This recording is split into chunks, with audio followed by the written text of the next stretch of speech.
All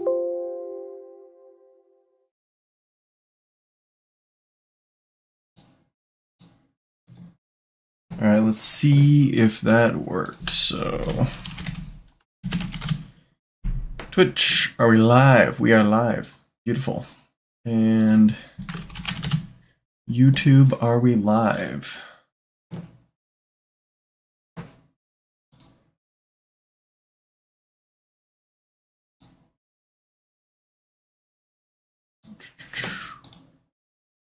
Hard to tell if we're live right now. Yep, we are live. All right. Hard. Before we get too much feedback, let's see what we do here.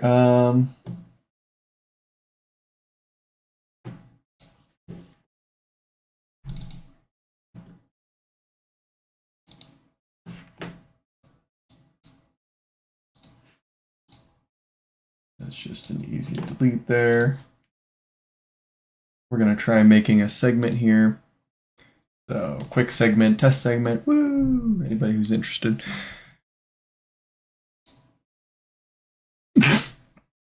Whew, excuse me. All right. Put the lighting on. So, quick segment, test segment. Woo! Anybody who's interested.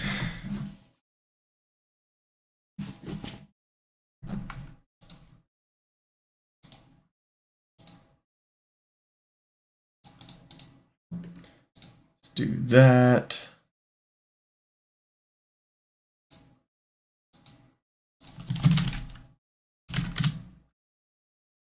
Let's find a video on this one.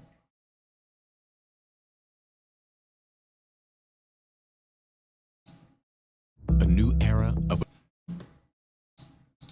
Attention homeowners, I want to buy your house. Right now, as is, no matter what condition it's in. Yeah, I slop, dude.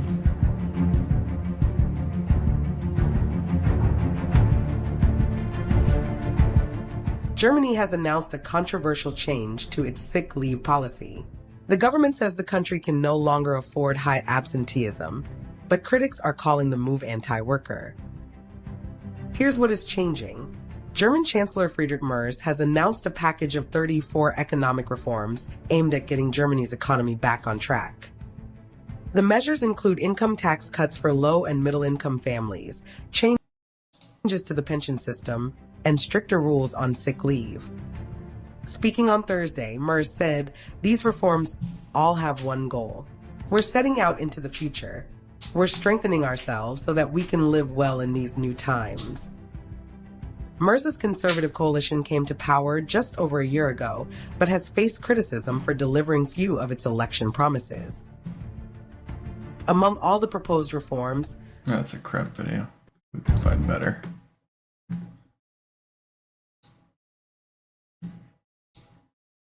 Oh, Facebook. Maybe the Germany is just a short. That's what I'm thinking. We'll just do that. I'm just prepping stream for anybody who's in here. We're not looking to stream yet. We're just basically getting our content ready. So we're going to do this. We're going to talk about America's 250. The real question is, where can I change my stream info? Like title and stuff like that. Oh, here we go. Stream info.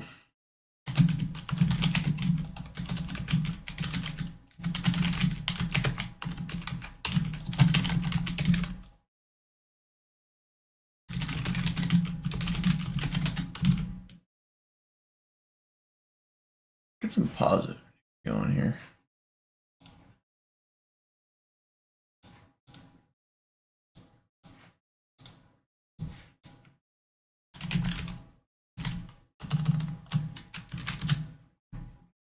All right, let's see here.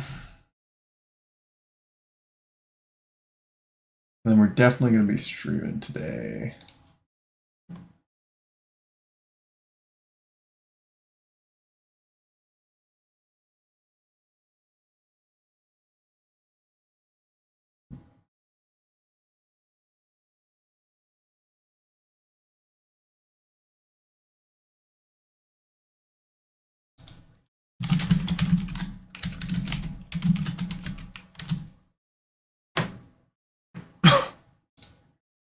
Let's see if we can get Trump delivers keynote speech, PBS. Perfect. Good evening. All right. That's definitely going to be a second segment, though. Mm-mm-mm.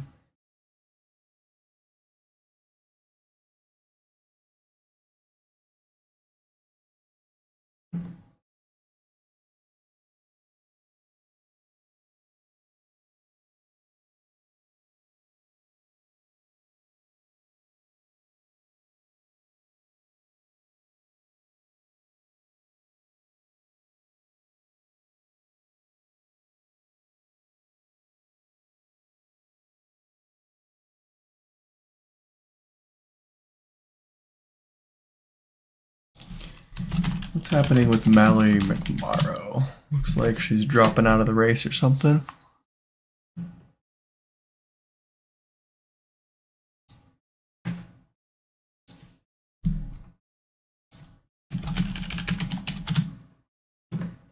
And let's get a quick profile on her as well.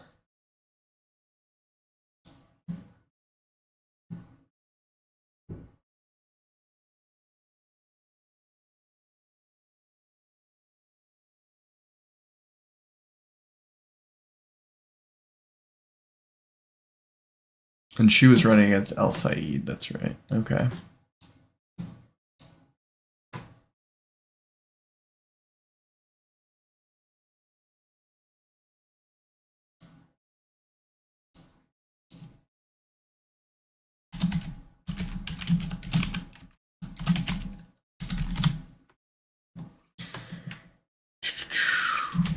Race.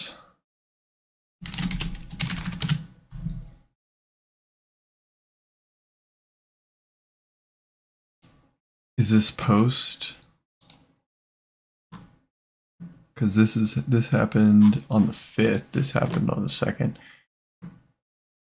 This is looking at AOC's endorsement.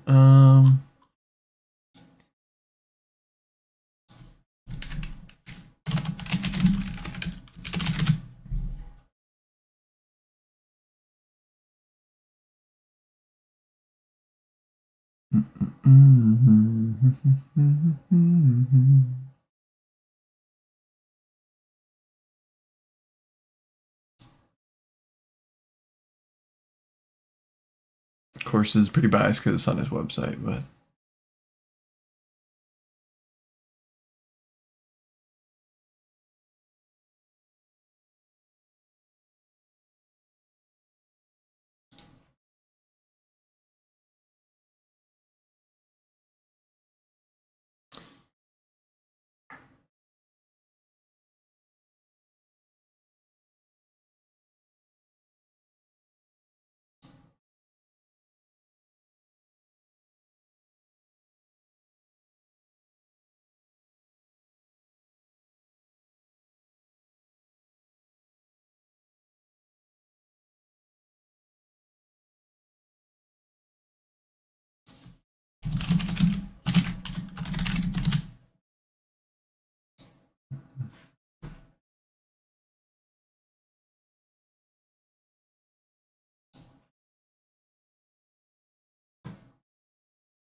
where is your platform?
It's wild. You can still feel that going through.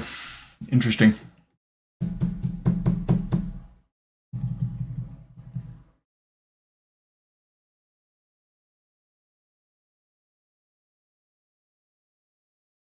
Interesting.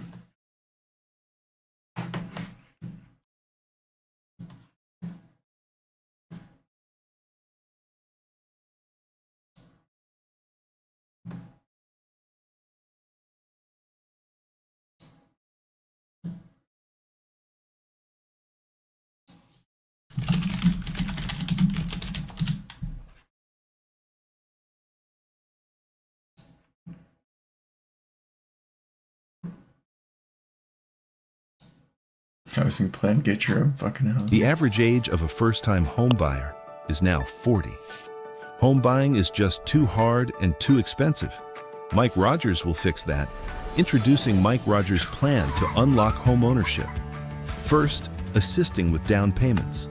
Expands 529 savings plans so families can use them not just for college or vocational training, but for a down payment on a home. Michiganders can start saving early and tax-free.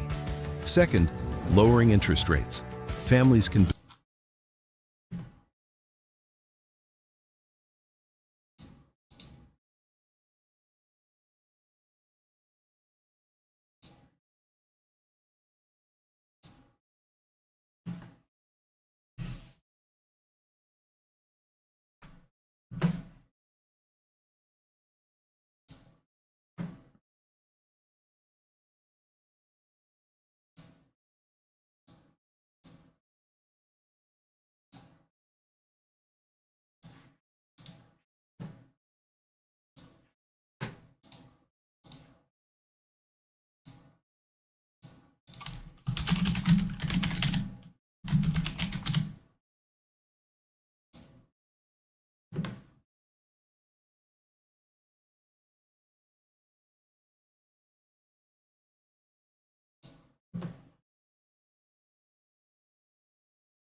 easy online approval.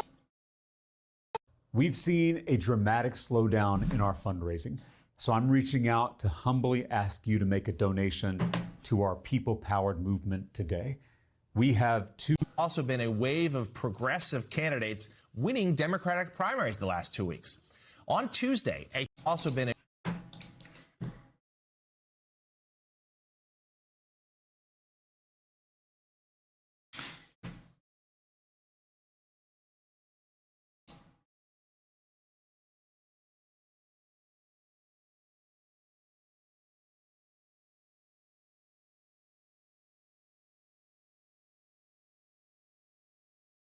Ah, I see, okay.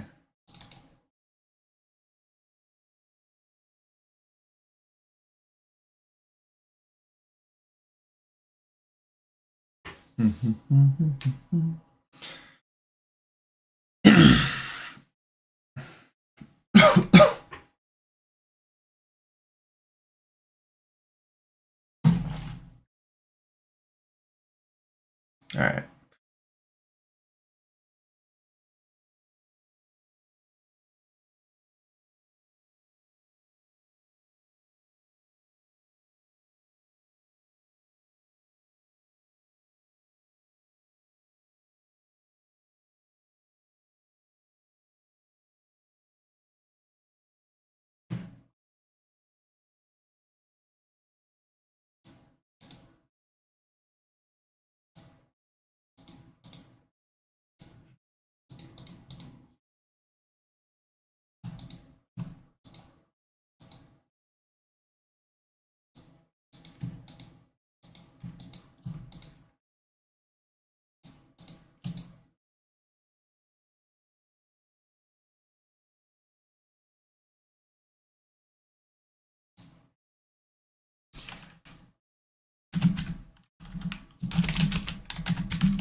We're gonna do that. America 250, Michigan.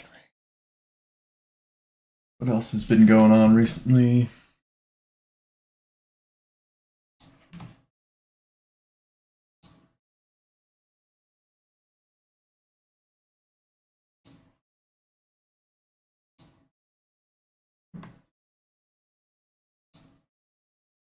Oh, Kamala Harris came out of retirement.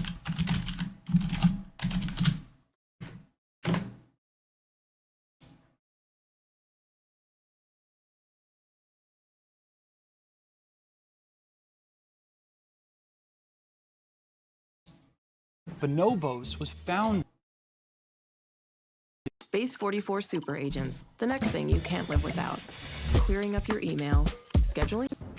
Welcome back to the Take Up Political Panel Time. I'm so excited. Let me introduce you. Republican strategist Cassie Smedley, Mayor, and significantly. Got to ameliorate this before the next election. Which means, I'm asking you, is this a tell? Is this the strongest tell of all that she's running? I think she's doing everything she can right now to put herself in a position to run again. I think it's very likely, but there's still some consideration that she may not. Because to me, the first tell is when she didn't run for governor. Right. Well.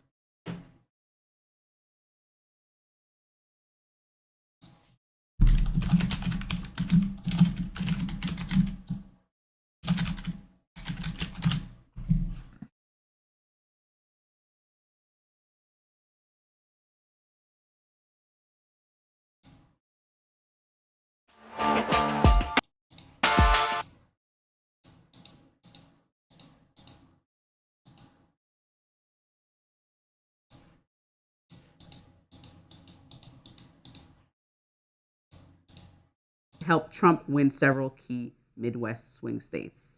Oh, Kamala. Look, she's trying to do damage control because the very left people who are so ascendant right now on the Democratic side don't like her. They didn't like her stance on Israel, Gaza. They think she was way too equivocal, and she was, of course, part of the Biden administration that they thought was absolutely awful on this issue. So there's still lingering resentment toward her. Former Vice President. All right. Let's do it. Only 20 minutes in.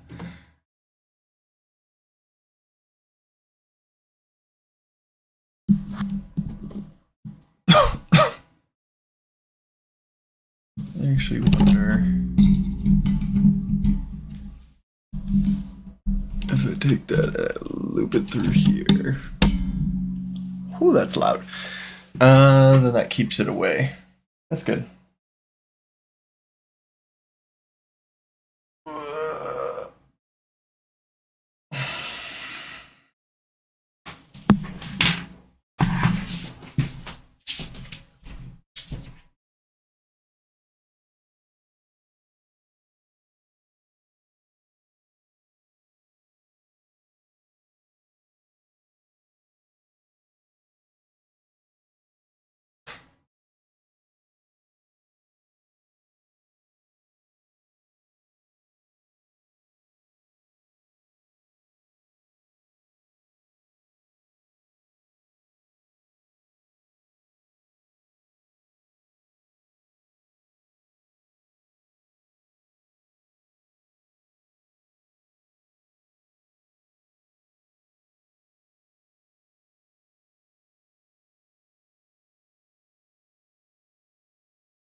Mom.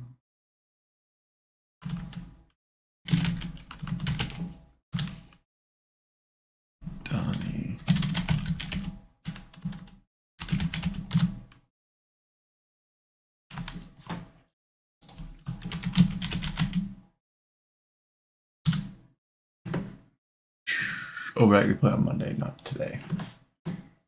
I thought we were playing today. How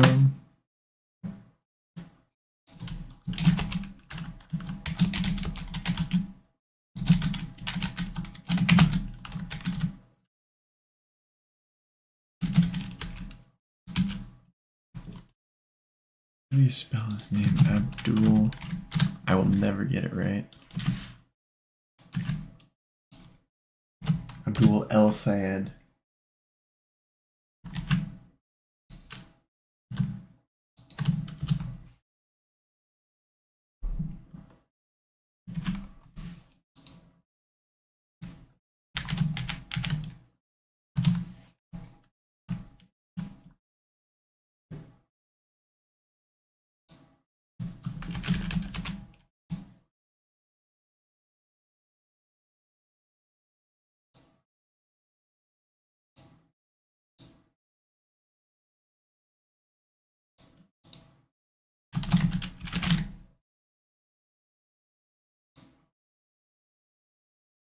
All right.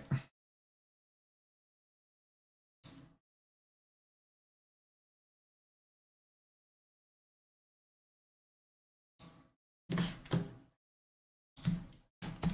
I still live on YouTube? Double check here.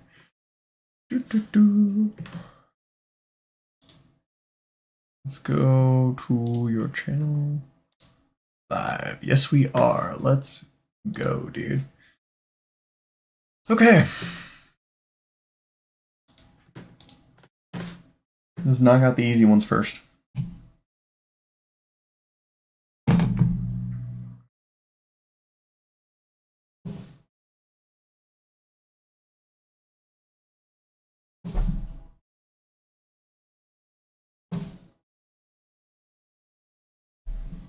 God dang, that field of view is unforgiving, man.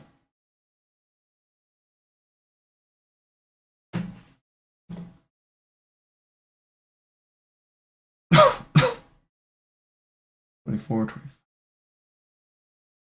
right, we're gonna wait for this to tick over to 25. Get 15 seconds here.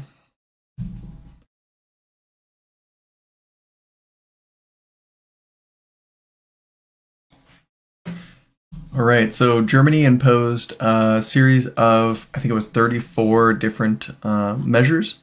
One of them that's getting the most controversial takes is that they banned phone-in sick notes for, they require, sorry, I'm going to start that one over.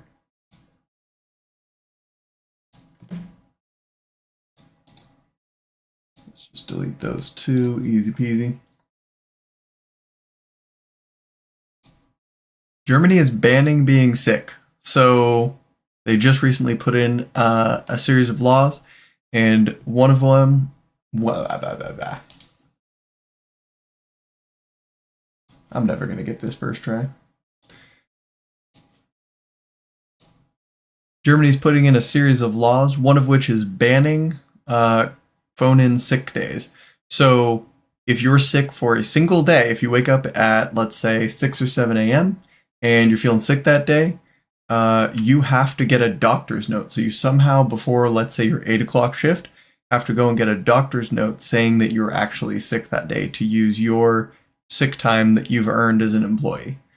This is obviously pretty infeasible on just a practical level. Like, if you get sick that morning, how are you going to go get a doctor's note before then? Not to mention it's going to flood their medical system so that you wouldn't even be able to get in to get a doctor's note that early because there's going to be 40 other people trying to do the same thing. So, very stupid law. Hopefully they pull it back, but they probably won't. They're quickly sliding towards something we don't want to see.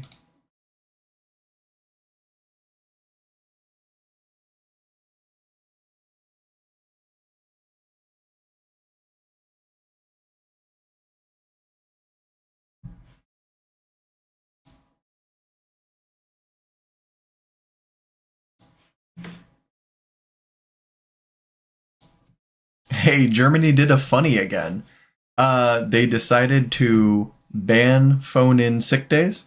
So when you're an employee and you're entitled to the sick days because you worked and earned those and they're part of your contract, you now have to rush in to get a doctor's note the same day that you're sick. So if you wake up and are feeling just awful, throwing up, feeling bad, you have to go to the doctor's office and get that sick day note the same day, even if you wake up at like 7 a.m. and your shift starts at 8. So this is obviously really impractical for a number of reasons, but they don't give a shit because they're trying to eliminate what they used to call workless eaters or something to that effect. But it's a very authoritarian move. It's to get, people back into work when people aren't feeling well and just basically force you to grind it out, even if it's going to be less efficient for the businesses and the medical system.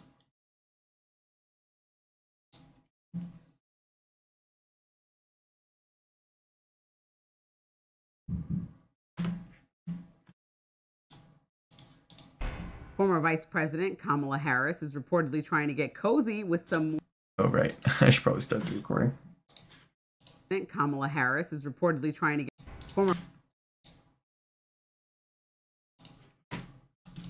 Get this going. Germany's putting in a series of laws.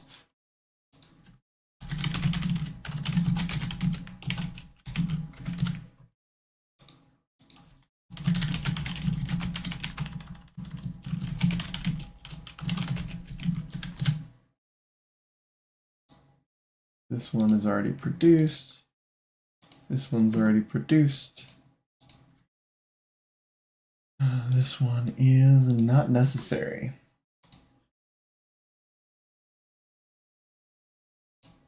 All right, so Kamala Harris reached out to Zoran Mamdani, trying to leech off of his populism, because she knows she's very uncharismatic and unpopular at the moment, and because of some of her stances that he used to...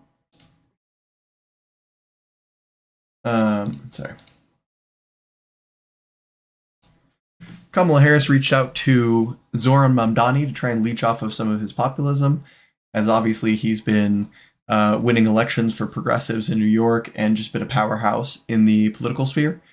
And she wants to leech off of some of that populism. So essentially, she knows that has been a very uncharismatic person based on the results of the 2024 election, losing to one of the least popular candidates we've had in a long time with Donald Trump.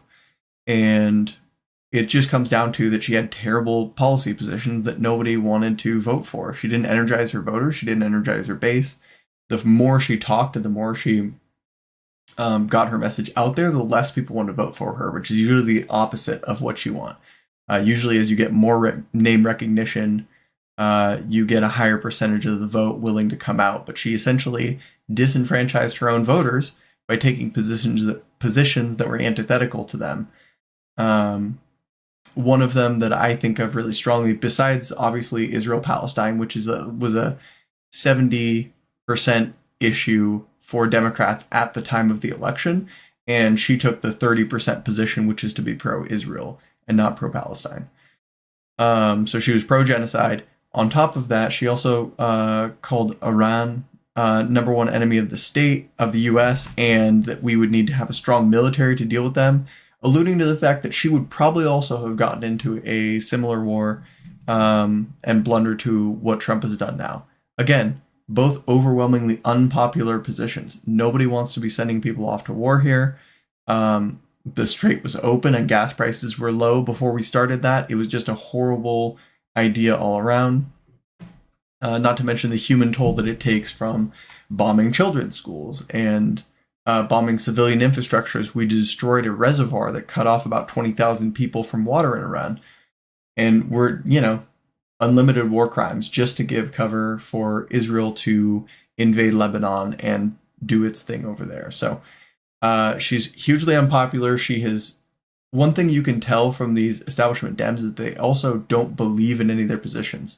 Easiest way to see this is that when they lose an election, they just fuck right off. None of them stick around to worry about whether or not the things that they supposedly wanted actually implemented actually get done. Bernie Sanders has lost plenty of elections, but he stayed in the public zeitgeist. He stuck around because he's an activist first, where he wants his positions to go forward because he knows they're going to help people. Kamala Harris Joe Biden, all these establishment Dems. You'd even see like Chuck Schumer and stuff. As soon as he's out of power, he's gonna just be gone, right? If you would see the same thing from not Cory Booker, but Hakeem Jeffries. I bet you if he was out of the public zeitgeist, if he lost popularity, he would disappear into the ether and become a consultant, because that would be what he felt would get him a leg up in life, not because he had any principled political stances that he wanted to push forward. He would stop doing that as soon as it stopped making a dime for him. So now Kamala Harris is reaching out to Zohran Mamdani and attempting to basically polish up her position before the 2028 elections, because I'm guessing she wants to make another run at the presidency. And I don't think progressives should let her launder her image like that. It would be horrendous, A, for them, because we need to put up a progressive to combat the rising authoritarianism from the right in the US. And B, why give her that time of day? She's got to come kiss the ring. You don't. So make it as painful as possible, essentially. It's not like the establishment Dems are making it easy for progressives to get elected. They literally wouldn't endorse any of the progressive candidates. They wouldn't endorse Zohran Mamdani even after he won the primary. They went out of their way to help Andrew Cuomo running as an independent, not even as a Democrat, when he shifted parties completely after he lost the Democratic primary. These people just generally don't care about democracy as a core concept. Actually, give me 1 second here. I'm going to cut this from the video, but I need to turn off notifications.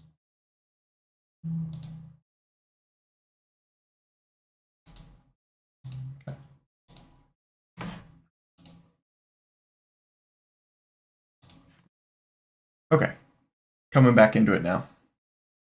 President Kamala Harris is reportedly trying to get cozy with some more left-wing Democrats, fueling speculation of a 2028 run. According to Axios, she privately called Zohran Mamdani last week, and she's been holding closed-door meetings with Palestinian activists. Axios reports Harris called Mamdani to speak about the party's future just 2 days after 3 candidates whom the mayor had endorsed swept their primary races. She also reportedly met with AOC in Chicago back in April, and last week met with the co-founder of the Uncommitted movement in Detroit. That movement declined to endorse Harris in the 2024 general election, which some have suggested helped Trump win several key Midwest swing states. Oh, Kamala. Look, she's trying to do damage control because the very left people who are so ascendant right now on the Democratic side don't like her. They didn't like her stance on Israel, Gaza. They think she was way too equivocal, and she was, of course, part of the Biden. It's not that they think she was way too equivocal. She was way too equivocal for the voter base. She was laying groundwork for them to continue their genocide, and that's not what people wanted during that election. It's like simple as that. Administration that they thought was absolutely awful on this issue, so there's still lingering resentment toward her. It's interesting that she feels like she needs to, the fact that she thinks she needs to go and try to repair that relationship suggests to me she wants to run for president, because I don't know why you'd bother humiliating yourself, groveling to these people, unless you want them to, they're not going to support you. She wants to mute their criticism of her. I mean, I think his contempt for like, you have to grovel to these people is exactly what, why you shouldn't lend her that credence. She wants the bump from progressives. Don't give her the bump. They do vote blue no matter who, unless it's a progressive. So why would progressives go the other way and shoot themselves in the foot, essentially? An interesting move. Well, she lost support from large swaths of Muslim population, specifically in Michigan. And she said she met with some leaders in Michigan. And so to me, it's important for presidential hopefuls, if she's going to go that direction, to meet with different factions of your party, especially ones that are growing in popularity, and coming to terms about what they're looking for. A lot of the complaints, whether it was the Democratic autopsy report, whether it was people just complaining. In case you didn't see that, we went over the Democratic autopsy on stream as well. It was a terrible report. They didn't even ask the question of Israel, Gaza. because they didn't want to know the answers of it in the report. They didn't include most stuff in it. They just had a bunch of sections that were like read it out and said like to include later or to do later. And this is after people asked for it to be released for like a year and a half, and they wouldn't release it. So absolute failure. Like, I could produce a better report just from my freaking house than the entire Democratic establishment did after the guy who was elected the party chair for the Dems ran on releasing that report. So you can't understate how terrible that Democratic autopsy was, because they don't want an autopsy, because they wanted to run her again and pretend like she did everything right and it was just your fault for not voting hard enough. It's not your fault for not voting hard enough. You only get one vote. It's their fault for not energizing their base. It's their fault for being bad at politics, for being bad at being charismatic, which is the sign of a good leader. Like, say what you want about Obama, he was a good public speaker and he was charismatic, which is how he, got to some of the positions that he did. And yet, in today's democracy, Democrats just think you can overlook it because they want toadies who are going to do whatever a corporation wants them to. And they think they can just push in these people that are just uncharismatic shits who can't lead anything. So online, whether it was AOC type characters, where that voices were not being heard in the party, young people were not being heard. A lot of young people equally feel as strongly both on the Democratic and Republican side about our support for Israel and how that needs to be modified in these times. And so if Kamala has no stance on that whatsoever, but to be tethered to the Biden administration, she will have to figure out how to navigate that same strategy once again, since people are even more embedded in what happens in the Middle East due to the fact that we're at war overall. And so not only does she need to rectify her relationship. One thing to note is we haven't technically declared being at war, and in fact, we've shot down multiple attempts to do a War Powers Resolution Act in Congress, which would have officially either declared war or pulled us out. The reason for it is because Democrats and Republicans both agree to stay in Iran. They both want this war, but they don't want their hands dirtied by being the one who voted for the war. So instead, they'll just say, we never voted for it to happen. Whoopsie daisy, Trump just did this on his own. But their vote to not push the War Powers Act is, by denying the War Powers Act, they are voting for this war. They're voting for this war to continue. They're voting for your sons and daughters to go over there and fucking die. So keep that in mind when you're casting your ballot there for anybody who's not a progressive, who is the only party in the U.S. right now that is anti-war, truly pushing back on this idea that we need to embroil ourselves in the Middle East for the next 30 years, and that we need to do anything and everything that Israel wants just because they're our ally. It's a ridiculous idea that if our allies are committing war crimes, we need to support them no matter what. Nobody with a conscience could do that, which is why you have politicians doing it. Relationship with young people, she needs to rectify her relationship with the progressive wing of the party that feels like they were completely isolated to the point that they almost allowed and aided Trump in winning by not supporting her in places like Michigan that were really important. Well, a lot of people, a lot of Democrats, by not supporting her in places like Michigan that were really important. Well, a lot of people, a lot of Democrats in Michigan felt like Trump's views on the very salient Israel issue at the time were more progressive than Kamala's, because Kamala was part of the administration and famously said she wouldn't have done anything differently, whereas Trump said needed to come to an end the violence in Gaza immediately, and then did when elected to try to work out a ceasefire and end to the violence. I think since then it's gone pretty awry, and we're back to where we were beforehand. Although things are not, I think, as there's not as many people dying in Gaza on a daily basis, which is good. But so there's dissatisfaction with. Not as many people dying in Gaza as there were. There are still people dying during a ceasefire, which people now just seem to accept as something that's normal. It's not normal for one side to still be waging war during a ceasefire. Usually that means you cease fire on the other side, that you're on both sides, basically. But in today's day and age, it's asymmetric warfare in that, Israel and the U.S. get to go and commit unlimited war crimes, commit unlimited war, and keep being at war with you even when you're saying we're having a ceasefire, and they agree that they're having a ceasefire, but they don't actually abide by their own agreements. You can't trust any agreements with the U.S. or Israel at this point. I mean, I think if that's not clear on an international stage, I don't know. I think that if that's not clear to you as an international leader, you're too stupid to lead a country. If you actually believe the U.S. or Israel abides by any of its agreements in any capacity, whether that's trade deals that we're going to renege on, or MOUs, or just basic ceasefires. So, how Trump has handled this too, but there's going to be AOC herself probably in the race in 2028.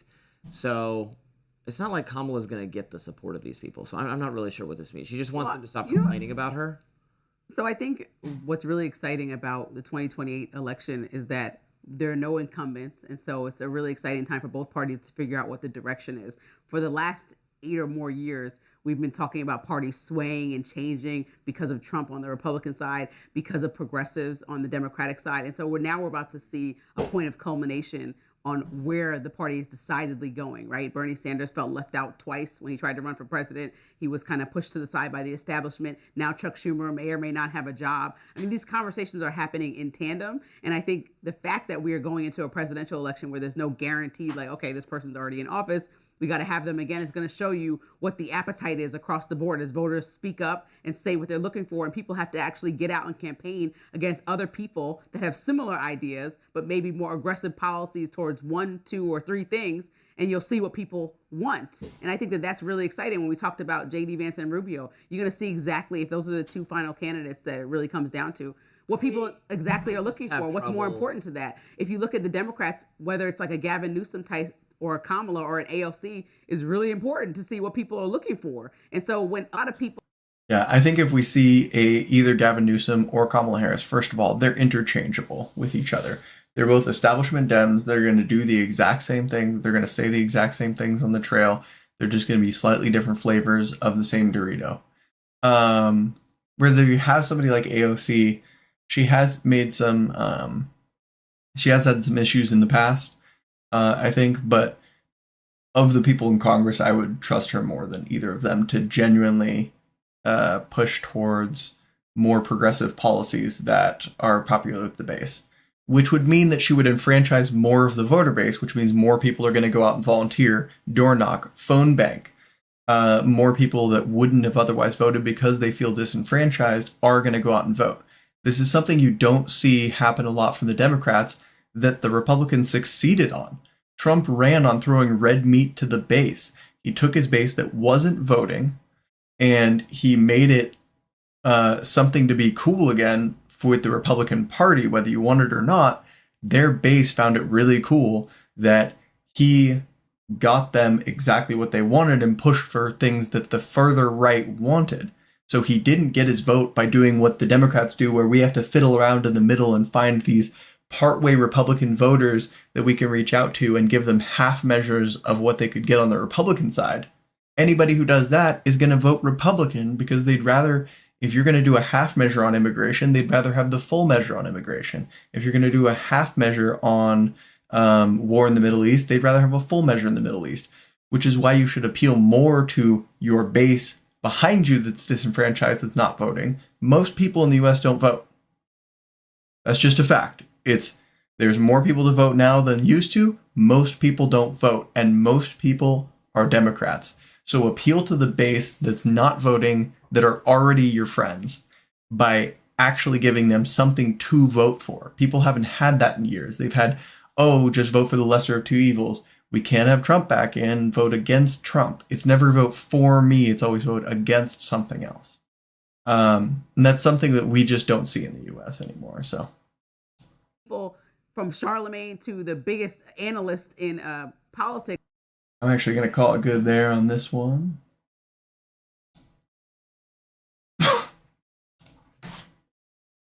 that up real quick. All right, so Kamala Harris.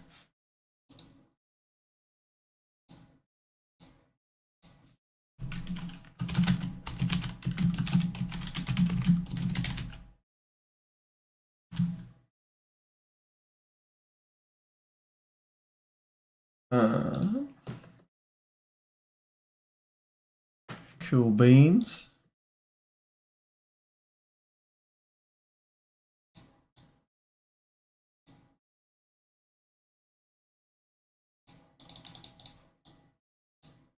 Okay. So that's up there. I just wasn't looking at the full picture there.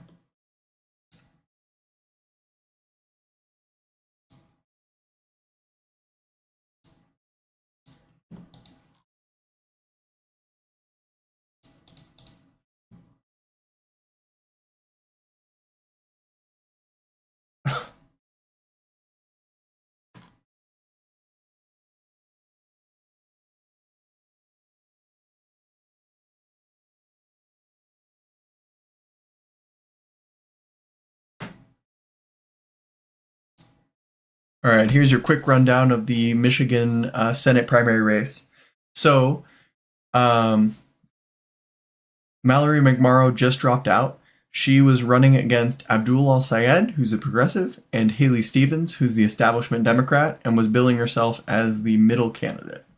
This is important because it can consolidate voters to both Haley and Abdul Al-Sayed. Al-Sayed has been gaining popularity in the polls for his progressive stances as we approach the actual election.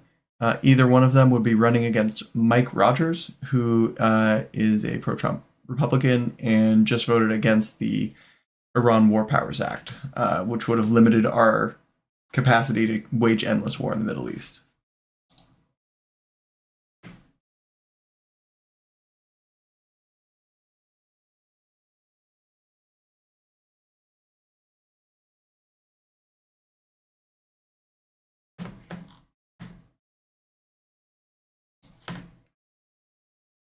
All right. Mallory McMorrow dropped out of the Michigan Democrat Senate race. So there were 3 Democrats in the primary. There was herself, Haley Stevens, and Abdul Al-Sayed.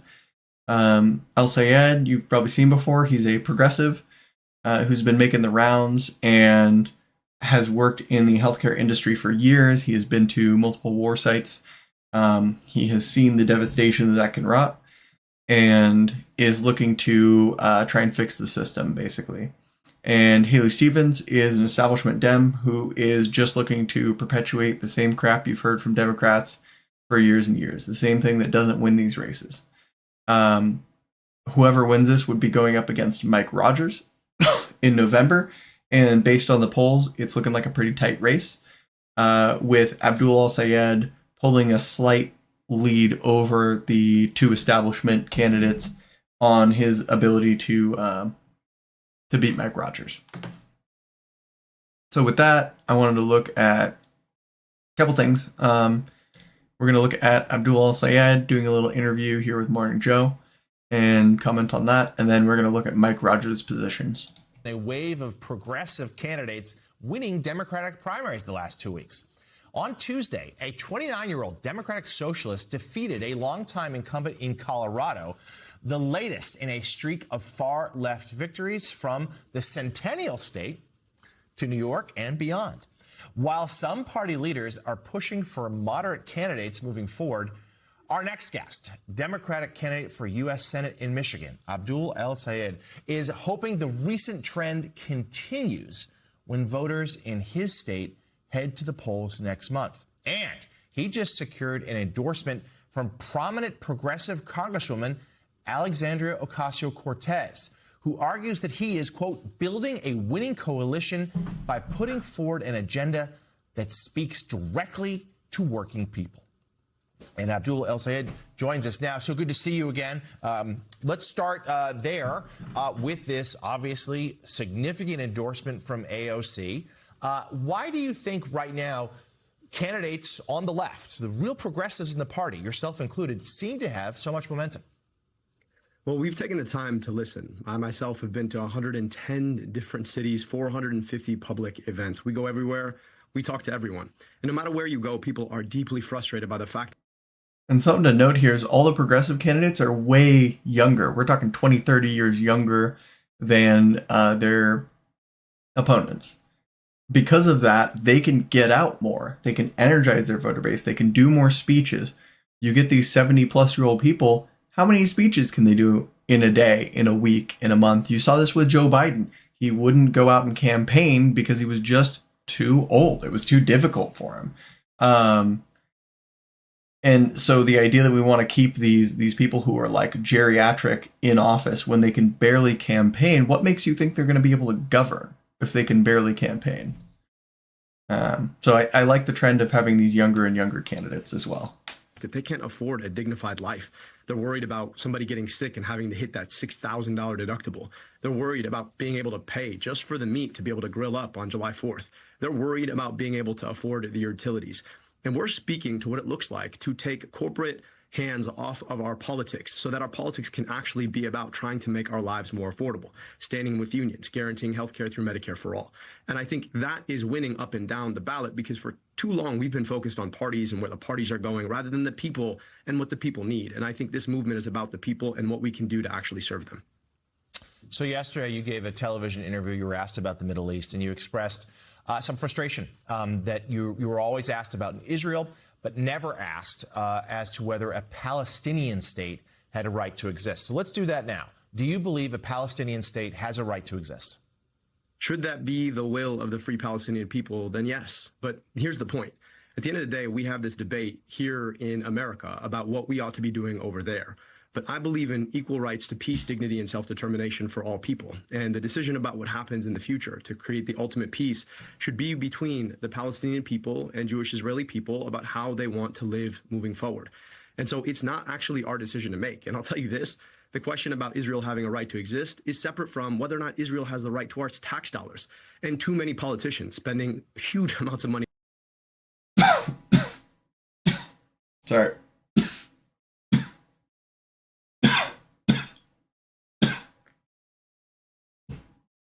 Get a drink and I'm going to cut this from the video. All right. In this race through AIPAC, think that our best use of our tax dollars is to be sent over there to drop bombs over there rather than to invest in healthcare and schools and housing here. And I happen to believe, as the next senator from Michigan, that I want my tax dollars spent in Michigan. So that.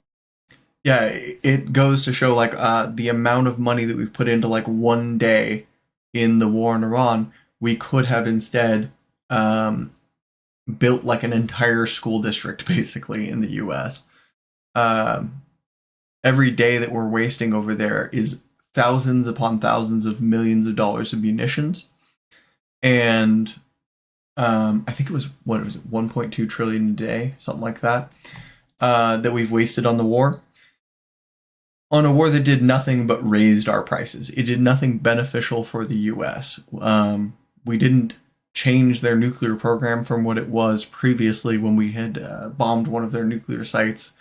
All we did was essentially hit the hornet's nest, and now, you know what? If they do ever get it, they're going to be fucking pissed.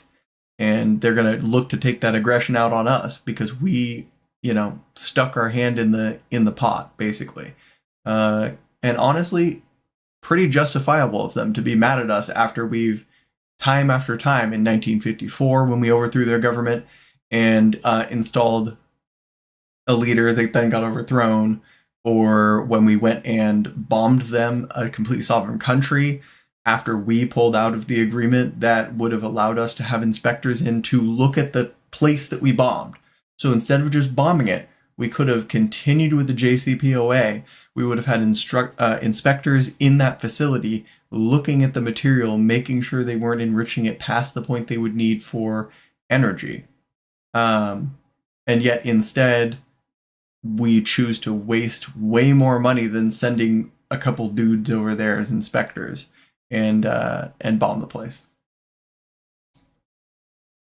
That message there, what you just said about the Palestinian state, but also the Israeli state, American taxpayers, do you think I mean, certainly right now in the Democratic primary, there's some energy behind that idea. But can that win in a general election?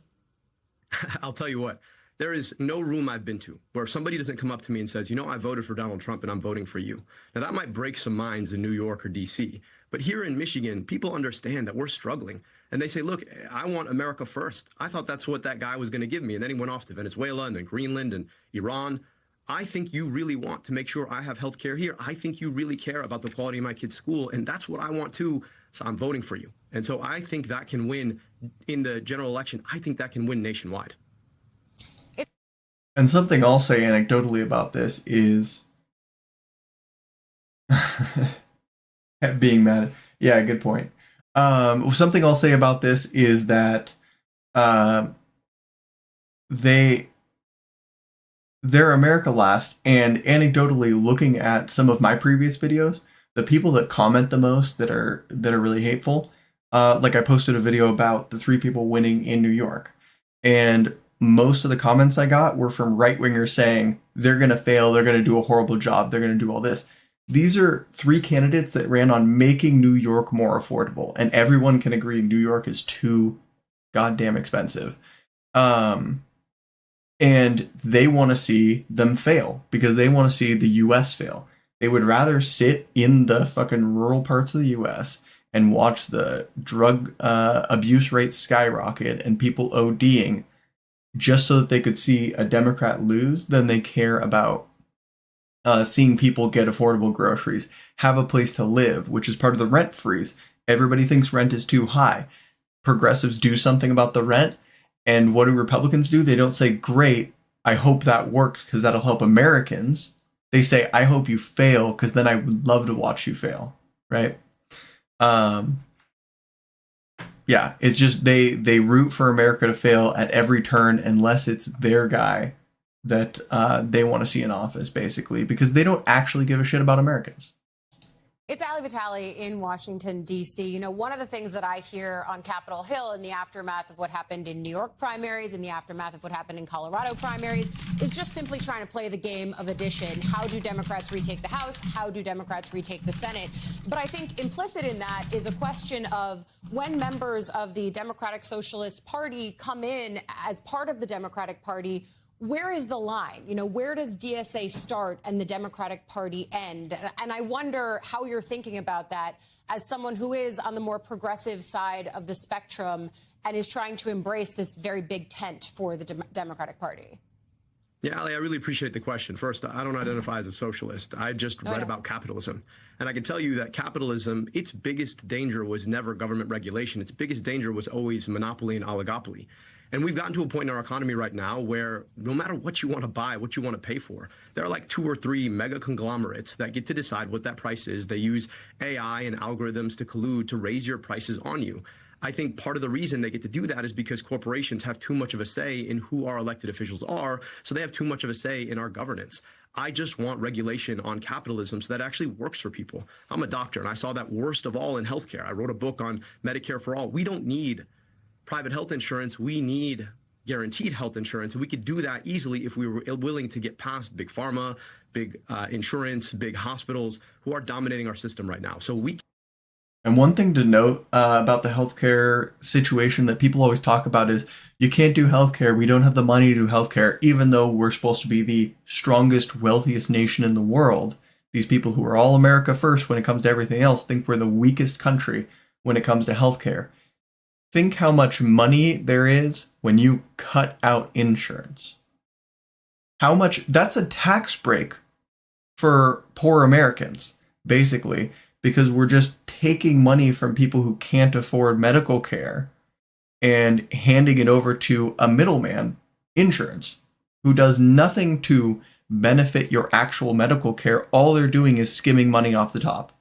And so by taking out that entire system and making it a single payer system, you're effectively funneling more tax dollars to middle and lower income people in the US by making them not pay this extra tax of medical insurance, essentially.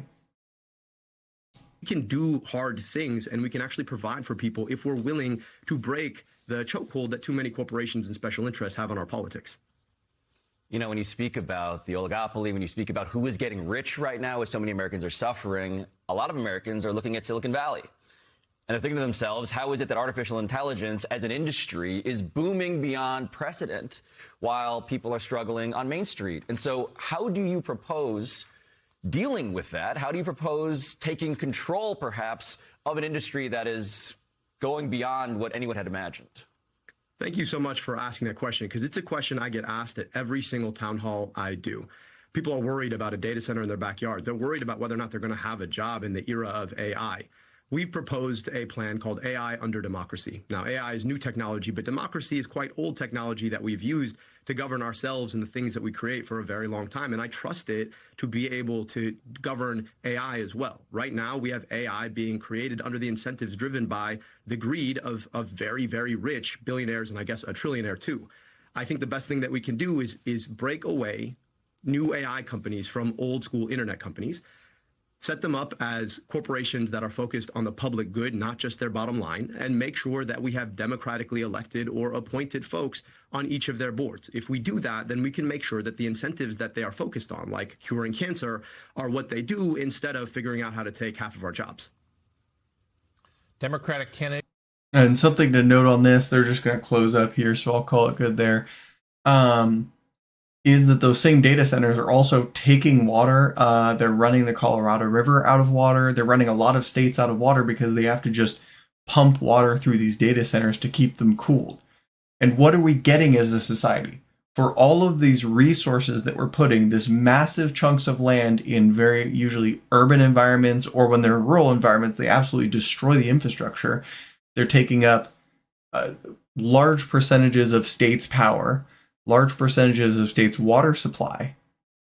And for what? So that corporations can write AI ads and that every other video that you get on YouTube is the same 4 voice line BS with a crappy pre-rendered video that doesn't even relate to the thing that you're being advertised about. Like, think about the return for what we're getting for how much we have to spend. We're getting nothing. We're getting pre-written essays that sound like shit and nobody wants to read them in exchange for all of our water and power. That's insane. No society could survive this kind of delusional corporatism. The other thing I was going to look at is Mike Rogers. So he is the candidate running against Abdul al-Sayed for Senate. And one thing I thought was interesting is he had a little video on homeownership, and I think it shows an interesting capitulation to progressives here because of the affordability messaging and how effective that is. The average age of I'll turn the volume down a first-time home buyer is now 40. Home buying is just too hard and too expensive. So when I say AI videos, I mean stuff like this made by Republicans. Rogers will fix that. Introducing Mike Rogers' plan to unlock home ownership. First, assisting with down payments. Expands Assisting with down payments is a generally Democratic thing. And savings plans, so families can use them not just for college or vocational training. So 529 savings plans, government, they would normally call this government assistance. And yet, because it's such a popular message, they're adopting this kind of thing. They are pushing it towards something that is more pro-corporate, that is invested in the market so that corporations can still dip their fingers in your money. But the fact that they would even concede this when 5-10 years ago, they would never even fathom having this as an option during their campaign, just shows the cultural weight that progressives are putting on the entire political system. But for a down payment on a home, Michiganders can start saving early and tax-free. Second, lowering interest rates. Families can build credit by paying rent on time, leading to lower interest rates and lower monthly payments. Student loans can also be deferred while saving for a home.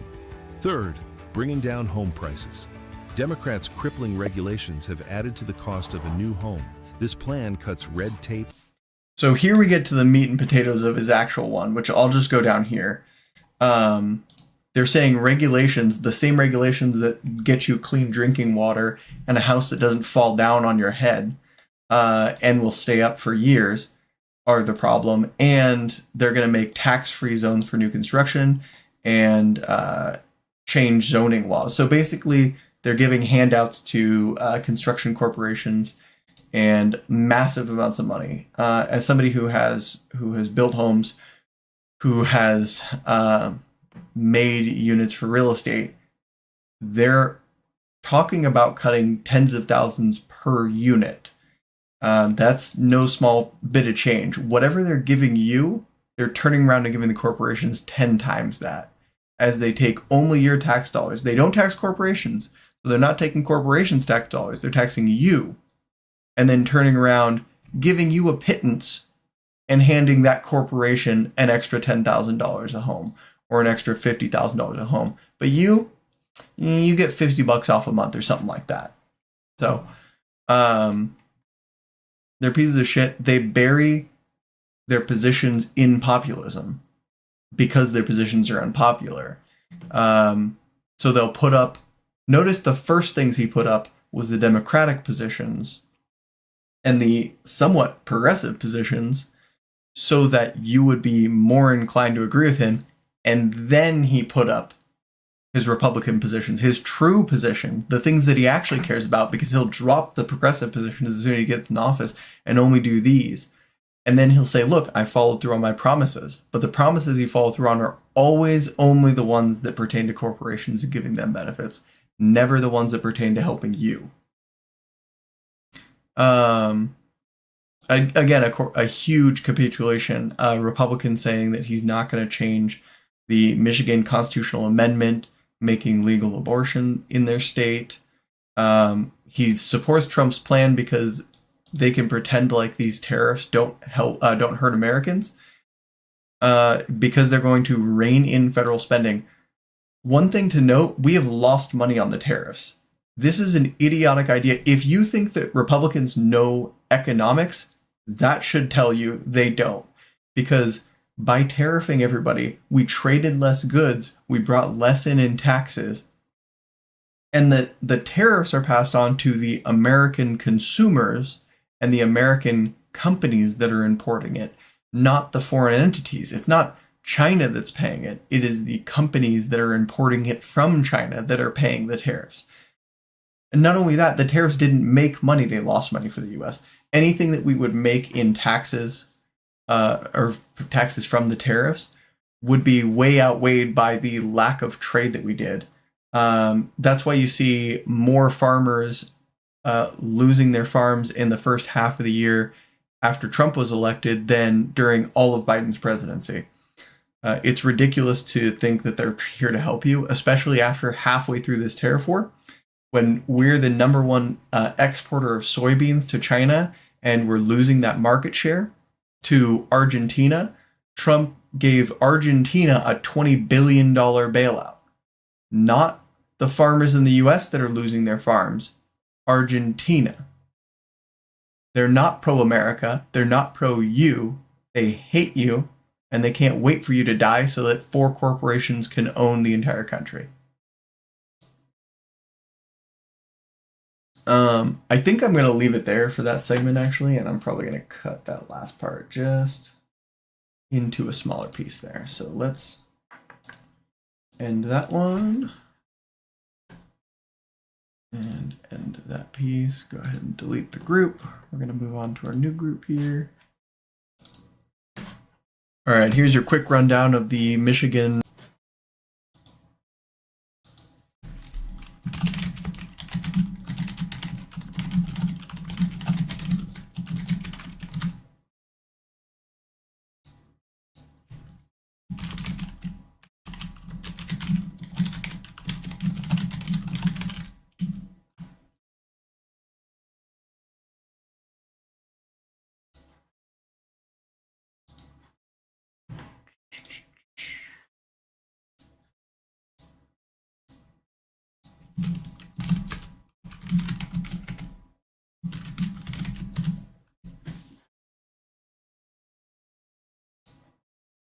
Okay. Cool, we've got all of our clips labeled there. I am actually going to take a quick break before we get to the next one.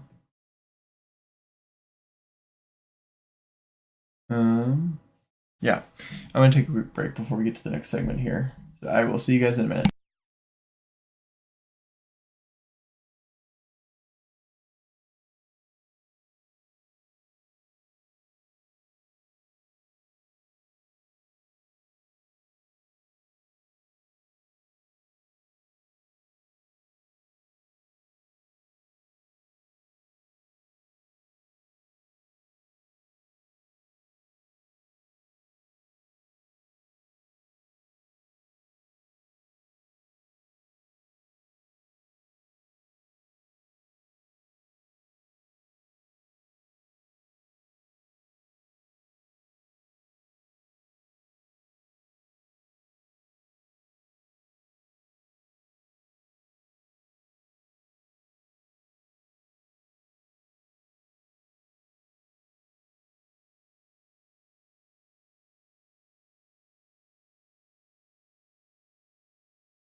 All right.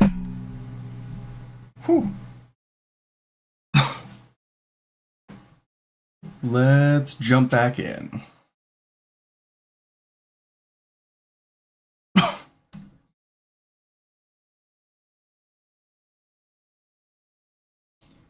So if you haven't heard about the Great American State Fair, it was 250th anniversary. So, oh wait, my thing isn't open.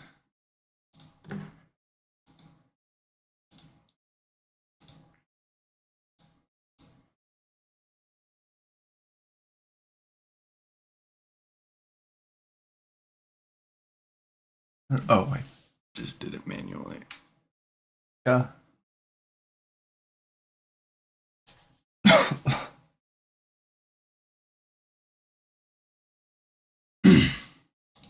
All right. If you haven't heard about the America 250 fair, they were looking to basically turn Washington, D.C. into a giant kind of mall area that you could mill about and go on a Ferris wheel and do some other stuff.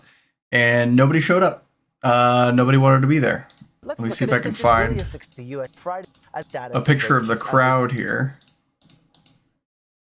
6 months. And over that time, I've realized that there's really for Americans to experience this holiday. Certainly, As somebody who's been to DC, this is about how big the crowd is when you're just walking around on a normal day. Let alone what's supposed to be one of the biggest celebrations in the last 50 years in the U.S. On top of the fact that they had to close it early because of inclement weather. So nobody was there. Horrible celebration.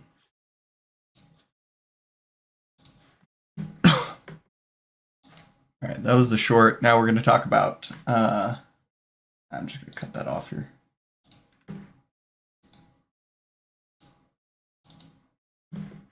All right, if you haven't heard about the America 250 fair, they...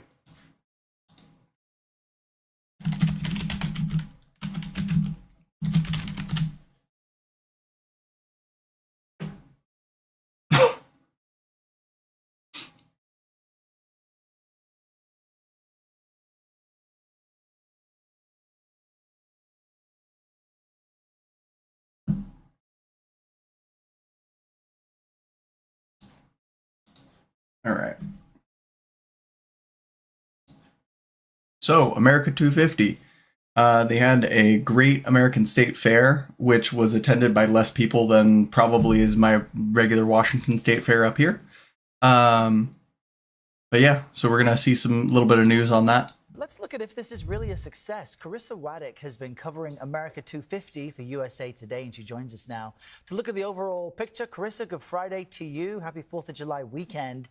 I don't really care too much what they have to say, but... for the past 6 months. And over that time, I've realized that there's really no one size fits all way for Americans to experience this holiday. Certainly, the heat is canceling many events and Such cope. The heat in summer is what's causing people to not come out. People don't want to come out because it's fucking lame, dude.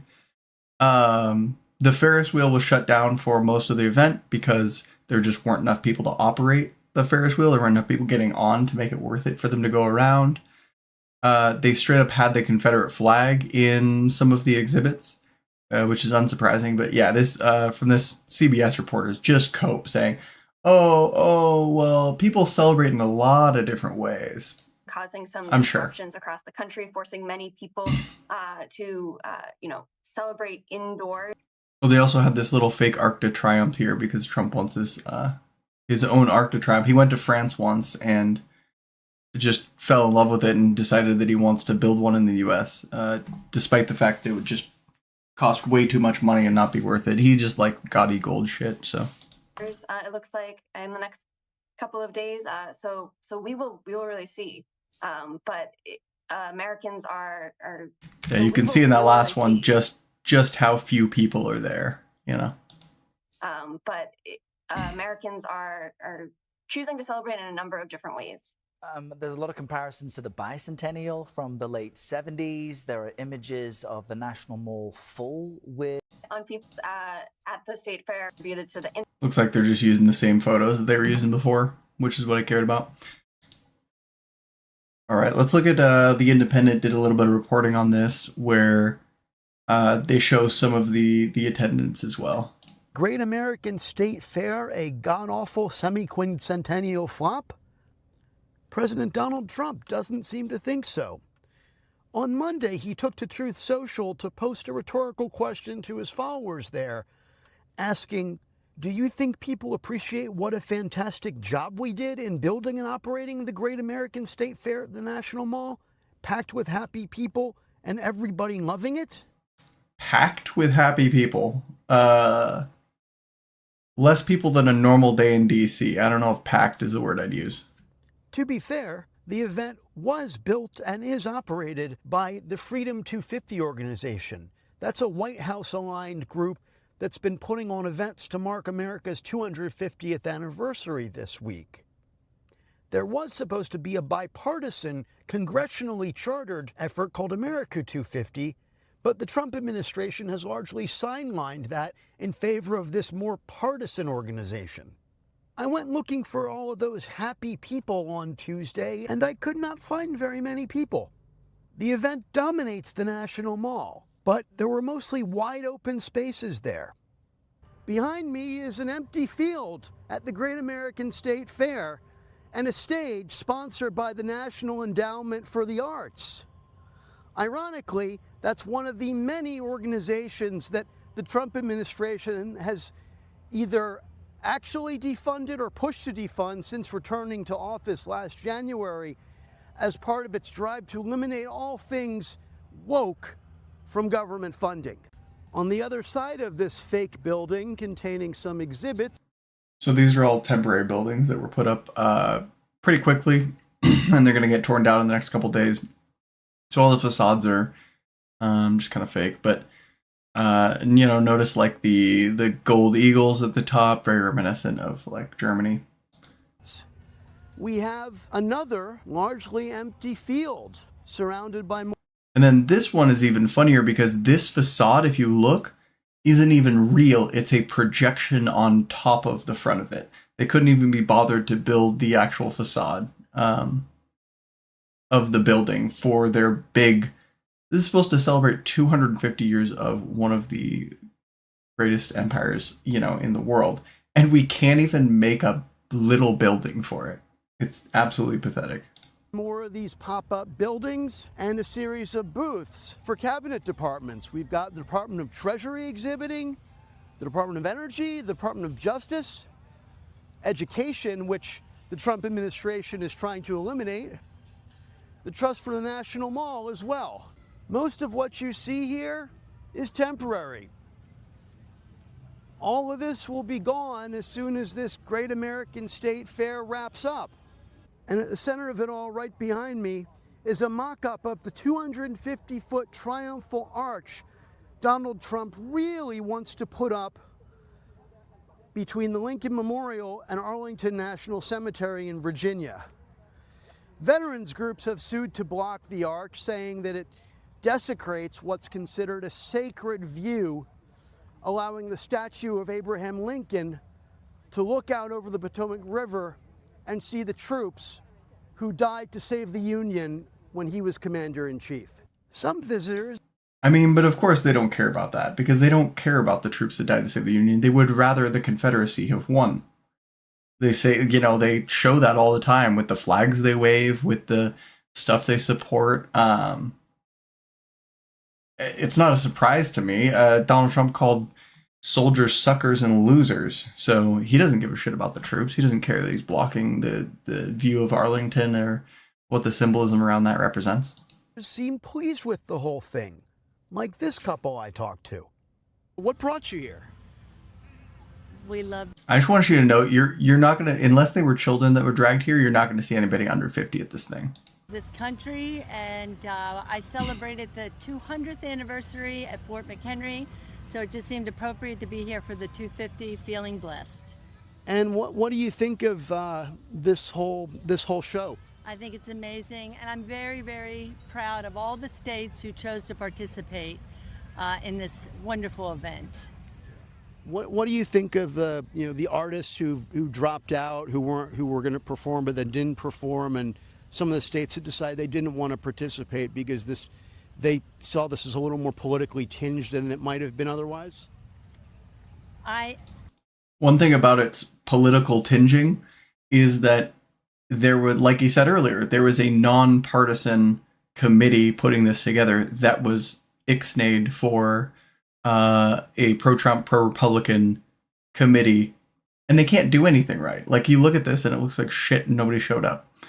It's just, another feather in the cap of fascism eventually creates shitty outcomes because you hire sycophants and not people who are good at actually doing the thing that you want done. I've chosen not to think about that. I've chosen to just be so proud of this country and the ability that we live Hi, here Diva. and have a wonderful, beautiful family. The rest is just noise. I'm here with for the National Endowment for the Arts. I see. That was created long after your presidency, but you approve? Oh, I definitely approve of the arts. Are you kidding? The current? I talked the other day on a cloud. I was up there talking to John Kennedy, and he is so happy. I think this is wonderful. I think it is wonderful. The seeds that were sown 250 years ago have finally blossomed, have been growing and growing and growing and spreading and finally blossoming. But others weren't so impressed. What do you think? I like how they had to ask the paid actor what his thoughts are. The guy's like sweating bullets back there, being like, I can't say the wrong thing or I'm gonna get fired on the spot. Think of all of this. Not much. Not much, and I've been to state fairs all throughout the United States. This is terrible. And how so? It's a program-length advertisement for the president. It's interesting. It's very interesting. I've never seen anything like this before, for sure, in my 27 years of living in Virginia and living near the DC area. And does anything jump out at you? No, nothing. That lady was just there for a run, dude. She's like, oh, this shit's happening today? No cows. There's no sheep. There's no goats. It's not a state fair without animals. There's a butter cow, I'm told, at least in the Iowa booth, maybe. It'll melt by tomorrow. I'm totally underwhelmed. It's part political. That arch over there is, I think, promoting one of Trump's vanity projects. I compare this to the Smithsonian Folklife Festival that they do every year, which is wonderful. Really, talks about different cultures and countries. This is so bland, but I had to come down and see it. And honestly, I feel like most of the people that went, it seems like there's only a couple hundred people there. And most of the people that went are probably just people who were already in DC and they figured might as well go check out what's going on. I mean, if I was down there, I would go check it out just to see what's happening in downtown if there's a special event going on when I'm there. Here, let me just get Kitty. No, Diva. I'll come play with you when I'm done. Kitty off the desk there. So earlier today, I checked out the press. And then I'm just going to jump ahead here. So then you jump ahead to the 4th of July, and what happens? A bunch of Proud Boys come to march like the Ku Klux Klan through downtown Washington, D.C.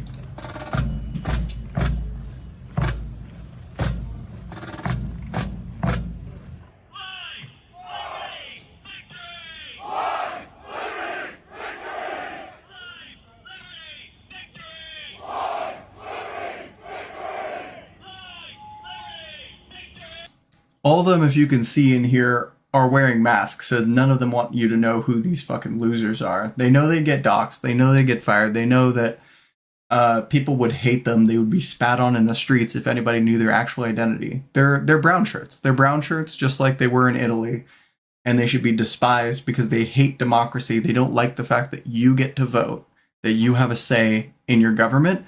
They would take that away in a heartbeat so that they can get the people like immigrants out of the country, or like brown people they don't like out of the country. They're a bunch of fucking losers. And if you look in there, you can also see Confederate flags and non-U.S. flags. They're antithetical to the Constitution of the U.S. These people fucking hate America. It continues with my thesis we had from the earlier segment, which is just that Republicans don't think America should be first. They don't like this country.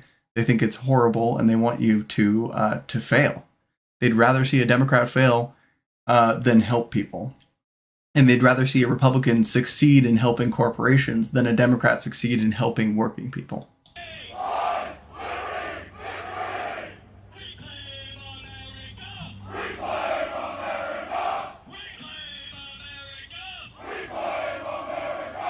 And just another thing that they would reclaim America by violence and not by vote. They don't care about convincing people of their argument because they would much rather use force to do that than anything else, because they have shitty arguments and they're stupid people, so they can't make good arguments. So they instead have to resort to the lowest common denominator of, we can march through the streets like the Ku Klux Klan, intimidate people into not coming out, not speaking out, not fighting back. Except we won't. There's way more of us than them, so they can fuck off. All right, for this next one, let's just get to it. Here is Trump's 250 speech. Basically a State of the Union, if you would, for 4th of July here. Good evening, America. If you think that was easy, it wasn't.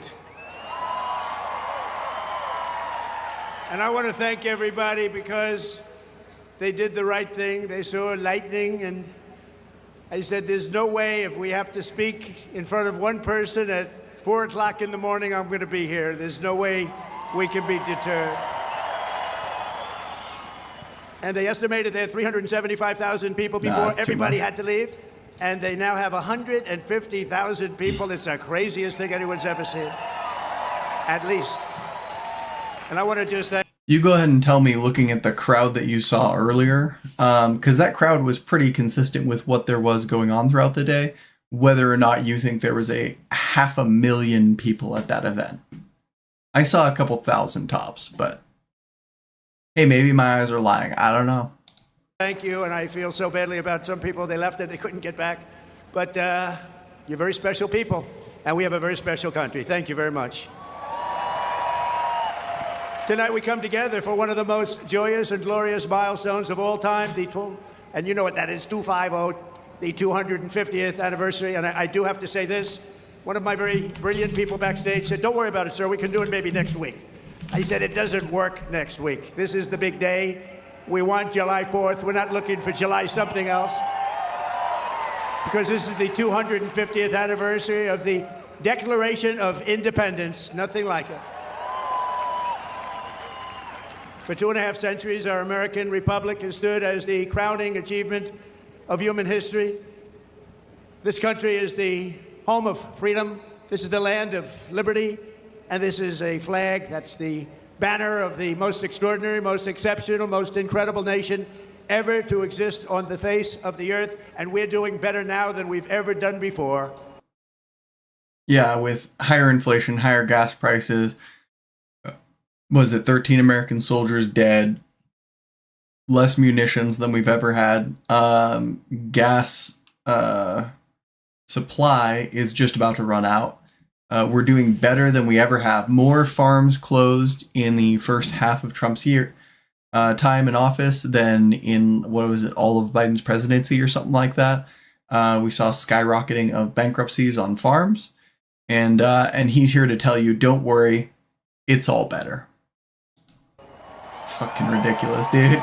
Absolutely No people have done absurd. more good, shown more courage, made more progress, righted more injustice, or achieved more greatness than you, the American people. For 250 years, the United States of America has been the hope, the promise, the light, and the glory among all of the nations of the world. All over the world, they try and be like us. Nobody can be like us. And with God's help, we will always be this or even better. We're going to be better.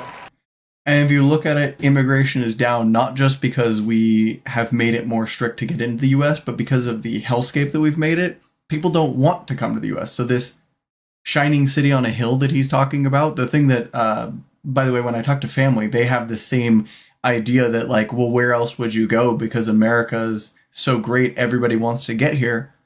No, they don't. Not anymore. people don't want to come here. They see what's going on here. They see the encroachment of fascism. They see the encroachment of authoritarianism, the lack of democracy that we have in this country. They're going elsewhere. They're looking at other places. They're looking at Canada, Iceland, Greenland, you know, a lot of countries in Europe rather than coming here. It's more a proximity thing, because if you're in like Mexico, South America, you have to go through the US to get to some of the countries that you might otherwise want to go to if you're trying to get out of like the Central South America kind of area. But for the most part, no, people have stopped wanting to come to the US, you know, as just as a haven, essentially. Here on our National Mall, we're celebrating freedom's triumph over tyranny, liberty's conquest over oppression, and the enduring victory of the American spirit from the July 4th, 1776 to July 4th, 2026. Big dates. That's big dates. Two big ones. And tonight our country is stronger, freer, richer, safer, and prouder than ever before. But it all started with the miracle of history that lives forever in the heart of every single patriot. In Philadelphia, our founding fathers summoned the courage of giants and the wisdom of centuries to boldly proclaim these timeless truths. Meanwhile, Trump wants to interfere in state elections, which is in the Constitution. He wants to abolish the 14th Amendment that we founded right after the Civil War. He wants to basically gut the Constitution in favor of his own personal policies. And yet he sits here and talks about how it's so great that they wrote the Constitution. We love the Constitution. We're big fans of it. Well, he's only a big fan of it when it agrees with him. And when it doesn't agree with him, he doesn't give a shit. He'd use it for wiping paper. They declared that all men are created equal, that they are endowed with sacred, unalienable rights by the hand of our Creator. And yet he won't treat people equally under the law.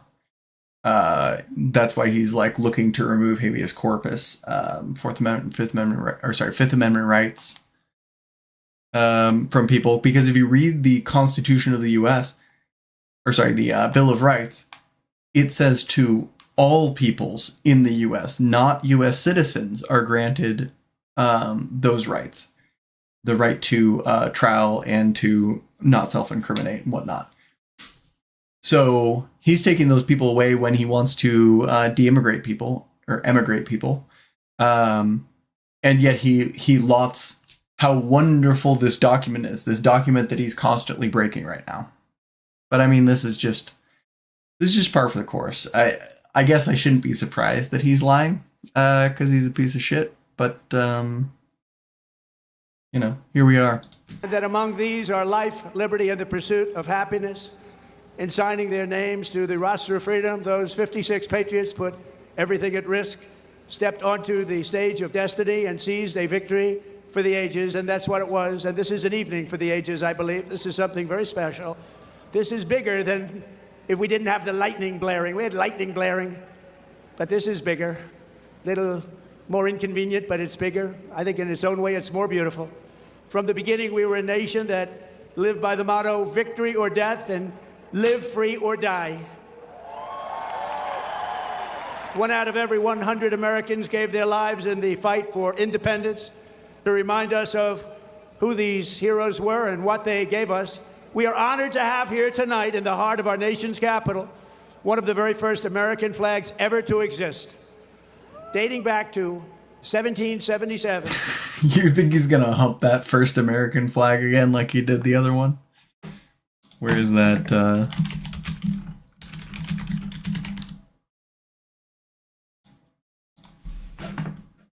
Yeah, I wonder if he's gonna, you know, give this flag the business. It bears the 13 stars and 13 stripes of the 13 states that declared independence on the 4th of July. Trump looking to get frisky with some fabric here. There it is. This was the flag that flew victorious at Saratoga. And these are the real deals, too. These are the real flags. These are flags that have seen a lot. These were the stars and stripes that flew triumphant when the British waved the white flag of surrender at Yorktown. That was a big surrender. Nobody thought that was possible. They were the greatest power of the world, and they surrendered, and that was the beginning. Ever since, the entire world has been on notice that Americans will never let anyone take our freedom away. It won't happen. And all Won't let anybody but the president take our freedom away. these talks from the communists, they haven't got a chance. Not even a chance. We don't want communists in our country.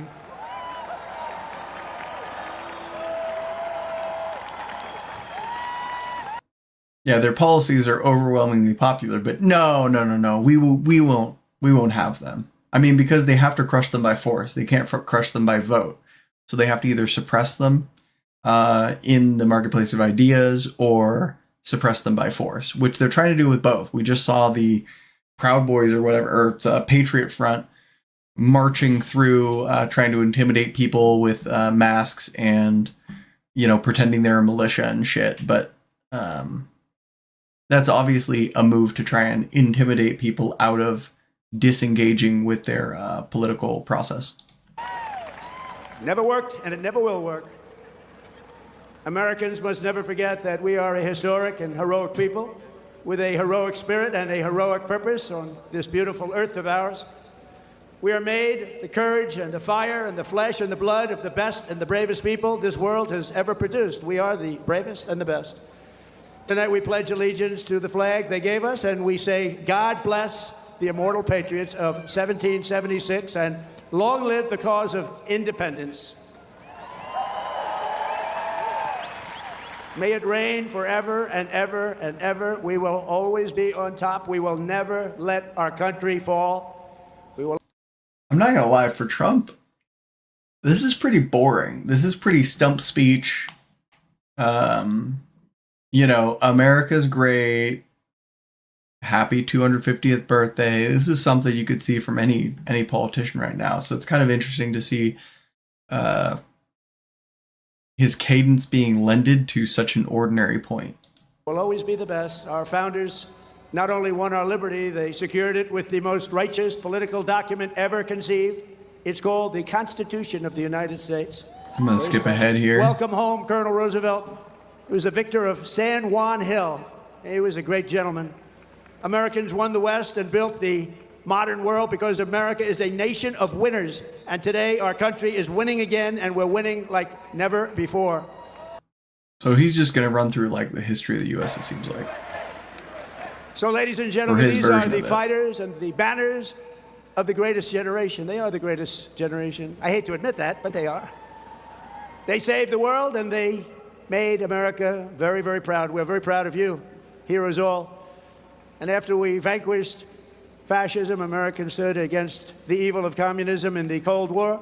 And as I said last night at the beautiful Mount... Interesting how he glosses over vanquishing fascism. Rushmore, what a beautiful place.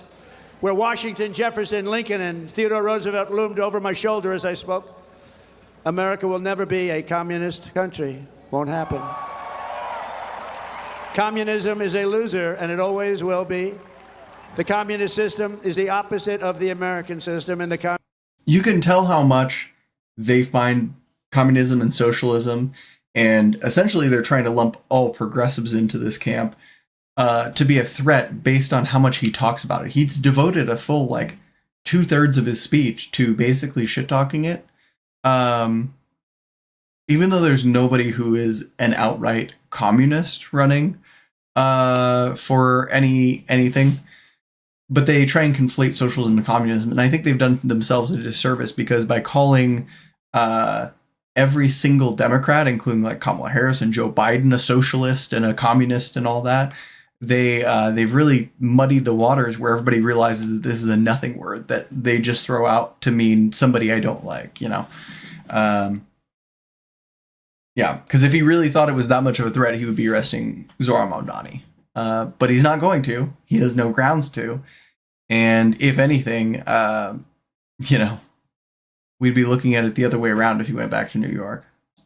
Communist system has never worked. Our warriors did not fight communism on battlefields across the world. I was very proud of it. some people smiled. They thought it was foolish, and now they're finding it's one of the most important things that we've done. We were losing to China and to Russia in space, and now we're leading them by giant steps. Leading them by giant steps because we support the largest failed IPO in history that dropped like 30% after it hit the market. And is, by the way, going to be in your index funds and all of your retirement accounts because of special regulations that were repealed specifically for SpaceX, a company that has been losing $5 billion, I think a quarter, the last couple quarters, going into being the largest IPO. So a company that is losing money, largest IPO, and they're the main government contractor to help us go into space. And he's claiming we're winning the space race by getting on a failing ship, I guess. I'm just going to skip to the end, see if he says anything outside of the historical bit that he's going on here. And no dream in history is bigger or more incredible than the one that started on July 4th, 1776. The war for independence was launched by Minutemen, farmers, blacksmiths, tradesmen. No, he's just going to go back to who took the up their same. muskets against the mightiest army on earth, the most powerful, free, and beautiful. We have thrived and flourished because our founders were great. So this is something you see in a lot of fascism. It's going back to the founding myth. When people are dead, they can take the founders, they did something great, and then say, look, wow, we come from this amazing stock, and they can relate that back to, we're going to say only white people come from this stock. That's why you hear people talking about the founding stock. If you hear somebody, they're terminally online talking about that, it's probably a Republican, and they're basically just using it as code because they're too cowardly to just say, I think white people should be in charge. I think white people should do this. They don't want to say that because they know they'll be ostracized, and rightly so, because they are a huge piece of shit for doing that. But it's essentially coded language to return to this founding myth, which is something that you saw in Germany as well, where they related back to some made up myth of how they deserve to be the people who ruled over everybody, which is why they had Lebensraum and started expanding into the Rhineland and things like that. So he's using this as context for his expansionist goals. In this case, he's trying to expand in Iran and global power, not in direct taking land, although he has alluded to that with Greenland before. But in lieu of actually physically taking land, he's trying to gain political spheres of influence by basically picking on a bunch of smaller countries, except then he picked on Iran. It's only a third the size of the US and closer to our military capabilities. And all of a sudden, we're not doing so hot in that one. So, yeah, just very typical. Kind of weird to see a Trump speech. I guess when he's not interviewing and being asked direct questions and being challenged on it, he just reverts back to the same thing every boring-ass politician does, where they give stump speeches about how America is fantastic, and then he just alludes to the founding myth over and over again in the U.S., which there is some of, like, obviously they took a chance and they created a constitution, but he doesn't give a shit about any of that. He gives a shit about building them up to say that, look at this wonderful country that I'm running, to build himself up. It's all an ego play, because then he can say, I'm running that, like, wonderful, powerful country now. But yeah, it's pretty boring speech, to be honest. I don't even know how much of this is going to be in a video.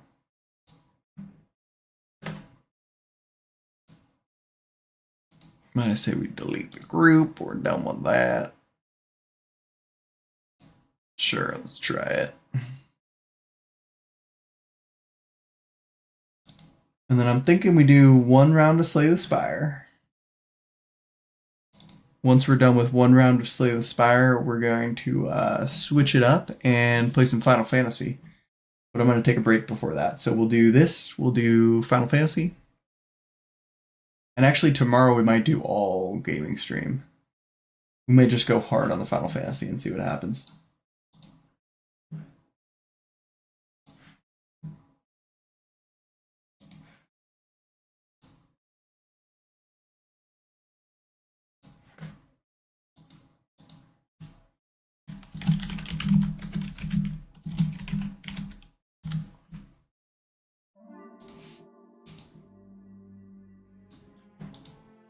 Alright, I might have changed some settings because of the annoying clicks, but I say we just random it. Alright.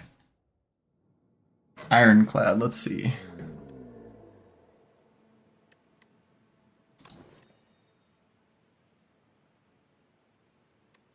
Ooh, Primal Force is so good in the early game.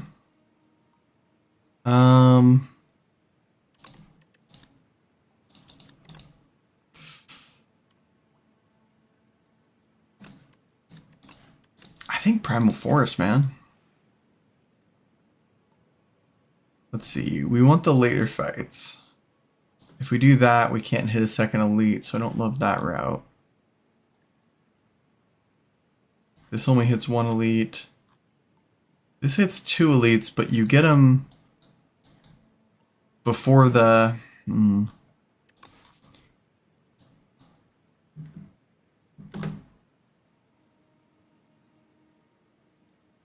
I wonder if we go up to here.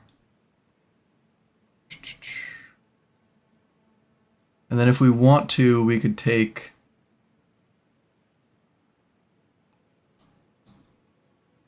Let's see. Yeah, right here is our inflection point. So this is where we need to figure out if we're going to take the really hard route and go like that or something, or take the double elite through here. So I think we work our way up there first.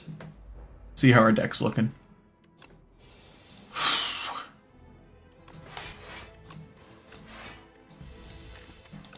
Nothing to use that Primal Force on, unfortunately.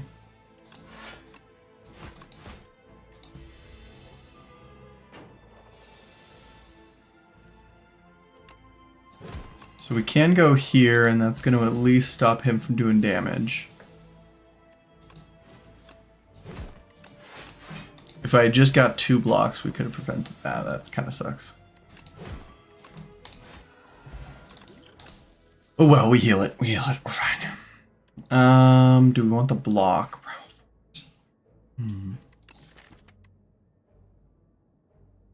It changes all attacks, so even if we get other attacks, it'll change them.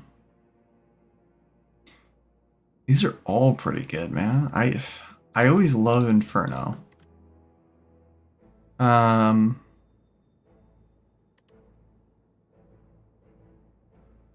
Shrug It Off is also just a nice card to have early. I think we upgrade for now. Yeah, because we were hoping for that Primal Force one. It's a kind of a risk that I don't usually take, but in this case I think it's worth it. And we already have most of the defense, so I think we just do that. We eat the little damage so we don't have to eat the big damage later. We aren't exhausting cards, but Vulnerable would go really hard with this deck. So I think we start leaning into that build. And we're immediately rewarded with a Colossus. That's beautiful. I think we just leave it alone there. And yeah, we're gonna... we could... I think we're strong enough we could actually elite fight into the double fire. And then we aren't as pressed for the fact that we're missing a second elite. So I think we do that route.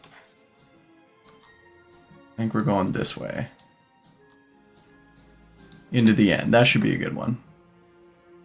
Of course, we're going to see what we get up to here.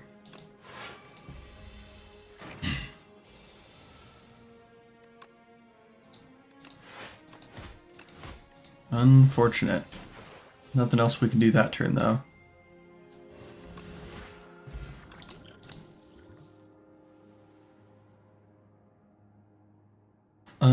Whirlwind's always really good. Cinder, exhaust a card at random. I almost want to say Whirlwind for the AoE. Because we're going to have some hull fights where I think that's going to be... Let's try this guy. Okay.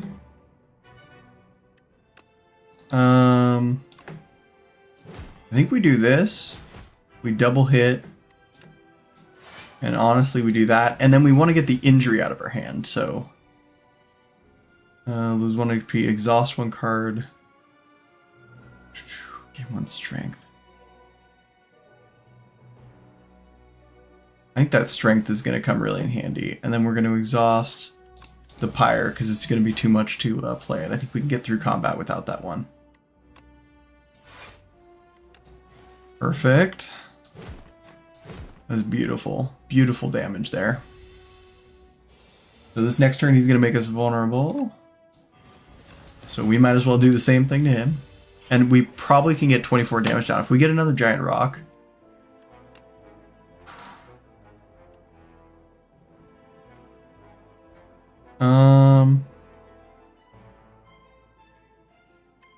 I think we do this, and we look to add...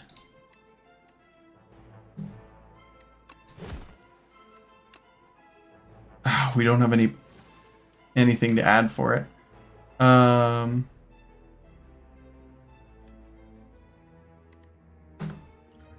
okay, we got the Ampule. So we'll do that, because I don't want to take the 24 damage. Taunt is always great. Pommel Strike's fantastic too, but Taunt's just unskippable.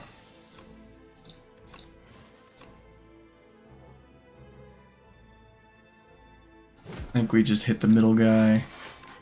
Get as much block as we can. And now we can kill him.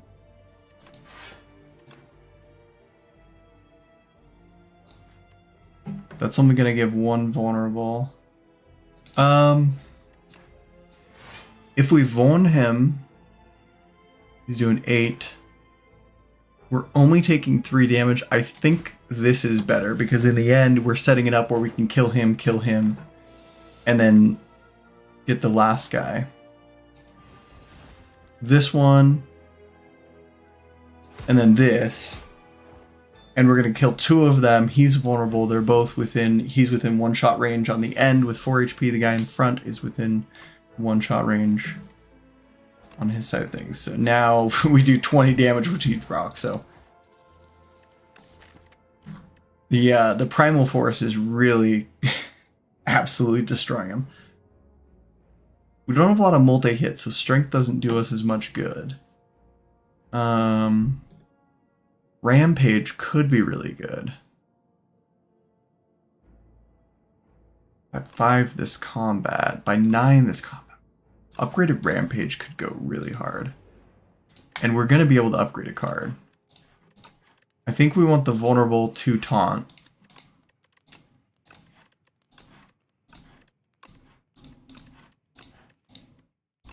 Because we're probably going to upgrade a second card. I don't think we need to even rest here. So we can either apply 3 Vaughn. I think longer fights, the Rampage is going to do a lot. But maybe a mistake not getting the Whirlwind, but... Let's go third guy. And then we just want to do some extra damage to everybody. That's just too good to pass up, the Whirlwind.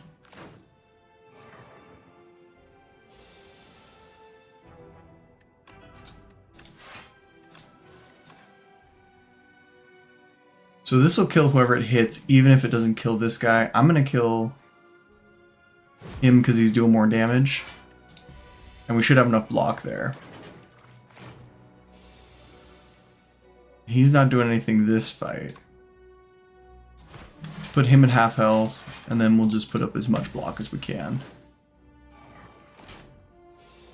We're going to need 6, but you know the rules. Burning Blood just gets us out of it, so... Okay, so... Rampage here. And then I think that'll only get us to 9 damage. So I think we do this, and we tremble him.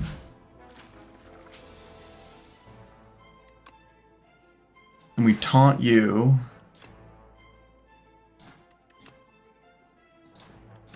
And we big rock you for now, and we put you down to 12. And hopefully by another... We don't have another big rock, but we do have Primal Force. Which is exactly what we got. Perfect.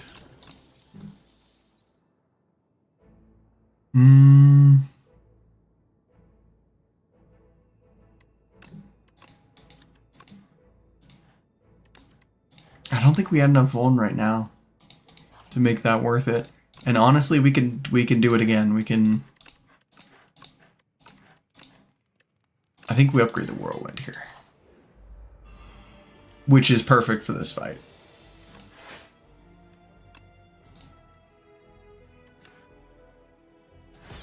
We go 9-9, take him out, don't take any damage.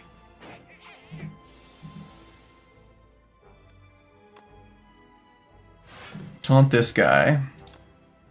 Big rock. Kill both. That thing is just going off. Oh, dude, offering is too good to pass up. The vulnerability for everybody would be great, except I'm going against a single target. That's just going to help accelerate our deck a lot faster. Man, this run is popping off so far. If we exhausted a card, Dramatic Entrance is also really good. I think we want to remove our strike for sure, and then we get a Tremble. Honestly, let's take the risk. 6 HP, draw 5 cards, add more Vuln. I think the 5 cards. Keeps that turn going longer.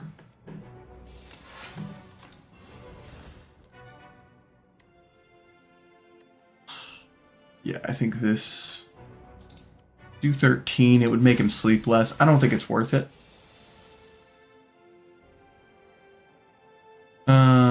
This turn, I think we go all in on it. We go here. We do this for the extra. Put the Tremble on him. Put the Bash down. Hit him hard with that. We might have even wanted to do a Flex Potion if I'm being honest. And this is perfect with the Primal Force. And him being vulnerable. So I think this is the turn we pop it. And we just eat the damage, because we gain 6 shield anyway, so 1 block isn't going to do as much. 2 blocks is doing something. It's moving the needle. I think we're getting close to being able to kill him pretty soon here. Throw that out. He doesn't do damage to us this turn. And we got him up on vulnerability again, so that's what we're hoping for. The big rocks coming back around. That was one of the easier boss fights given the ascension that we're at right now. I think this deck is really, really popping off. Another Primal Force. I mean, I think we keep the 1 Primal Force. Exhaust your hand had other things. That's good in the exhaust one, but I think Thrash. I almost skipped it, but let's try Thrash. Upgrade 6 random cards. What's not upgraded so far? Strikes and defends. Reroll each card roar once, or Burning Blood for Burning Pact. I think this, because we're never gonna have to. We're not gonna have to rest. We can upgrade everything now, basically. We don't need to worry about this shop. We don't have a lot of cash. We do have this route if we want. If we don't go that route, we'll hit this. We might want to hit this though.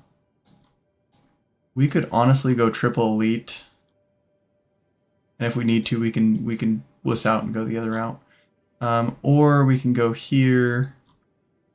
That would just be 1 elite though. Not a lot of campfires. I think either way we're going to the right. We don't like that.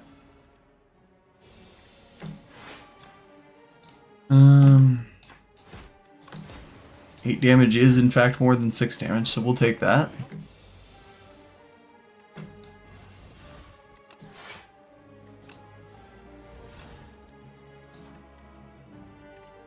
Nine damage is less than 20 damage.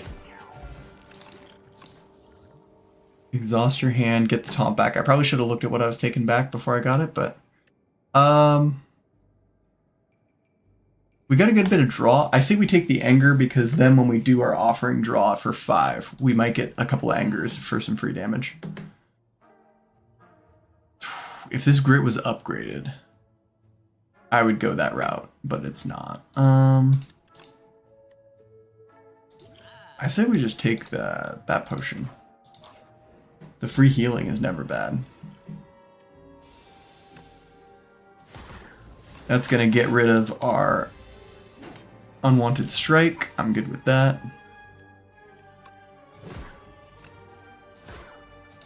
We're hoping we can rotate back through.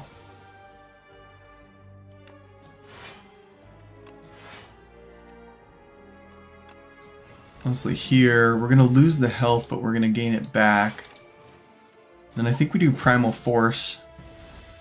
Because now we're guaranteed to pop him out of it with full vuln.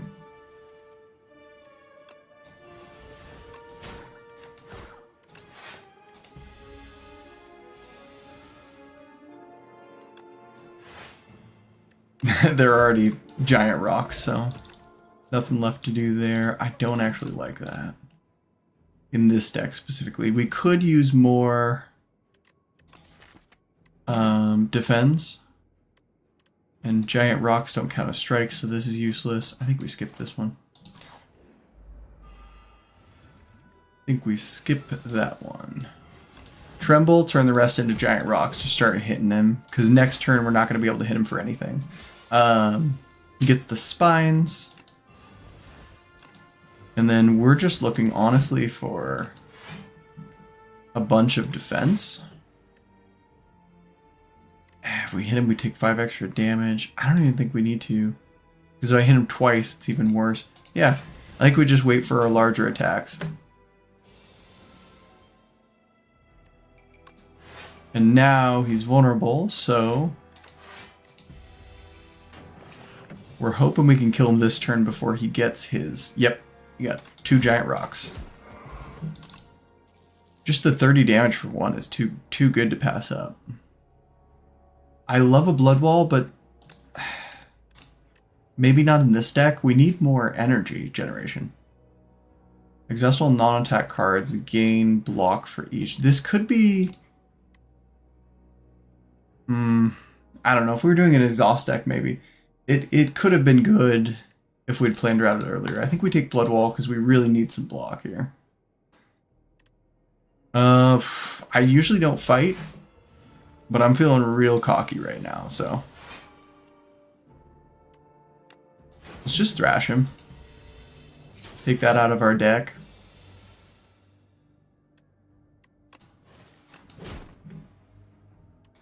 Hit him with the big rock. The big rock. Alright, now he's doing some stuff that we don't love. I think we actually rampage. So we can double block, skill potion. Get another huge block in there. And then we just hit him again.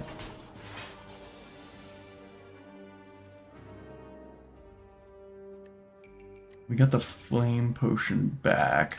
I think we want to keep hitting him. So we'll forego the tremble because this puts him in range to kill next turn. Then we just do this because we want the thrash to also turn.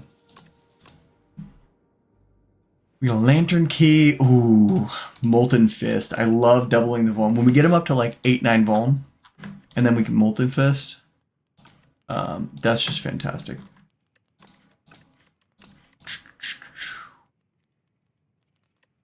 I think we want the blood wall. Just that huge block is going to mean so much. Okay.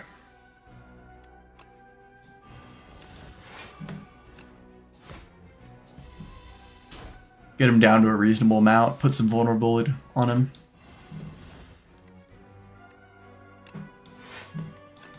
That still seems worth it to me. Block an extra 3 damage that we wouldn't otherwise.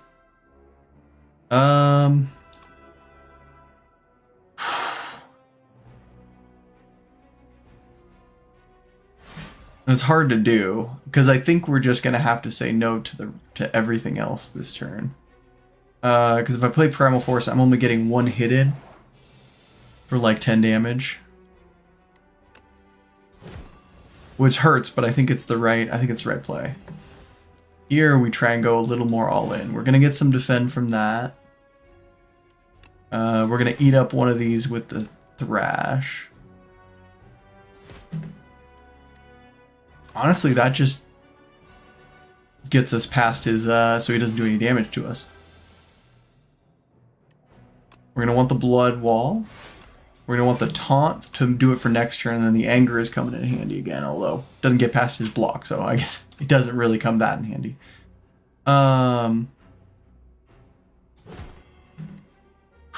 He's going to gain 4 tainted if I put up a 5 block, so we might as well put up nothing and get the 6.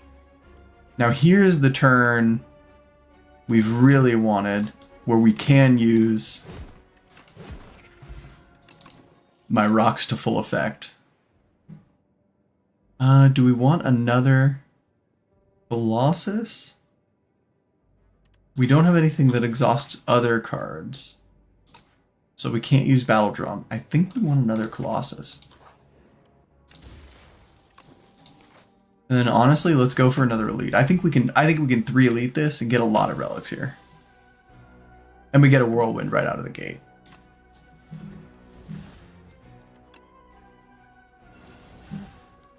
This, we put a taunt down on you. And then we whirlwind for 3 here. And we put everybody super low. Honestly, do this and get perfect. A free Colossus.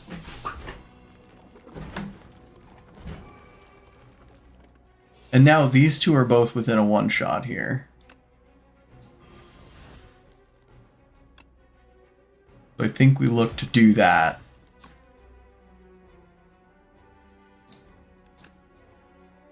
And actually, I think we just kill you straight up this turn. We are going to take a good bit of damage this turn, but this should set us up for a free kill next turn. Oh my god, no. Awful. Okay. Is that enough? That barely enough. Oh man. And all for a Book of 5 Rings. Shrugging It Off has been pretty dang good for us. I don't know if we want to make our deck any bigger though. Ooh, wait, actually. Lose HP on your turn. We're not losing a lot of HP on our turn besides offering. So I don't think Rampage is going to do much. Rampage with Inferno though, because you lose 1 damage every turn. Alright, not much we can do on that. Damage coming in, but... we are going to get a Blood Wall down. Tremble. And then I think we just Primal Force everything into big rocks, because now we can kill the front guy, take no damage from the back guy. He's only putting dazes in our deck for next turn. So it's nothing we even have to worry about. And then we just hit him for as much as we can. Take him to half HP. Defend, Tremble, just to get the artifact off of him. All we have are blocks and a deck full of attacks on a turn where he's not attacking. I'm not mad though. God damn, that wasted so much HP too.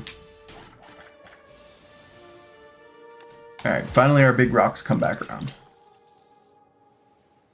Do we want another Anger? I don't think we have enough draw for another Anger. In fact, I think we skip to go around to the other rest site, so we have a second rest before we fight the elite here. So let's Tremble, let's Rampage, and just do as much damage as we can.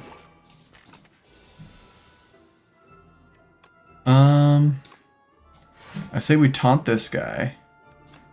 We Tremble him. We hit him with that. And then basically he has enough vuln for the rest of the fight. We're hoping for 1 turn with a couple attacks in Primal Force. We got nothing. Let's put that out because now he doesn't do any damage. And then we'll just hit... Oh, I should have done the other way. I would have killed the small ones and he wouldn't have done anything. We got a Primal Force on a turn with no attacks. That's not fantastic there. We are going to get the Rippling Basin. So that's good. We do get to thrash this guy.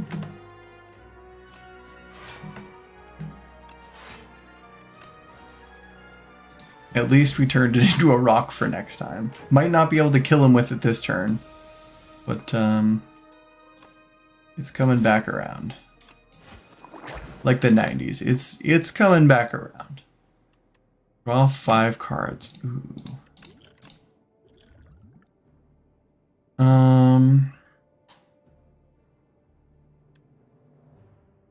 I could go for another treble. We are making our deck probably a little too fat here, to be honest.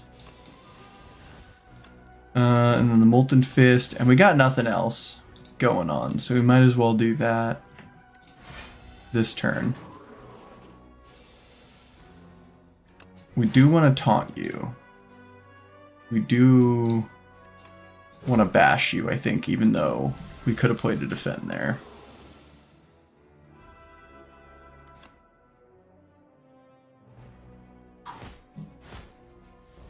Oh, it exhausted the one I wanted. And now he's got plenty of vulnerability. If we get like a Dominate or something like that, that would be peak. Okay, he's not doing anything now. Might as well put some more Dazes in our deck, to be honest. Because we just need to get him low. We got some Primal Force. I think I still want the Primal Force, even though that's one of our better cards, because it takes like half his HP. And then here's where we'll shuffle. Trying to find anything else. We did at least get him to do no damage this turn, so there's that.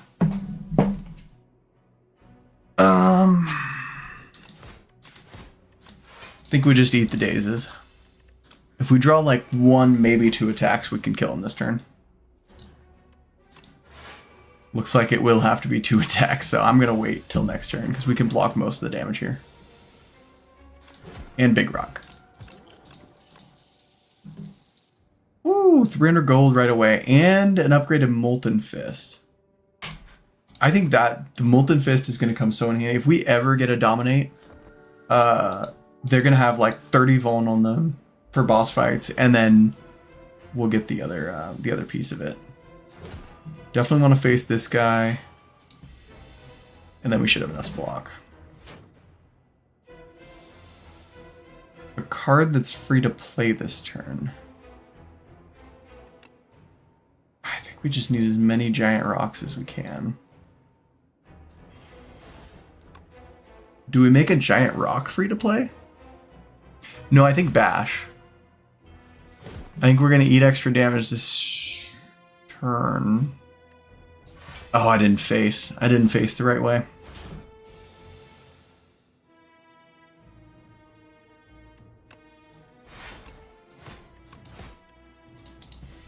Unfortunate.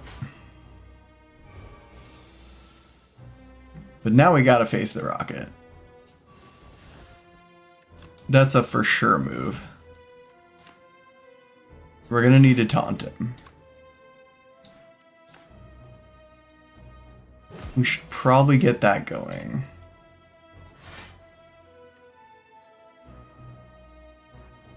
I guess just another defend, because we have plenty of vuln going on these guys.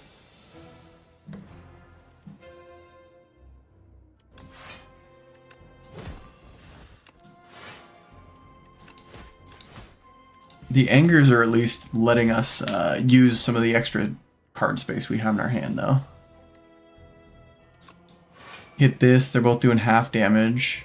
I think here's where we Touch of Insanity this guy. Use it.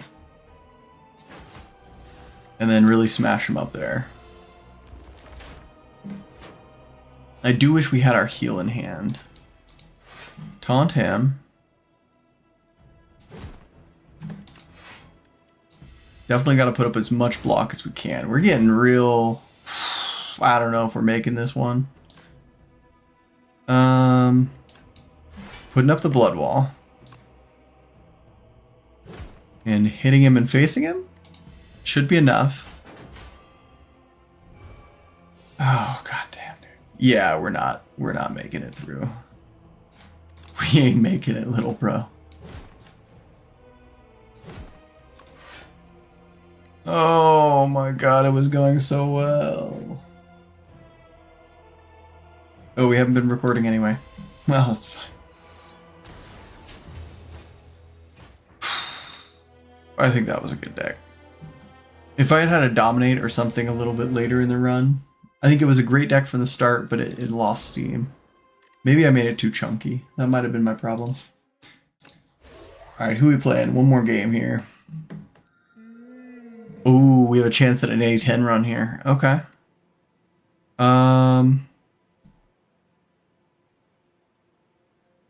Let's take a huge risk and let's get the glam.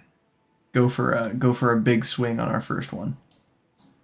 We could go this way. I don't hate this route. Then we could even dodge the elite there, or we could go up this way. Okay.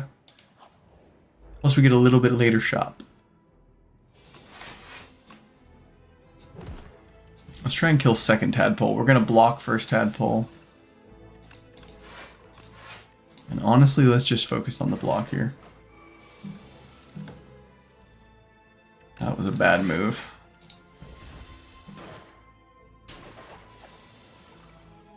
But now we're back to their opening set of moves. We can actually just do this. I think that's still worth it. Even though we're going to take some damage for it, taking 1 damage to get him low. And we'll use Otzi like a battery here. We give him a little extra HP, fatten him up a little bit so that just in case. Doom builds are always great. Extra block on this one. I haven't got an Ethereal build to work. And I'm not a big fan of Afterlife. I mean, it's an exhaust one, summon 12 for 1, so that's great. But this is 14 Doom and 5 block, plus the upgrade upgrades both, Doom and block, so. I think we get that and we upgrade it as soon as possible. We get it immediately. Nice. I don't know why I wasted it on defend, but... bodyguard. And then he eats all the damage.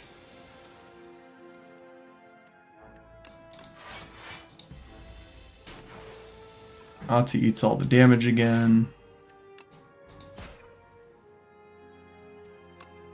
Honestly, I think we just do this. Well, no, I should have hit him. Otzi would have taken the damage anyway.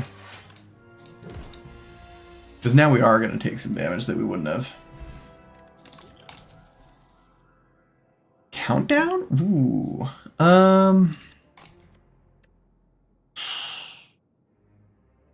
Brain power is also really good, but so is just, especially with the retain, it stays out there. I think we go all in on the Doom build.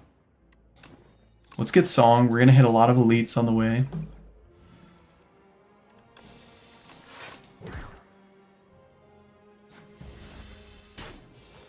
Take a bit of damage there.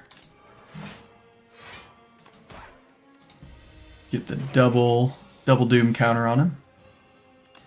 Of course, we get all block on a turn where we just needed 1 more strike to kill him.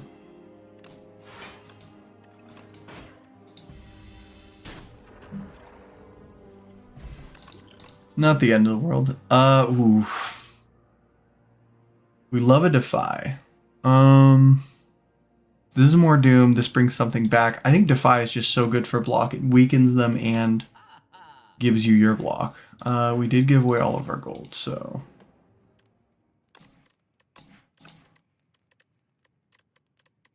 Definitely the Glam card. Because we double play it, so... I think we just defend. Defend, defend, defend.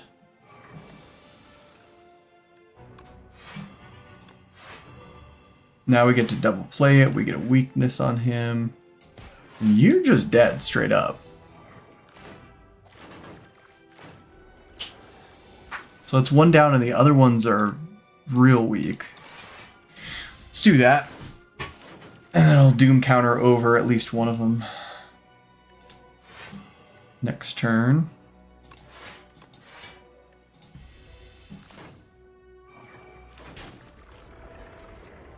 There we go. That was pretty easy considering what we had going for us there, or going against us. We'd love a miniature tent with the Goyo or whatever here. Guria. For each card drawn, we're not really doing a Souls build. Not doing an Otzi build. I think we just skip. I could see going Souls later, but not right now. Definitely need to rest this time. These 10 block deal 6 damage.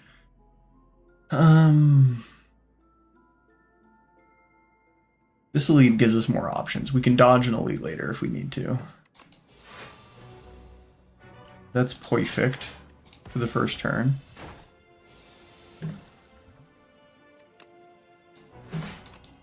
We definitely want countdown early. I think we run the colorless card.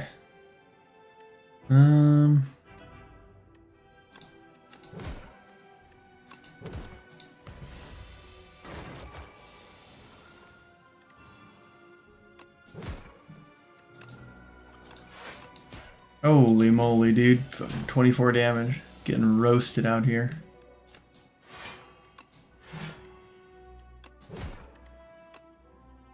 And then we have enough defend. Plus now we might be able to get him below 75. We are not going to be able to get him below 75, so let's just defend up. I guess we could have with the attack potion, maybe.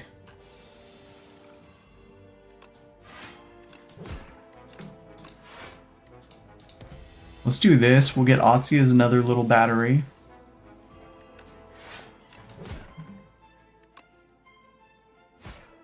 We did get him to 75 and to Doom, so he's stunned out for his Doom turn. That's perfect. Frozen Egg, whenever you add a power to the card, upgrade it. Okay, interesting. I think we want another Defy. It's just so good, we want to see it come around more often. Rest up on this one. It does suck that we're not upgrading cards as often, but... Get a strike out of my deck. For 3 life, I'll take that trade any day. Obtain a random relic. Whenever you rest, you may add a card. You may add a card to your deck. Interesting. Not a card reward, a single card. We don't want to lose our Defy, so we'll play it. Probably gonna use our attack potion. Not this turn, but soon. Well, maybe we don't need to. We did just lose Otzi. I think we do, actually.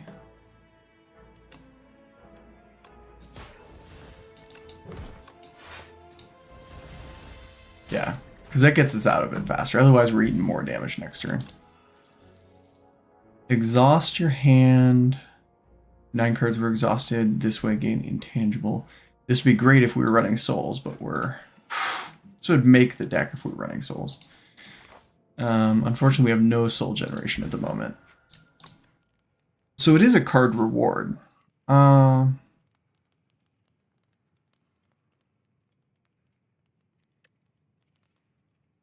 Honestly, Melancholy is good for the longer fights, which we're about to go into.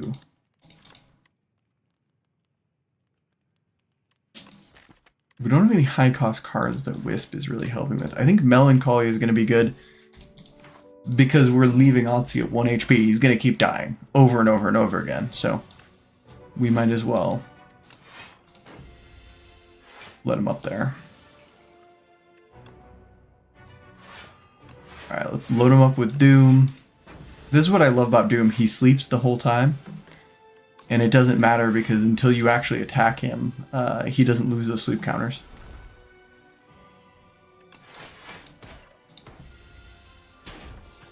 But now is when we gotta worry. Defy, Defy. Just trying to stack up as much as we can to not die here. This, another Defy. We're gonna keep him weak. We don't need any more defend, so we might as well get a little attack in there. Sneak a little in. It is interesting that Otzi hasn't died enough. He's going to probably die on the next turn here.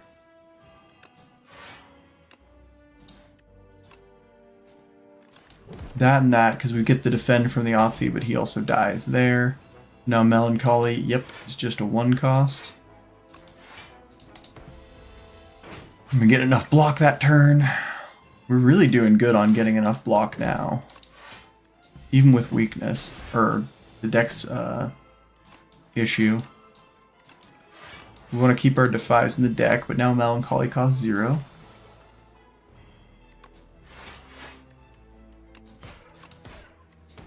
And 1 defense means nothing to us, so we might as well keep pounding away. Honestly, Countdown Clock is doing probably the most work for us here.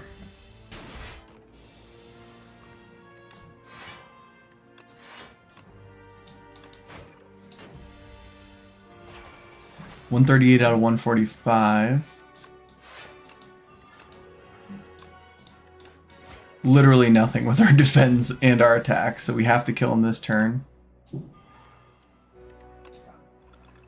Oh my god, I don't think we're gonna survive. We waited too long in the fight. Oh, we took too long. I think Countdown screwed us. I think if we get a different card there. Or we just needed some stronger.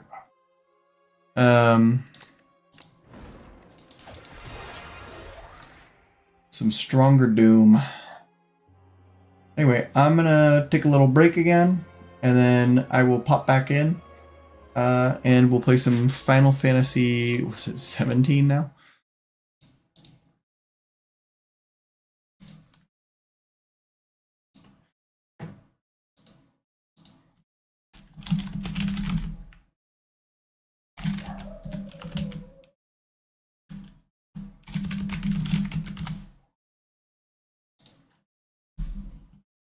Alright, see y'all in a bit.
Alright.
I suppose we're going to want that Anna.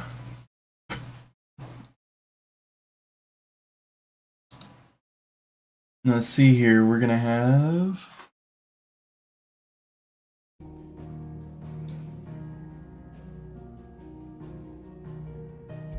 I think that's fine. Subtitles good. Controller rumble we don't need to worry about because we're not playing on a controller.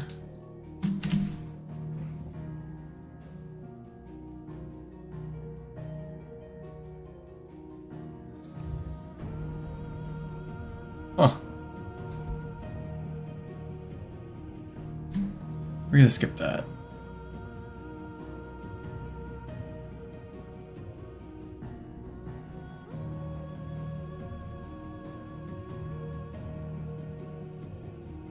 And we're fine with action.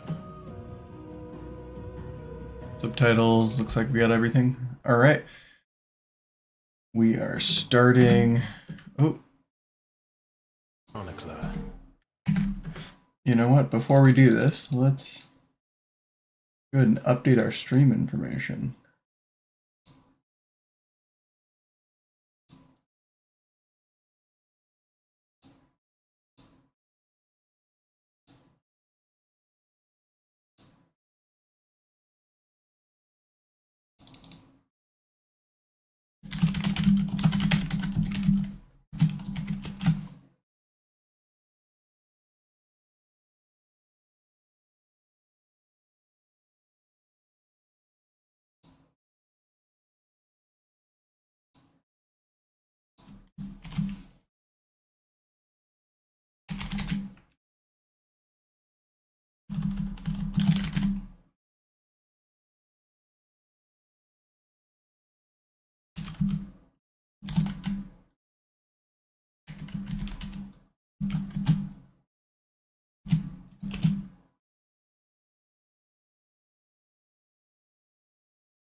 Give me one sec, I'm still updating.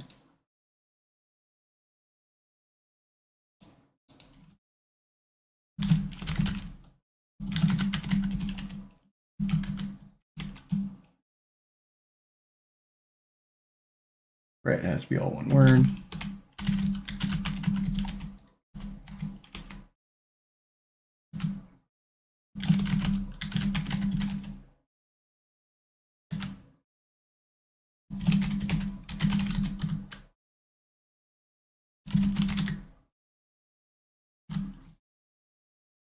All right. Save all. And we got our stream going. Sweet. Who said that the land of Valisthea was, and that it was this light which finally led our forebears out of the darkness. Yet, what they saw in the light gave rise that ever lures us back into the crystal shadow. And thus did our journey begin.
Ooh, kind of looks like we lost that fight.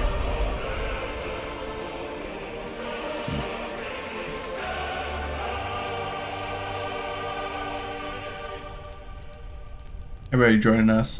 Just starting our playthrough of Final Fantasy 16. No idea what's going on yet.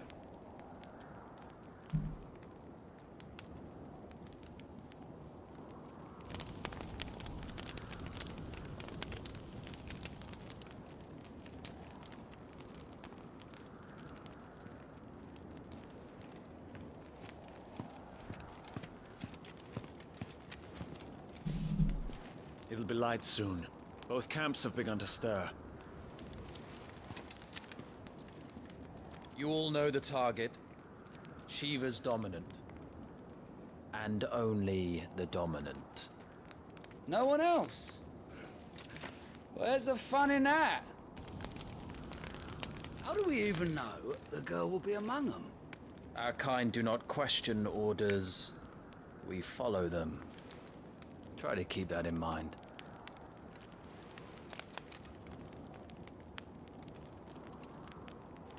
Let's get this done.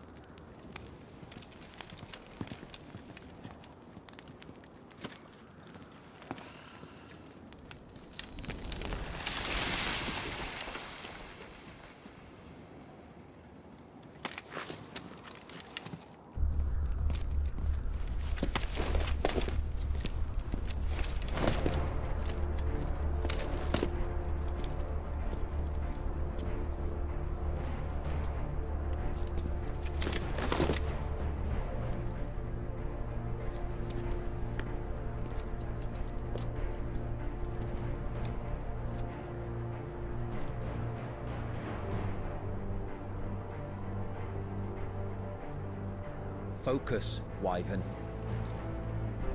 You are key to this mission's success. Yes, Sergeant.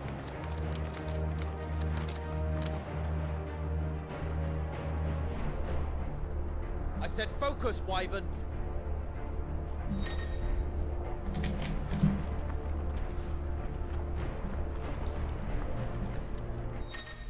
Well, we're getting really basic with the tutorials.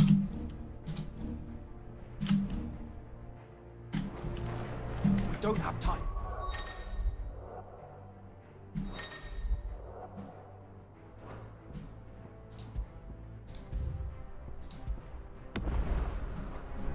All hell is about to break loose.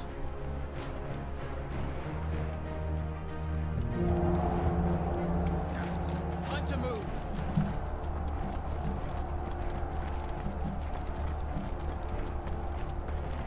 It's like we don't go faster when we press shift, so don't worry about that. Just in time.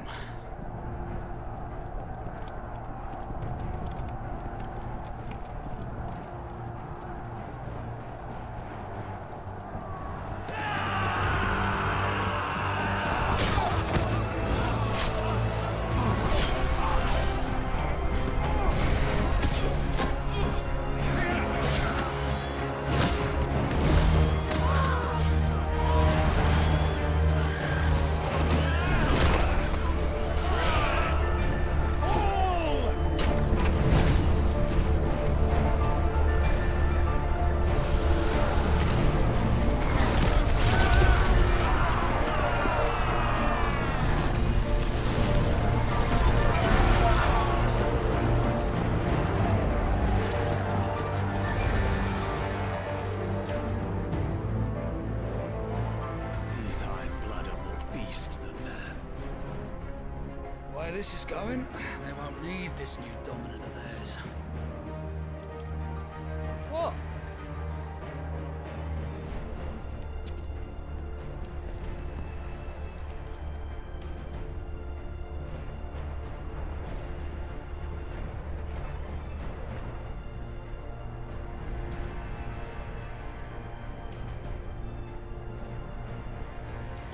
To the gates! Quickly! Move! What do you mean, you refuse? Did you not pledge your swords to our cause? Come now. Marshal, The King of Waloed is our guest.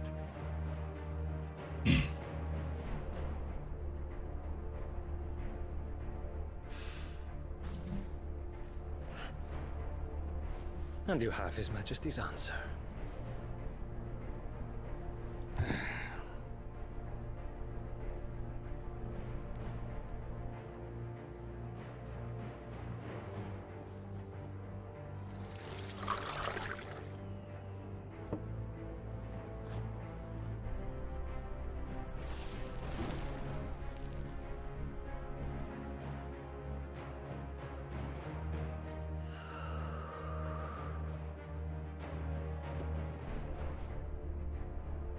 I wonder that you summoned us at all.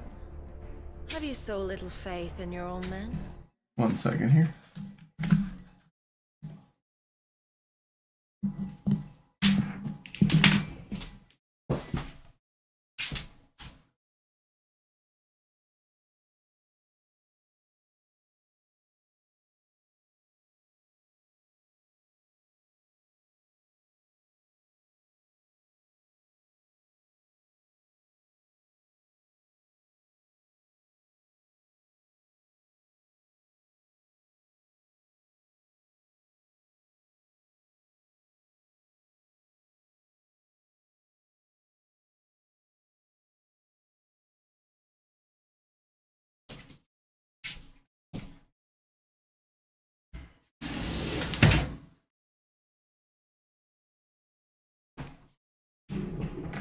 All right, back to it.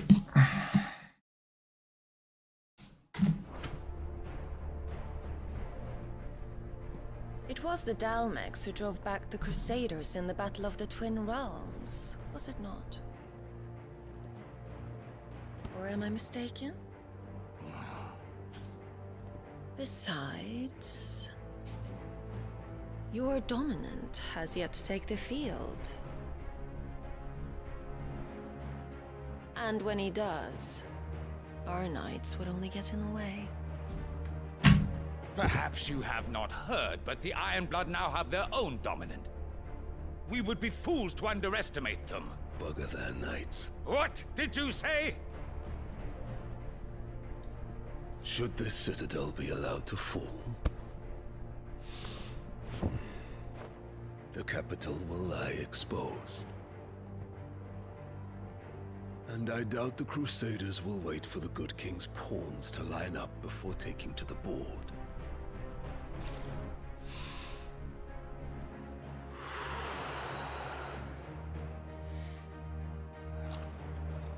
Which just leaves me. Hopka! The Ironblood will rule the day they set foot on Storm. This game is over.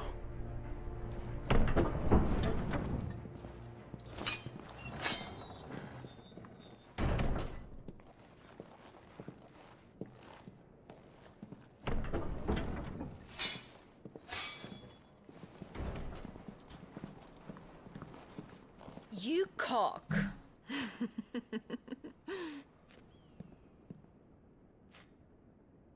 Benedicta.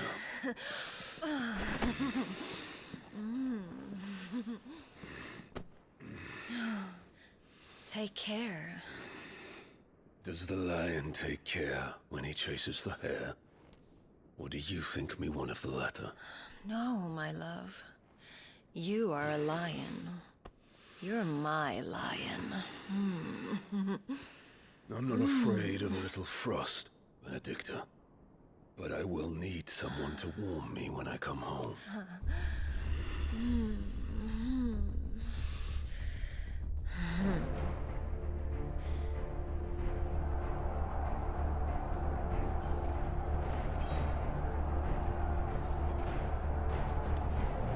The front lines are gone. This is our chance. The chaos will conceal us.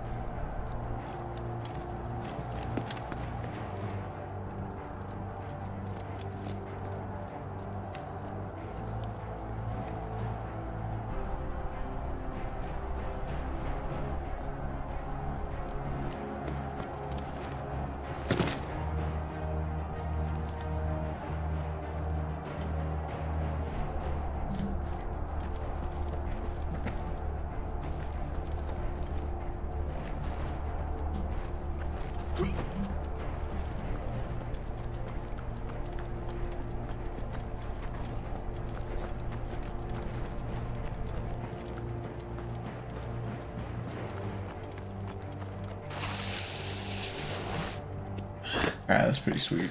And quick and deadly. As always. Let's see how combat is in this game, though. Take the van.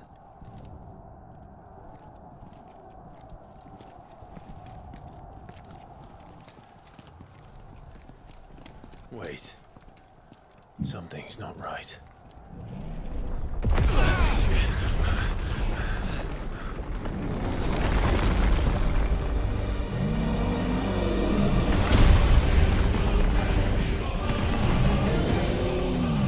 Titan. So the Daleks finally grew tired of being slaughtered.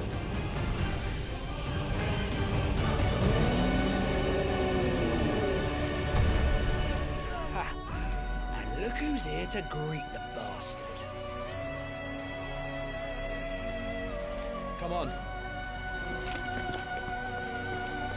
There should be Shiva, I believe.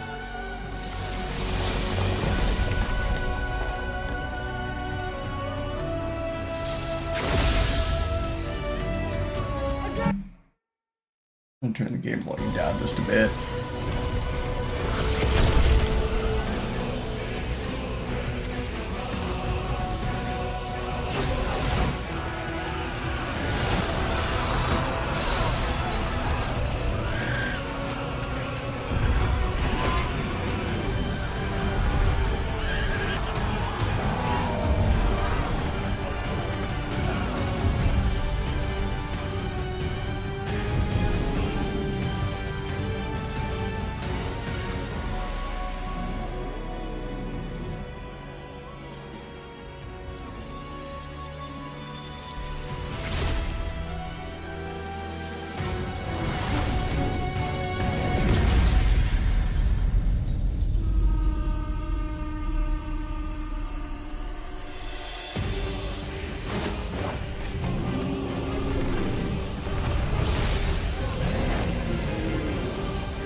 Is there QTE?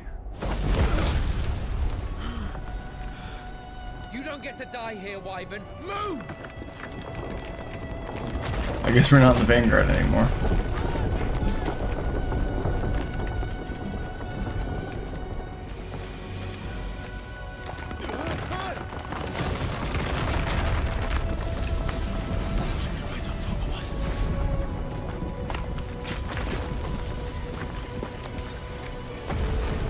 Not sure how we're supposed to take one of those things out, but alright.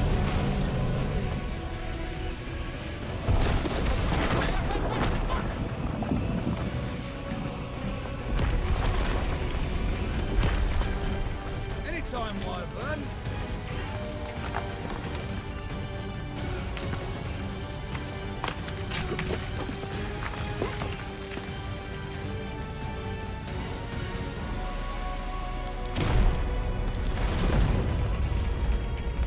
Who's gonna stand there?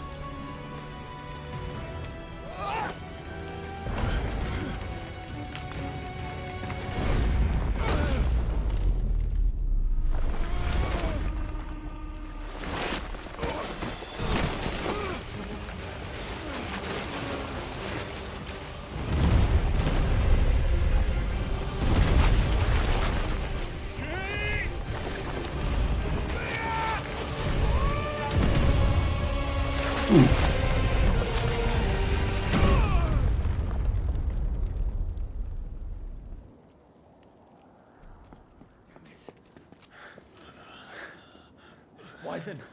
Wyvern!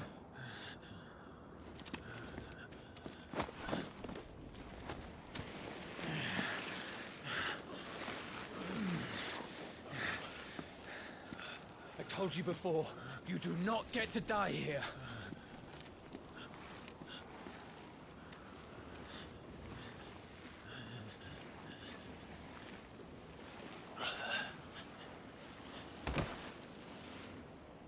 Oof. Big oof arena right there. Clive! Get up, Clive!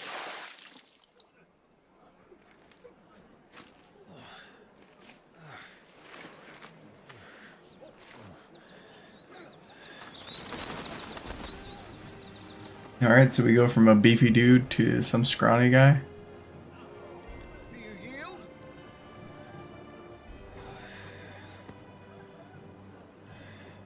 Well, if you're not cut out to be a shield, there's always work for you in the stables. Unless, of course, you think you can defend your master while sat on your arse in a puddle of pig swill. I'm sure he'd find a way. My brother always looks after me. Right? Go on. You're sure to hit him eventually. Don't give up now.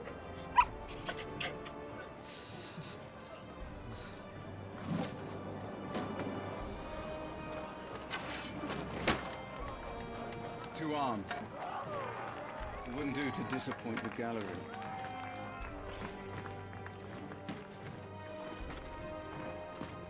So we finally get some combat training, I guess. Let's start again from the beginning. Come, show me your form.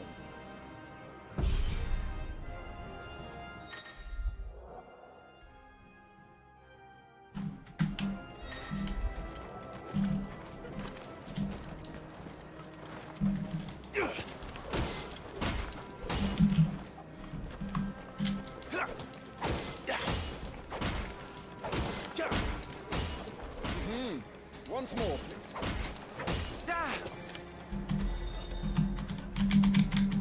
Very good. Such swordsmanship will serve you well in the field. But can the same be said of your spellcraft? The flames of the phoenix burn within you. Now let them burn without. Come, Clive. Rain fire down upon me.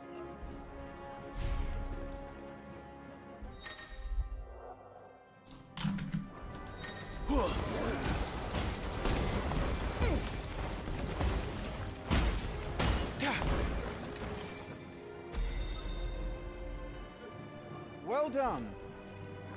Alright, but how do I dodge and stuff? Wield the Firebird's flames That's just the as question. first shield should. You flatter me, my lord. Or would you rather I flattened you? Can be arranged. Let's see if you can elude my blade. After all, your attacking prowess will count for naught if you don't live long enough to use it. On your toes, Lord Rossfield.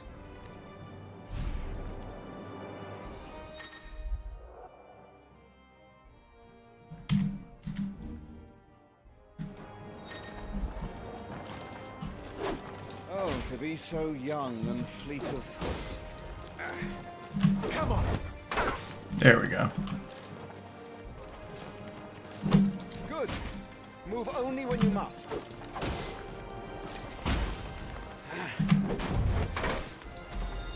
Okay, so the precise dodge gets you a little more too. Remember, Clive, your blade is not your only weapon.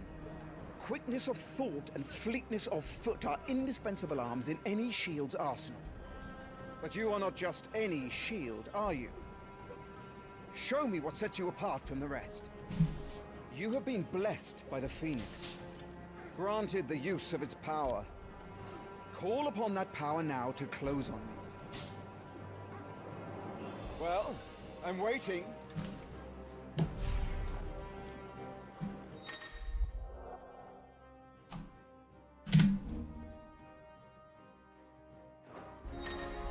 Okay. Would that all our shields could move so swiftly.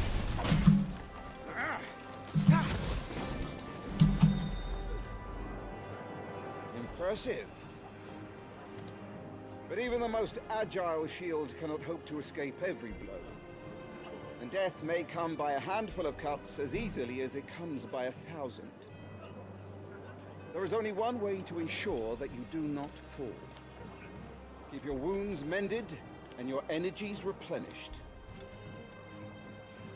Speaking of which, my lord, you seem a little worse for wear. Now that won't do at all.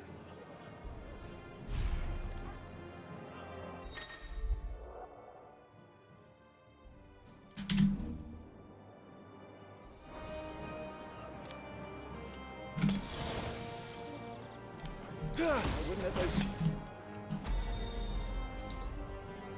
That's better. Battle is a succession of pivotal moments.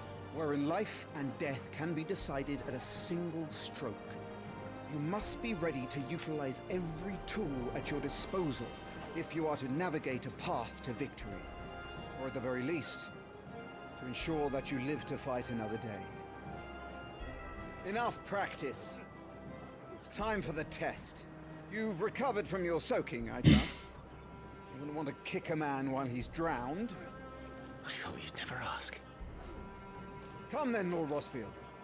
Spar with me. If you believe yourself worthy to be called Shield of the Flame, then prove it. As you wish, my lord.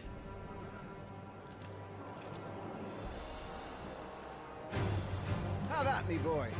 Make proof of your strength.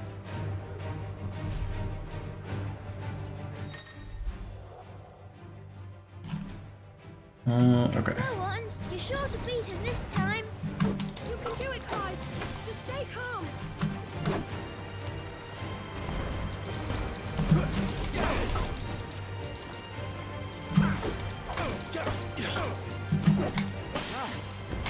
You're taking this seriously.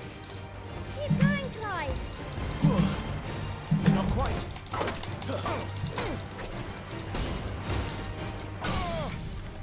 Alright, so I broke him there. So they have a stagger system. Broken and living him stagger, try dealing as much damage.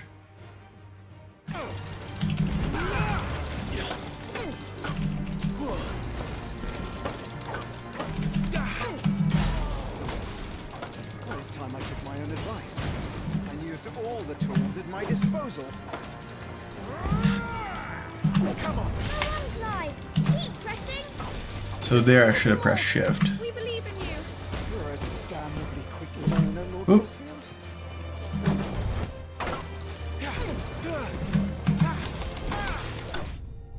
Yeah, that was it. Okay, so I could have done it without taking damage, but other than that, I think it was a pretty good one. Pretty good combat there.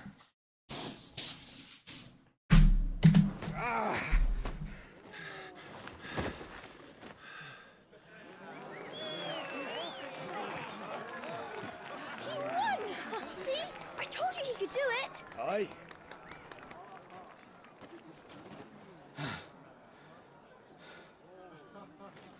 Bested at last. It's taken me long enough. That was a display worthy of your father. You are a true shield of the flame, and let no one tell you otherwise. Including me. What are you lot gawping at? Back to your drills.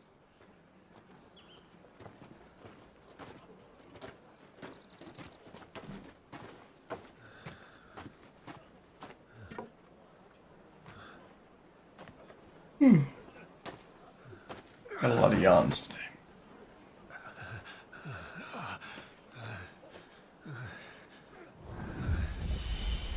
That's a weird noise to me. Even if you're hurting. Joshua. I was just tired. The Phoenix's flames are a gift. You mustn't waste them. It isn't a waste. My shields look after me. Why shouldn't I? That's why. You were coughing this morning too. You shouldn't be outdoors. I'll be fine. It's just a cold. Don't push yourself. His Grace has returned! Father's back. Hey.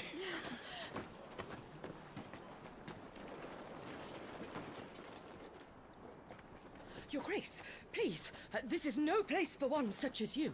I would gladly brave hell itself to see my darling boy.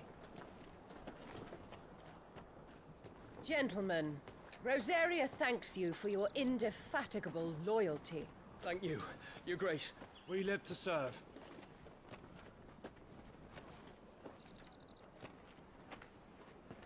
Joshua. You should not be out of doors. We have discussed this. I'm sorry. Good day to you, Mother.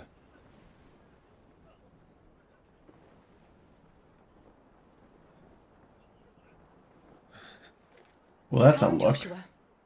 Your father will be expecting us.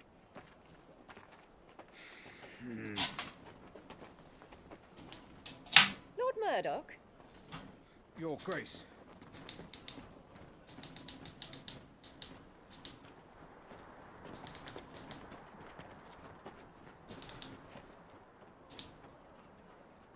What a way to treat your own flesh and blood.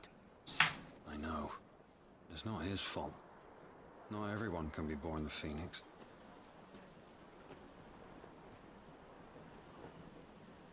We should join them.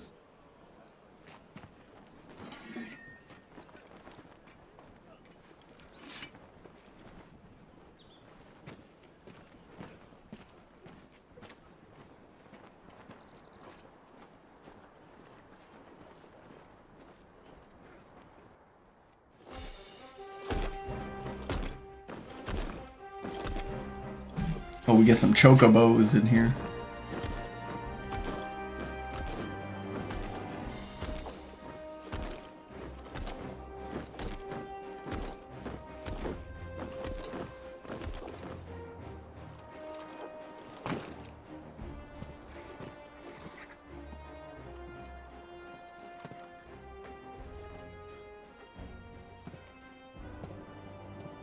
Rise, my friends.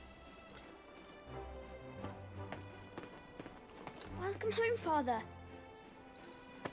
Thank you, Joshua. You are well, I trust? Yes, Father. Much better. Today, Jill and I went to the Bailey to watch Clive's spa. Is that so? Quiet, Ooh, little puppy. Stop it, boy. Not now. You'll make a fine hound one day. Father. Lift up your head, girl. Thank you, Your Grace.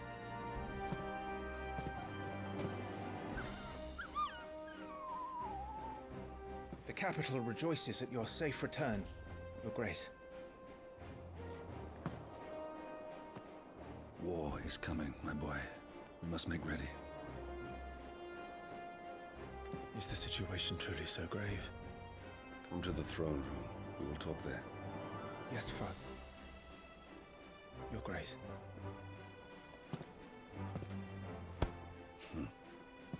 Shields dismissed!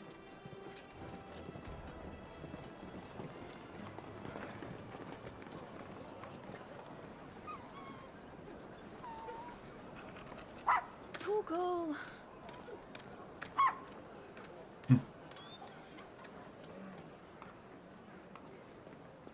Where do you think you're going? Clive here is off to see the Archduke. Right.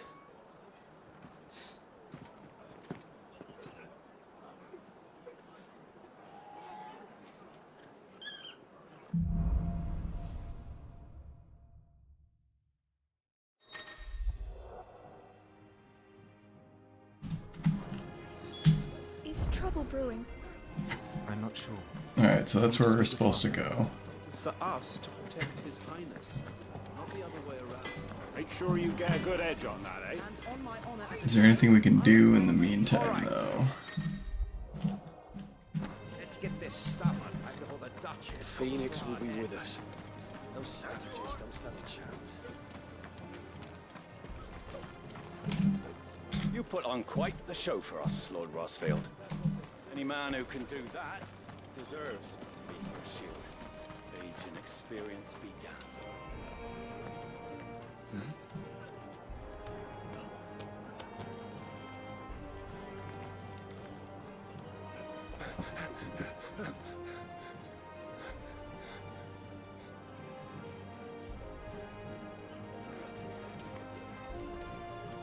Good as new.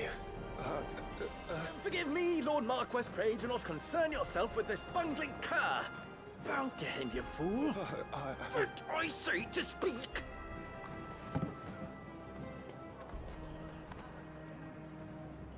It was no trouble. Really. Oh, do not indulge him.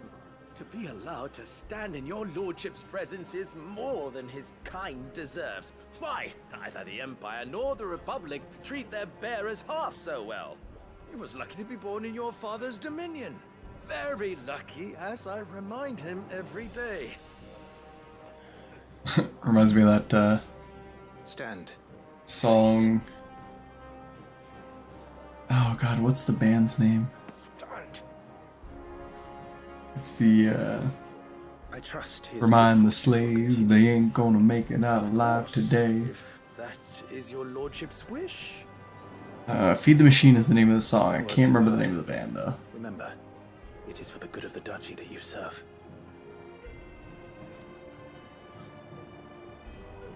As do we all, my lord. As do we all. Come along now. Back to your duties.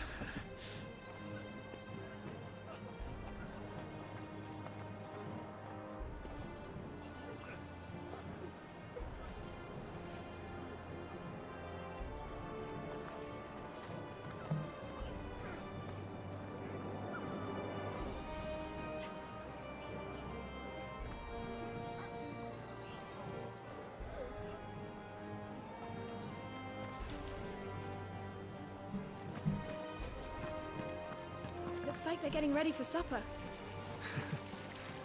I think someone's hungry.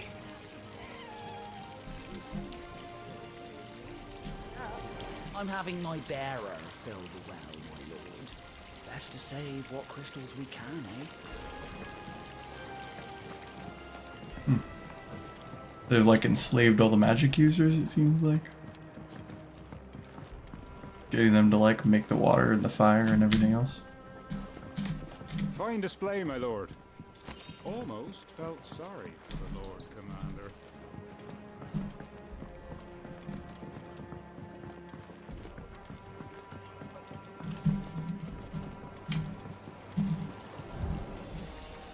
Wheat harvests down again, apparently. If this war ends up dragging on.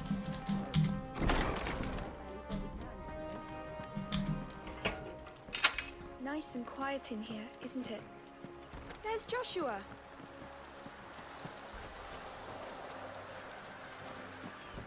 Marquis. Forgive my man, he'll be done in a jiffy. Just getting the place tidied up for the big procession.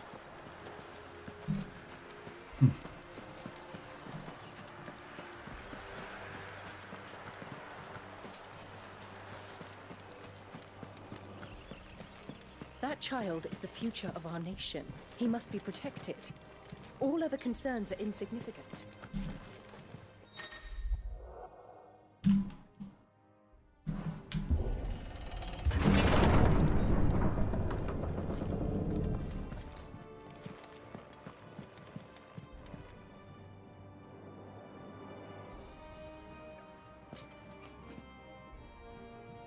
Good luck.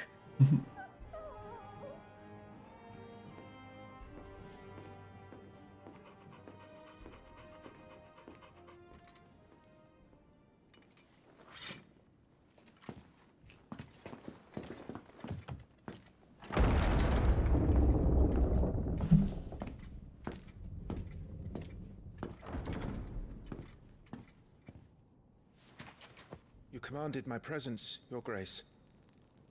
How may I serve you? All right, you can stop licking my boots. Your mother isn't here. Do the territories fare any better?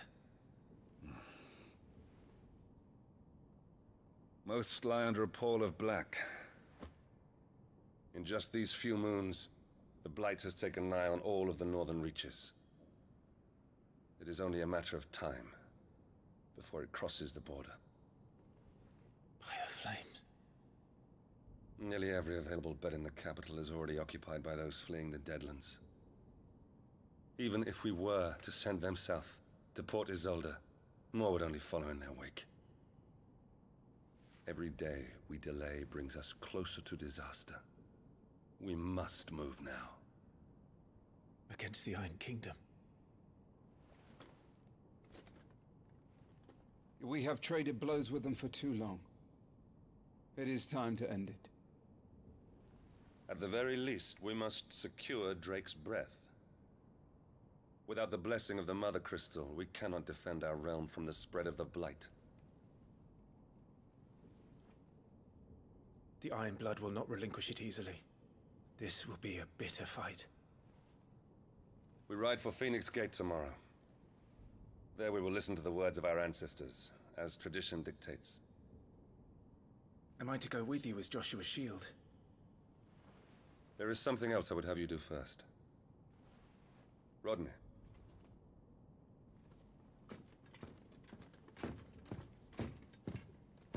You will have heard the reports, I am sure, of beastmen from the north being sighted within our borders. Goblins in the Stillwind Marshes. I know of the rumors, yes. Then you know what must be done. I will give you 2 good men. While we ride north tomorrow, you will journey to Stillwind, search it, and clear it. Then you will join us at Phoenix Gate.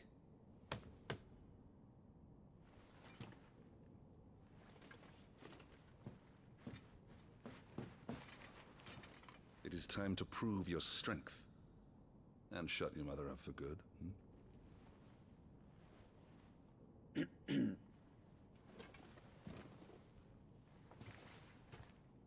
I will do my duty, Your Grace.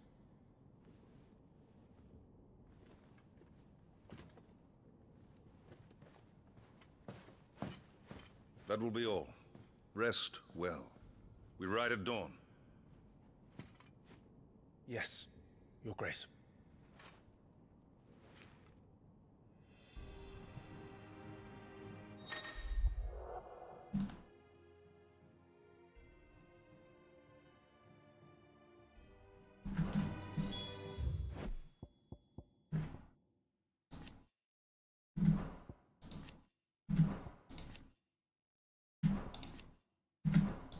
Alright, so it tells us about where we're at, where we're going, who we fight for, all that kind of stuff.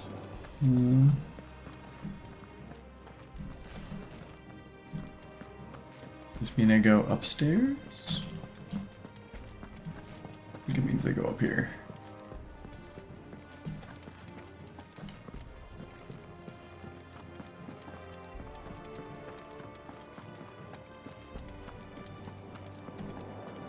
Kind of want to see what's on this balcony first, though. Oh, okay. Just overlooks the garden. No messages, my lord.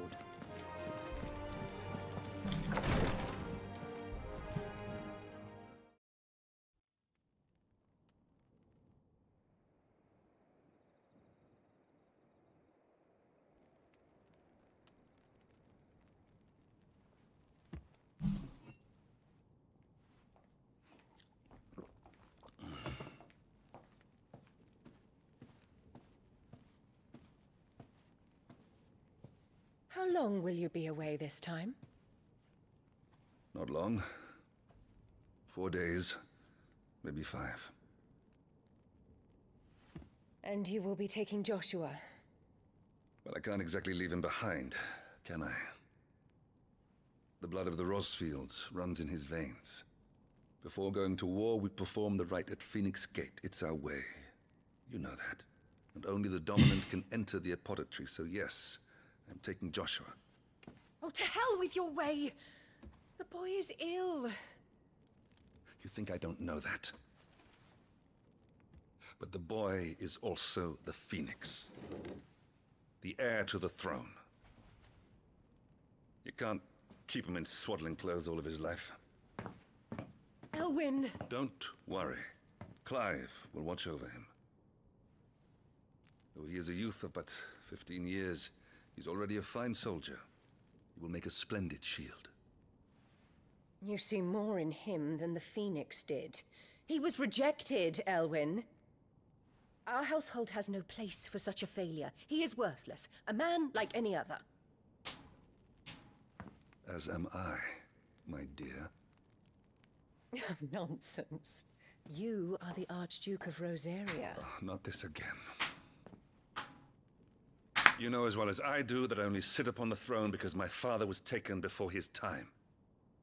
I am merely warming the seat till Joshua comes of age.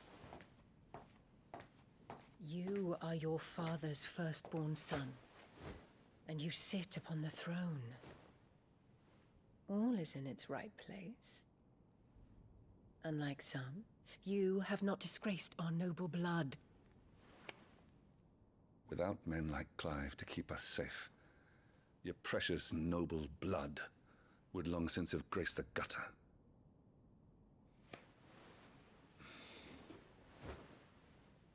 We have an early start. I'm going to sleep.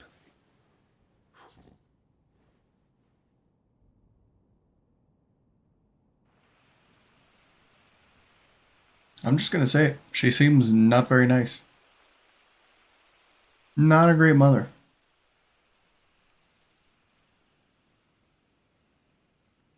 This is it then. Time to prove yourself. Wishing on a star? I'm a little old for that. I should get some sleep. Right.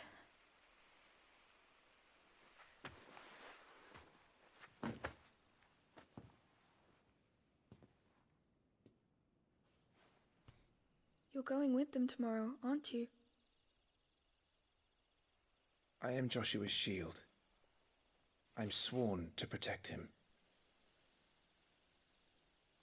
He takes too many risks. I only wish I could save him from himself. Clive, you... I have another mission too. Father has given me my first command. Well, if you're not going to pray to Metia for your safe return, I shall just have to do it for you.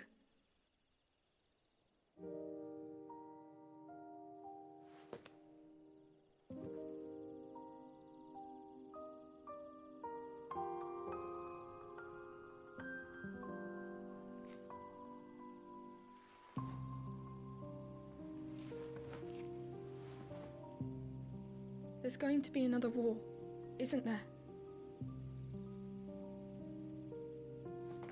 Since coming here, I've begun to take peace for granted. I assumed the war between our nations would be the last. But it never really ends, does it? No.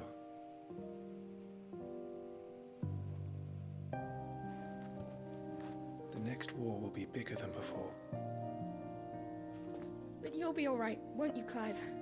You're a shield of Rosaria, after all, and blessed by the Phoenix.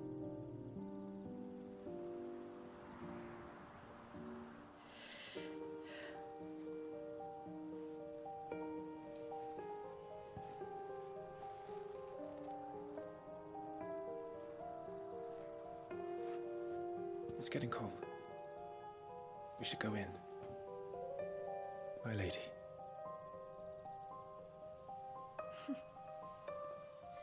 Good night, Clive.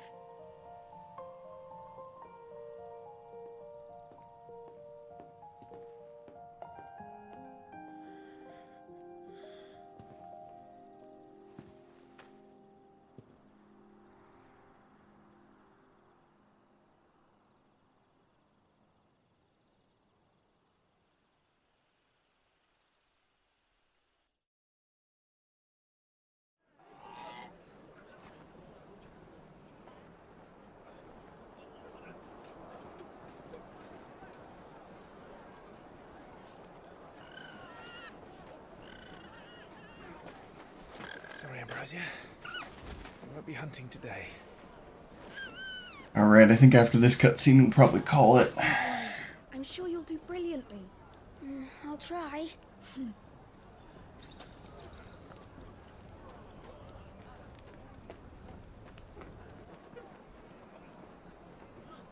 Good luck!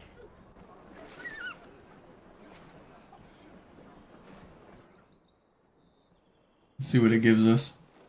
I'm assuming we're going off into the woods to fight those goblins as our first mission. Friends, we ride for Phoenix Gate. May May the blessing of the crystals go with us! And shield the Firebird's flame forevermore! His Grace departs! Open the gates!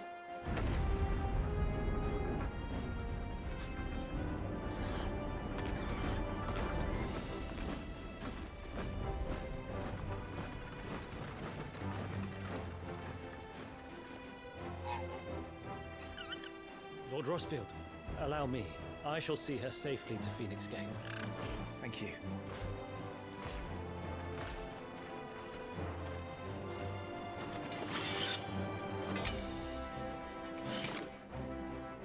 We're ready to depart, my lord. May I say what an honor it is to serve alongside you?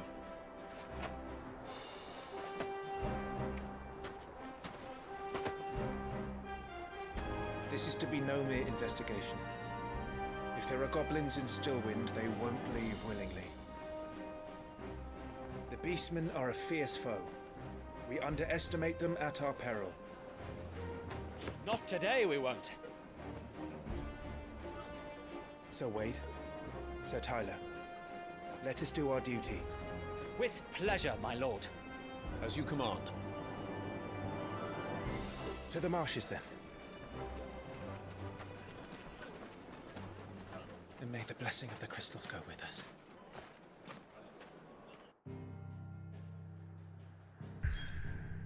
All right.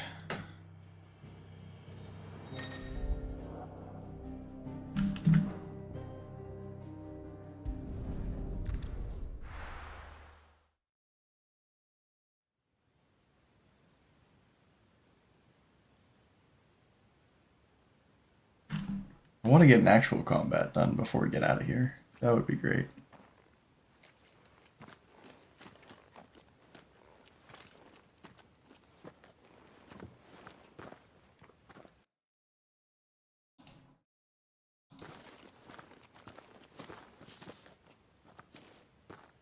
Keep your eyes open for those goblins. The reports place them in this area. It's all swamps from here. What's your step, my lord? And everything else.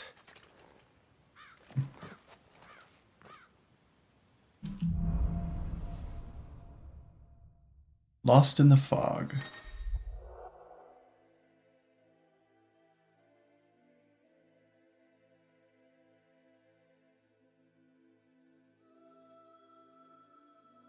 So the timely accessories must be those things you were talking about before.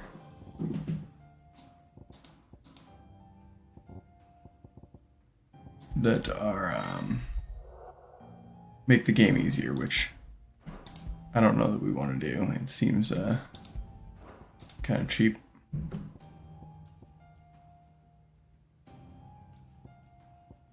Yeah, they just take things out of the game, so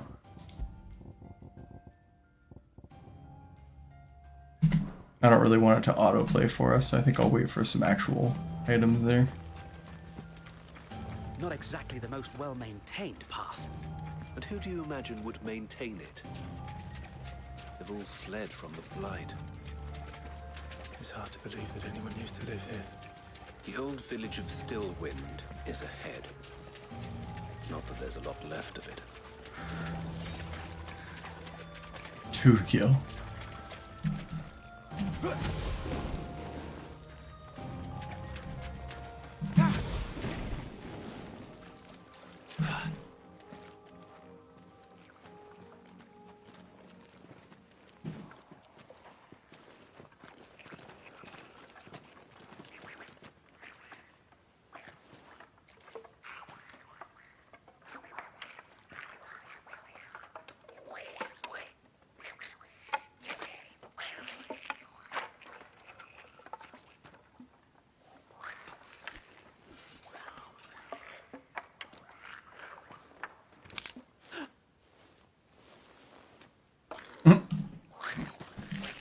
Fucked up, my dude.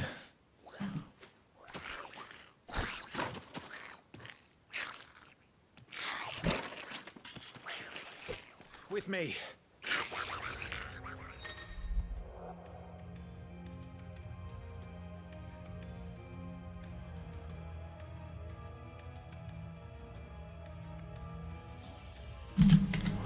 Okay, so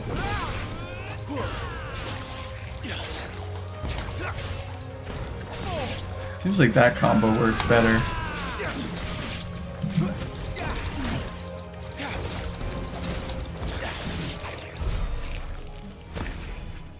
Goblins.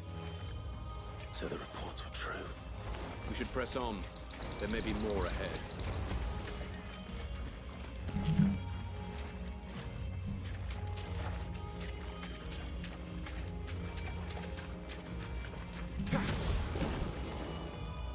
Look, there's something in this house.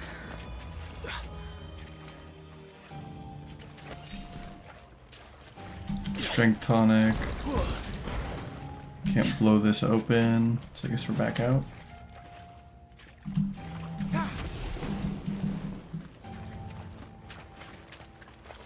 Welcome to Stillwind.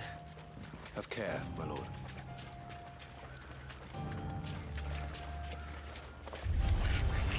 There's more.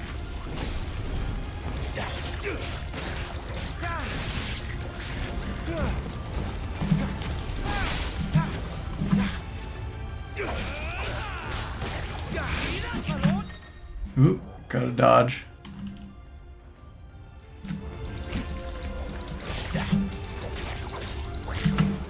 Oop.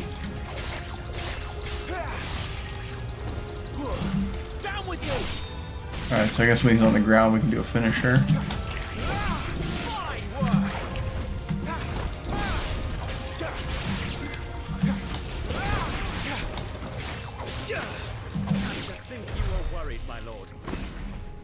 Okay. Seems like that's all of them.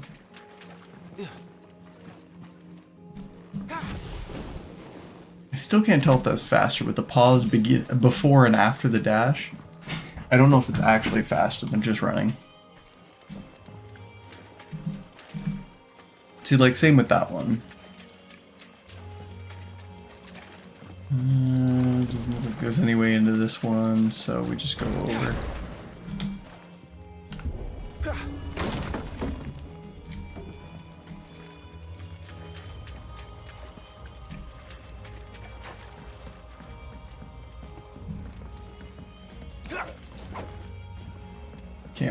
Can't break the barrels. Another strength tonic. I'm curious about these.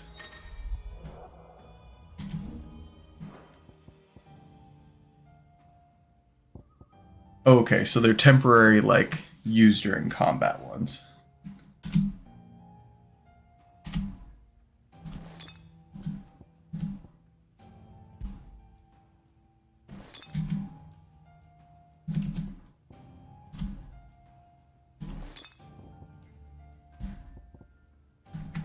Oh, and you choose where it goes. Oh, so we only have 3 slots, it looks like. That kind of sucks.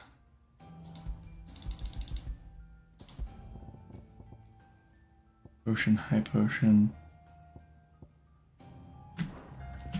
Alright, so if we can avoid using those during combat, that'll be good for later. But they look like they're pretty easy to come by, so. That fills us up on potions.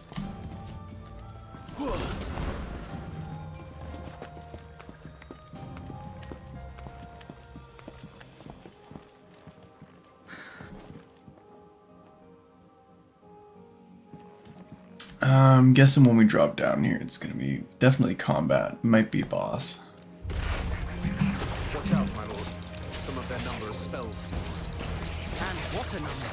We'll all have our hands full here. Stay down. Wait, can I? It wouldn't let me.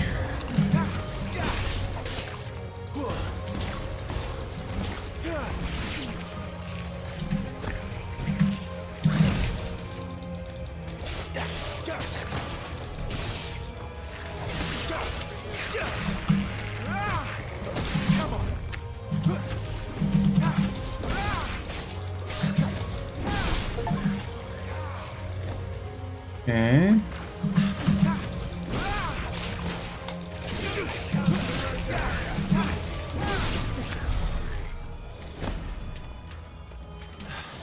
So we can use him out of combat too.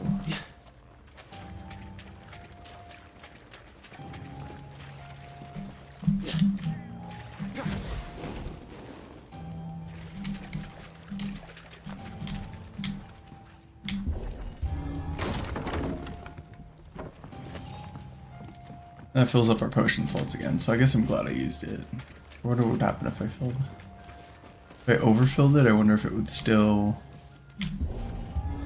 give us a 5th one, or if we just have to use one before it would We should overfill. be nearing the old village square. It might not be a nest of goblins. So it automatically uses a potion if I'm full up, it looks like.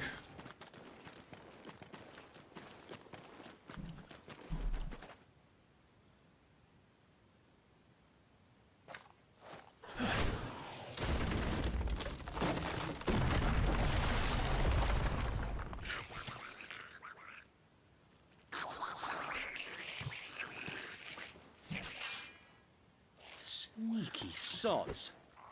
We're trapped. My lord. I'm working on it.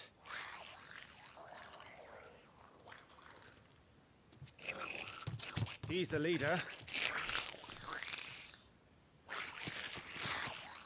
But we'll have to take care of his followers first. Care to thin the herd? As if you have to ask.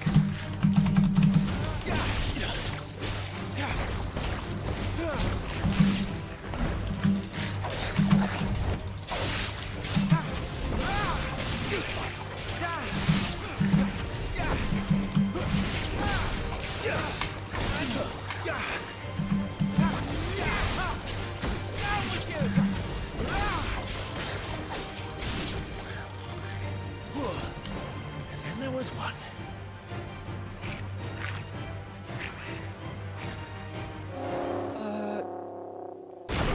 Shit! He's invited a friend! On your feet, Sir Wade. Here it comes! Formidable foe, larger foes must be faced with caution, far more HP than their smaller counterparts. Devastating attacks. Use the Blessing of the Phoenix to not only deal considerable damage, but also break their wills, breaking their enemy's stagger, leaving them unable to act and vulnerable to attack. That's a swing and a half. Be ready to move, but it winds up for another. You don't have to tell me twice.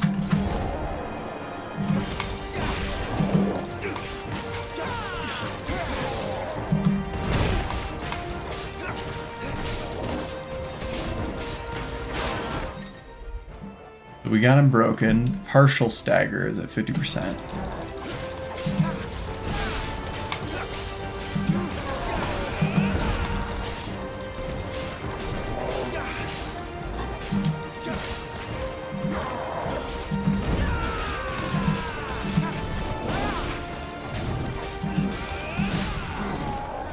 So now we got a full stagger. Completely reducing stagger, extra damage, increases damage by up to a maximum of 150%. Total amount of damage dealt during this time is displayed up there.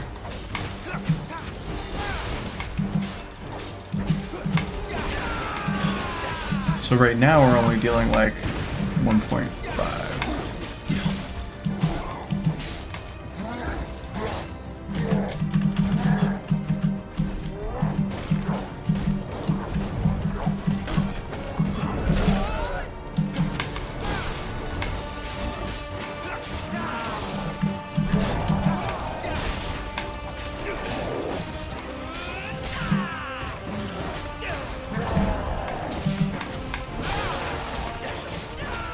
So we got our partial stagger there.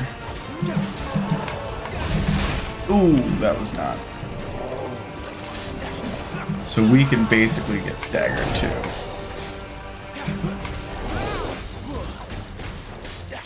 And the shift click locks us into a longer animation. There we go.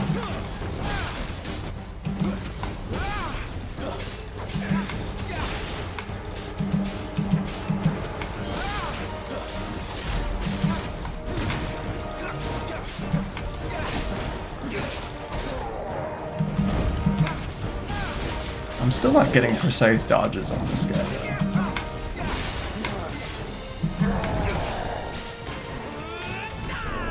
Maybe I need to take a bit more risk in my dodges, but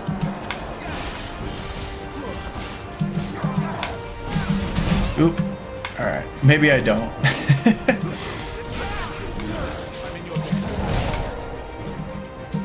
Wow, that actually hit. Okay. I guess there are no iframes.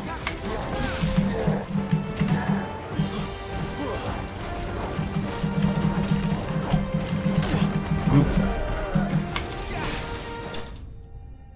That's good. I didn't want to have to use a potion. I'm hoping I can get to some healing magic or heal between levels or something. Or when I level up.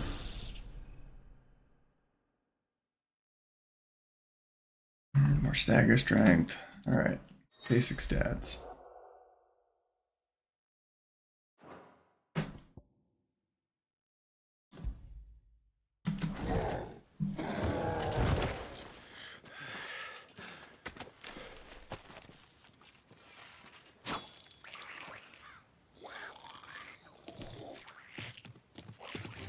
Come back and fight, you coward! After him, before he summons the rest.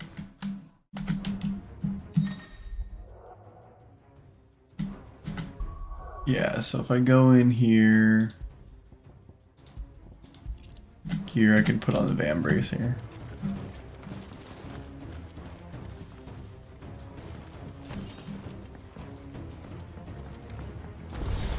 There he is. My potion, regular potion gets used. You can't just shoot him? No wonder he's a leader, dude. Guy's smart.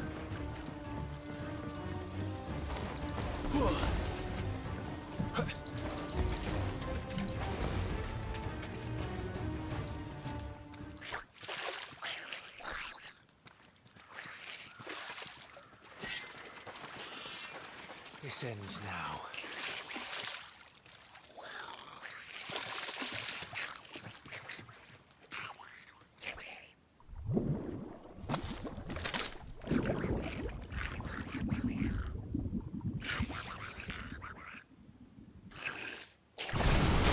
What's in there?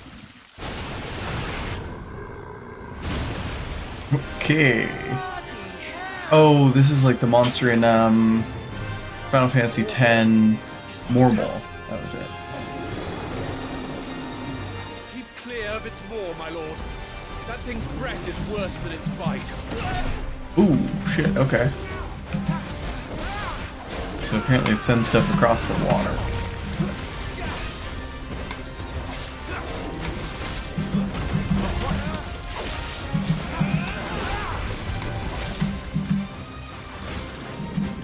Ooh, breath. That reeks! I said stay away from its mouth! Let's try. I don't know what I'm dodging, but apparently I'm dodging it well. Oh, not well enough.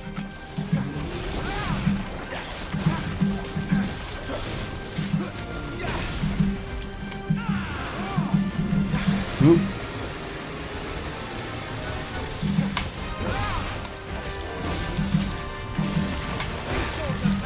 Nope, not quite.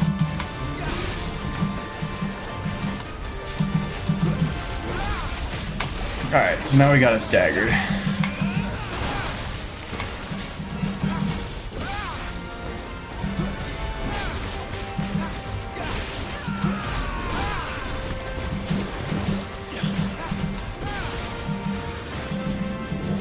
Oop.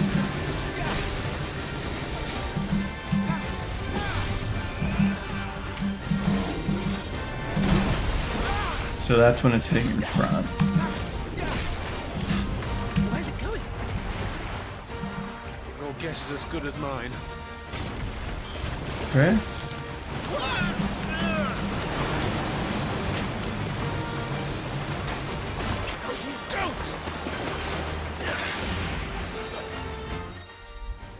UTEs?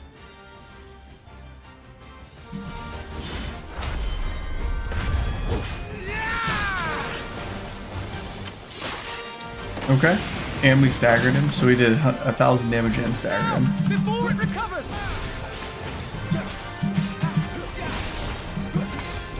I like how Axe Dude is just like, nah, I don't want to attack right now.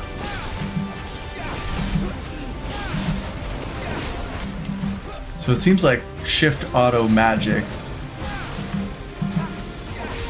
Ooh, that's an all-around attack. Okay.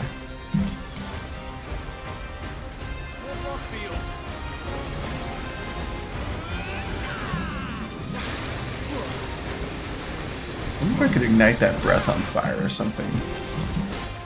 Get real goofy with it. Oop, I knew to dodge that one too. Okay, so he does one arm then the other. Ooh, this is the all around. Yep.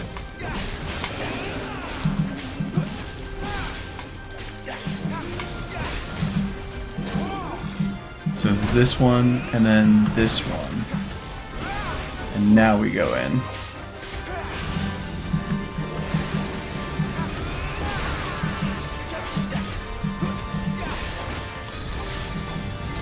Swiping that way, swiping the other way. Oh, we didn't do the other swipe. But we did stagger him, so.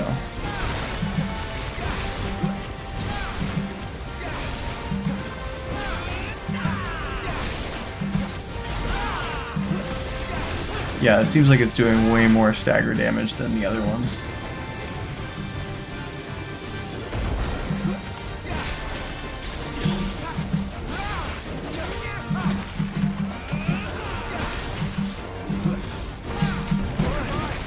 Oh, how did that hit?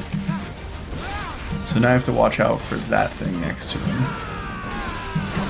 Whoop. Okay, so he's half staggered. Oop, that's the... Yep. Almost got hit with that.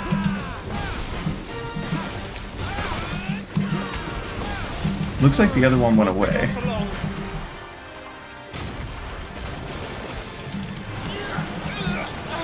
Stick our sword in the ground, we'll pop up, slam him down. That'll get us an extra 1,000 and probably stagger him.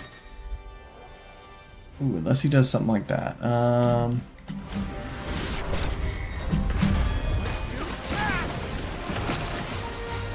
for the final push, my lord!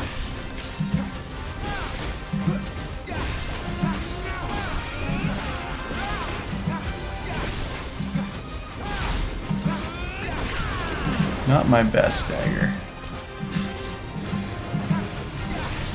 Oop, he's hitting all around.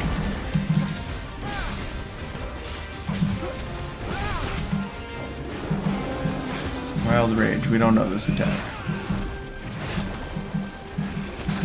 Just keep dodging, just keep dodging. We made it angry.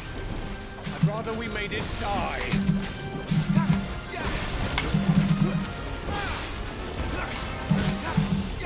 I think, yeah, I was gonna say, I think we can get the half stagger before anything else. He's gonna blow up.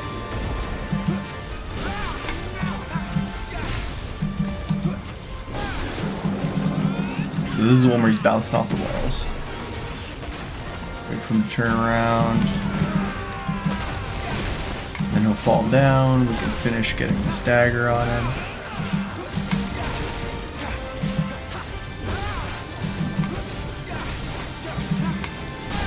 Yeah, we can get the stagger before he gets his thing off.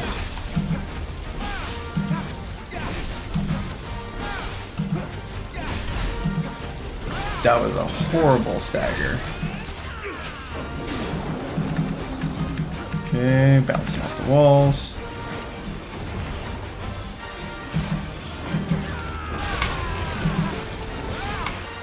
So we can still jump him in the air, that's good to know.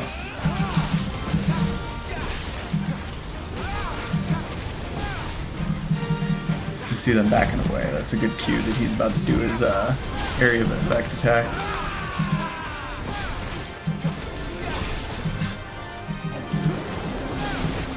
Oop, oop. He's gonna bounce off that wall.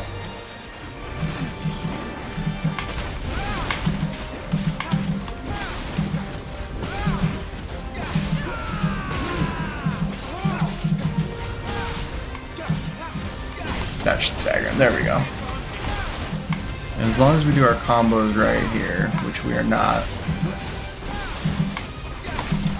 we should be able to kill him before he gets back up. Alright. These seem like damage sponges. It wasn't a particularly hard combat. It's just a lot of repetition, so hopefully that changes. Oh, hey, what's up, man? Good to see you. Welcome to the stream. Happy first time. Yeah, no, I don't mind you inviting people to chat either. Dude, I'm streaming so people can watch. Of course I'm gonna love it if you invite people. I'll add you to Discord after stream's over, alright? Never thought I'd see it. Not just goblins in Rosaria, but morbals too. It's too bad you joined so late. We're actually just we just finished the first big boss here, so we were gonna call it good on this. But I am gonna stick around to do at least one run in Slay the Spire 2, so still a little bit left to do. Moving. We don't want to be caught out here after dark. If we set off now, we can still reach Phoenix Gate before nightfall.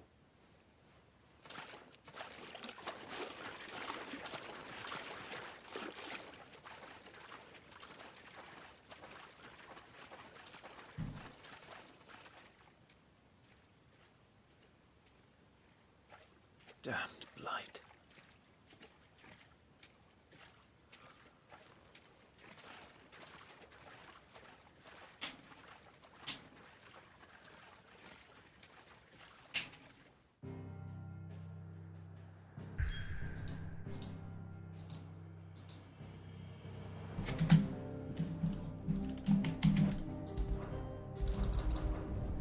Alright, I guess we have to travel.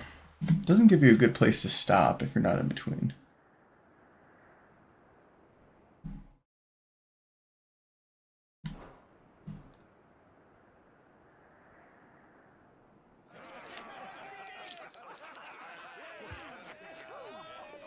Suddenly, thousands of red eyes. No, wait till you hear this. Wait till you hear this. His lordship draws his sword. The goblin chief runs off screaming straight down a morble's gullet.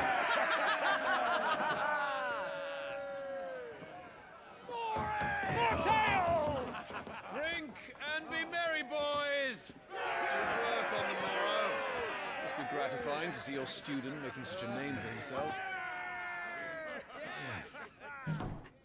The young lord has a bright future ahead of him. Aye, and one of these nights he may even deign to join us.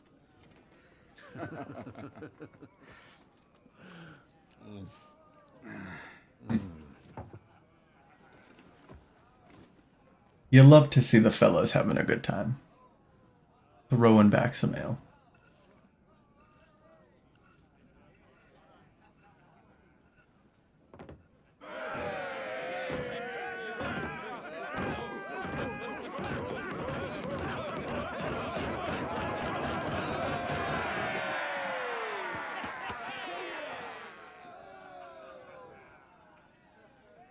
Are you unwell? No, Father. Just a little tired. Well, it has been a long day. I feel like they're about to get caught lacking. Clive, don't they? Aye. Like they're all super plastered. They're about to go to war. We're all very proud. It's like a perfect storm. You know some tragedy's about to happen because our character's got to step up. Why is it that the dominance is always born into our family? It doesn't seem fair.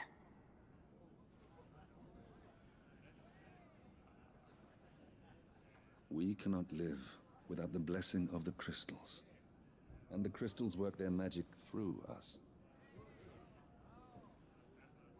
You have been blessed, Joshua. Blessed to be a dominant, to wield the power of an icon. Our family has been chosen to share that power with the people. So that is what we must do.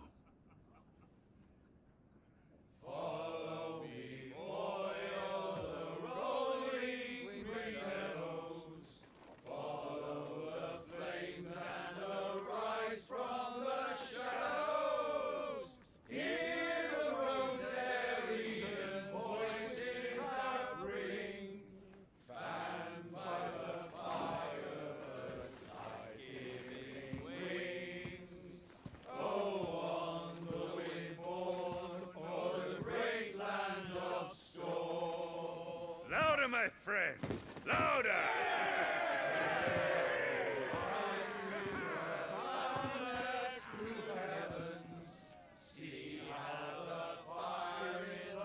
I don't suppose I've been missed.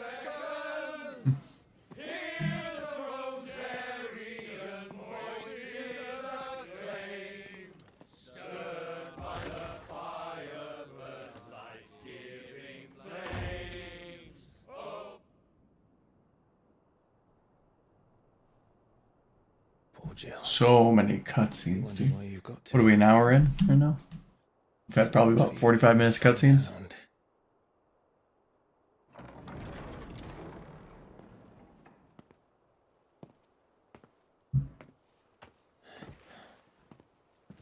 So this is where you've been hiding. What are you doing out here? I didn't see you at the feast. Feasts are the only time shields are allowed to take their ease, and I've never really been one for cakes and ale. It's the vegetables I don't like.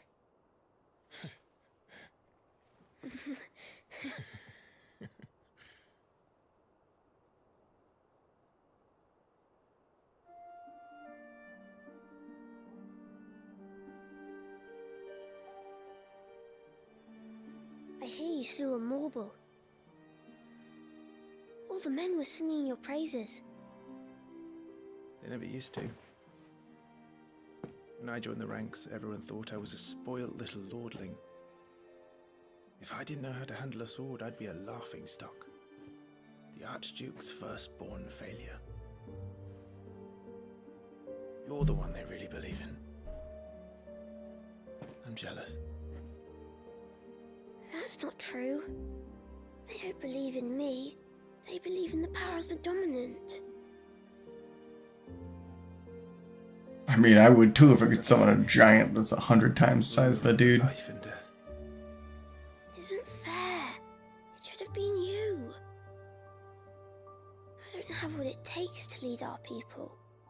I don't have the strength. But you do.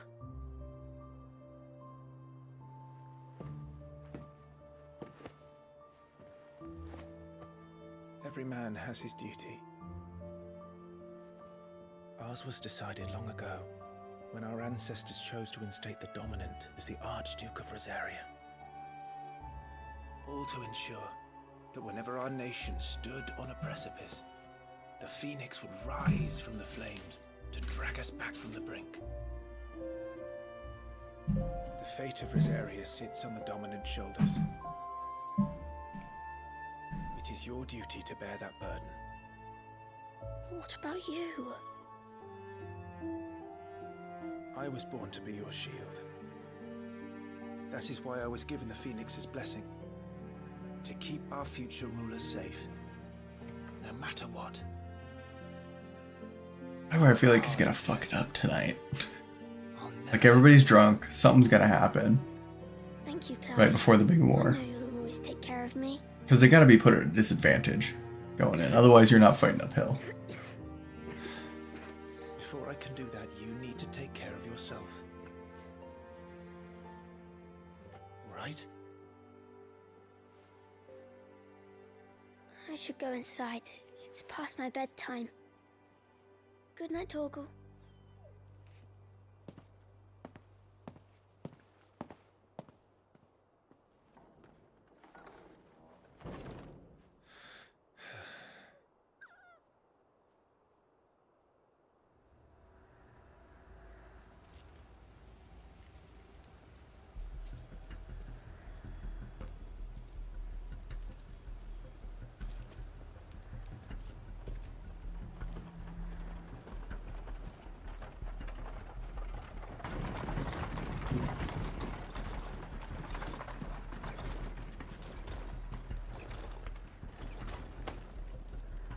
Supplies from the capital.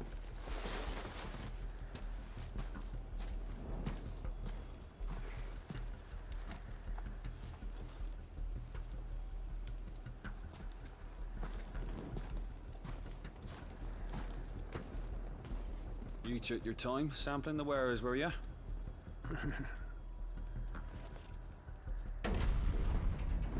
Yeah, we got a Trojan horse situation going on, I'm sure. Good job the North is full of enterprising traders keen to keep us in wine.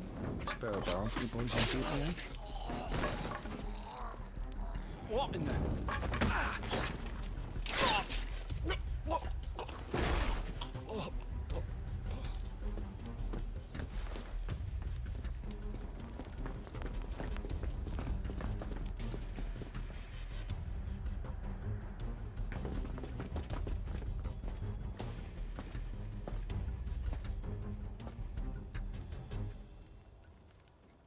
Funny that everybody has the same sword in this realm. Gateway secured, Captain. We proceed as planned.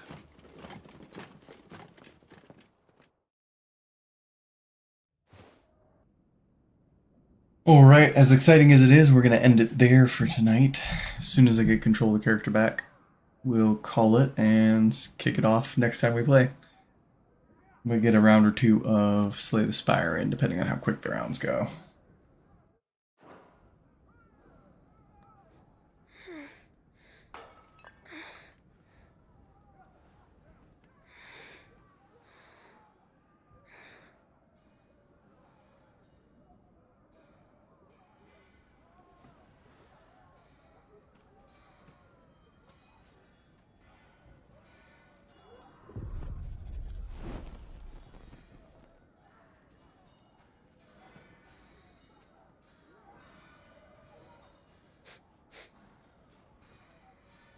Is that...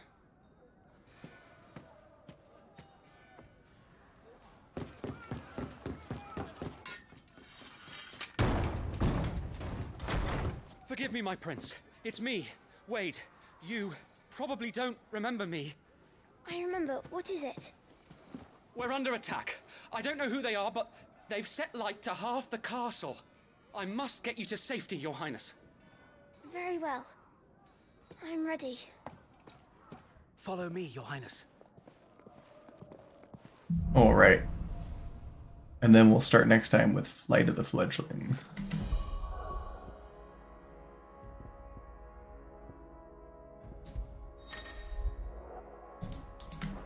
Journal of the or you can save? Nah, here it is.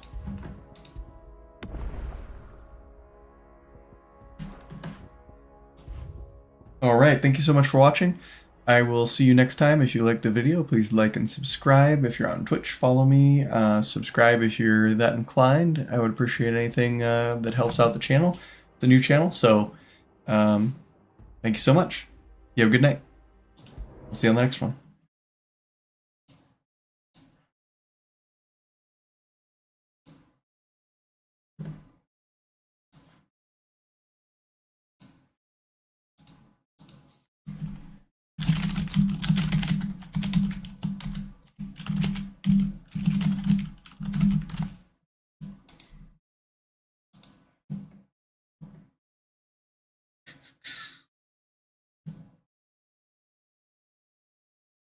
Alright, and then let's get around to Slay the Spire or 2 in.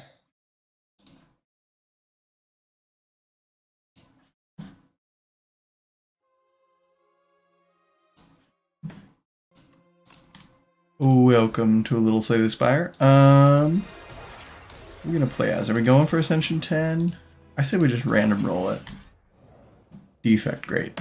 Always hoping for a status belt with this guy. I love that one. Random Relic, Silver Crucible. It's too good to pass up. Those 3 upgrades can make or break the deck.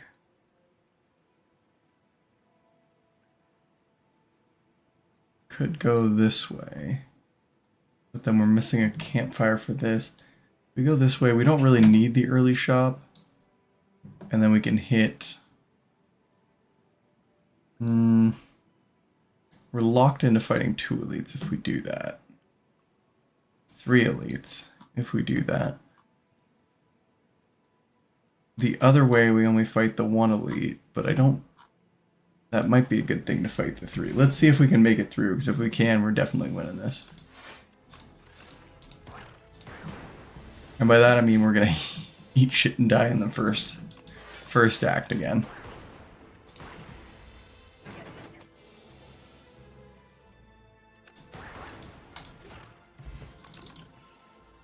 Alright, let's see. Sweeping Beam is always good. Tempest is fantastic, though. It's hard to pass up a Tempest that's already upgraded for us.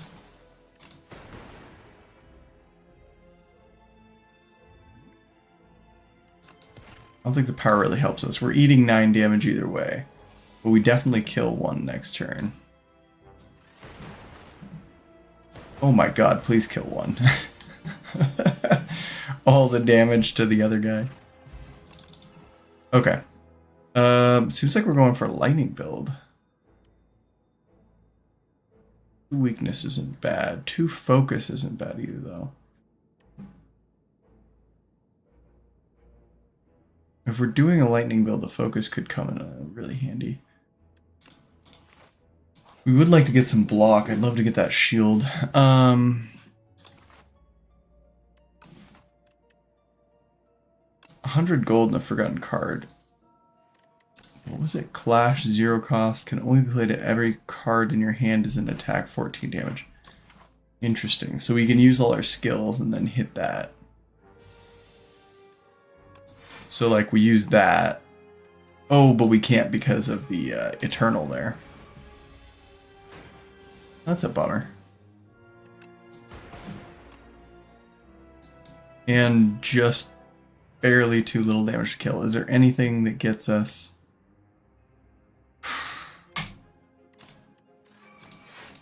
Nothing that gets us to a kill, so I guess we just wait for the glass to kill him.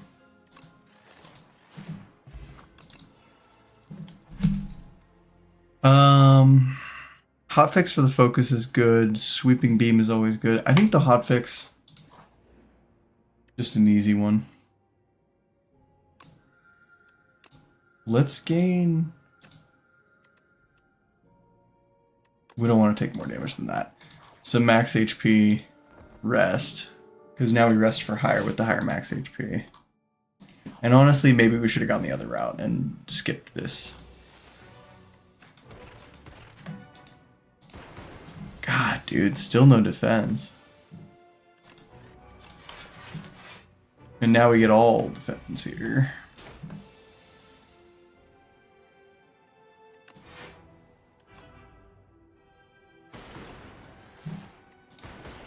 And then we fill back up on the lightning. I think we just do that. We get the free clash out of it. And then we defend for the max, even though we're going to take huge damage.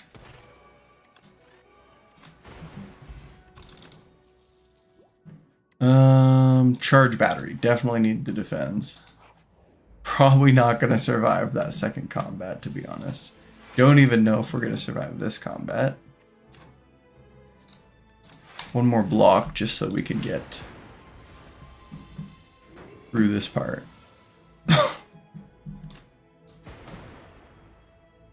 Ah, shit. I forgot. He blocks that. I should have played the skill because then I could have played Clash. 11 damage. Let's make sure to take his damage off the board. Just because we need to live this with as much HP as possible. That's enough. Okay. God, if we hadn't got these ball lightnings, if we had instead gotten some, like even just a frost orb with the focus that we got, we get nothing from that. Silver Crucible's done its thing. We are definitely dying to this guy. In fact, we're dying. Oh, not this turn, no. That's right, because the.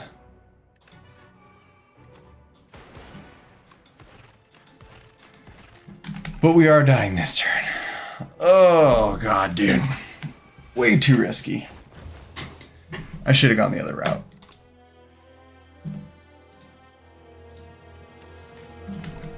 Alright, we gotta play a little more conservative than that. Let's go defect one more time. Maybe we can get a fishing rod? Ooh. Honestly, on these harder ascensions, I kind of like this. I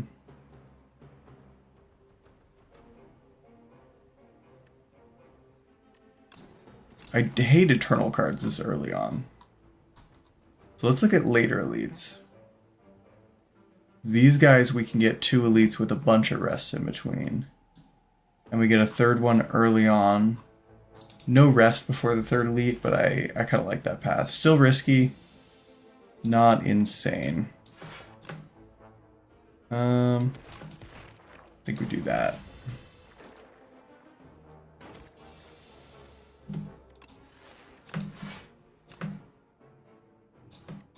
Actually, yeah, because it's 8 damage, so we can potentially kill the back line. Perfect timing to get all strikes. I'm chill, not chill, to be honest. Hologram's nice, but there's nothing to hologram back yet. So I don't know if it's good enough to keep in the deck right now. We'll take 1 damage for the extra.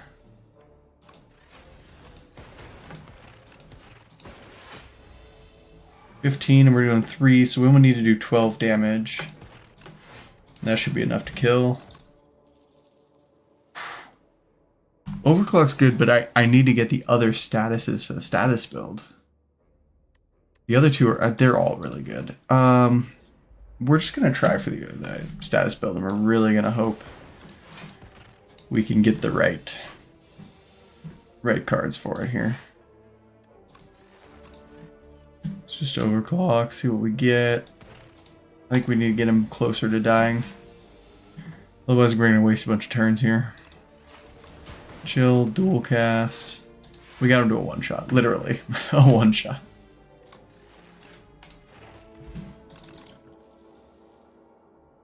Whatever you evoke a thunder. We got another chill. This will be good with.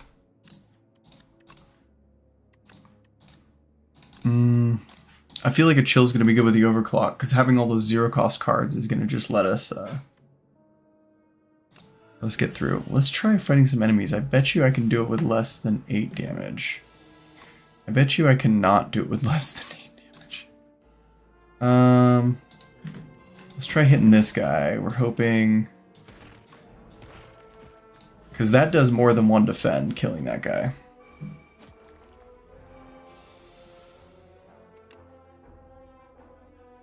Let's just overclock it from the jump.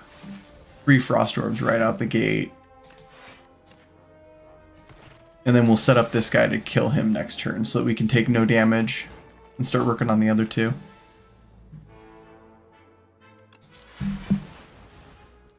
Do that. We're going to evoke a lightning. We do need to do those 2. This at least stops the burn. We are getting 6. We're going to evoke it either way. And then we double evoke it for this. And we might as well do that as well.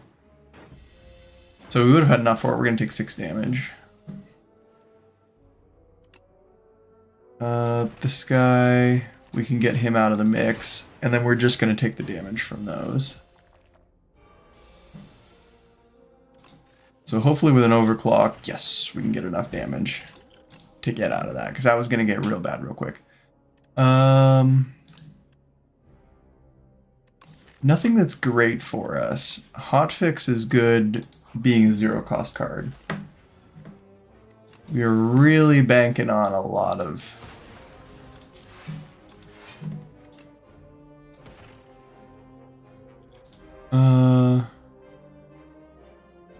No, I don't think we need that skill yet, because we're going to get just enough here.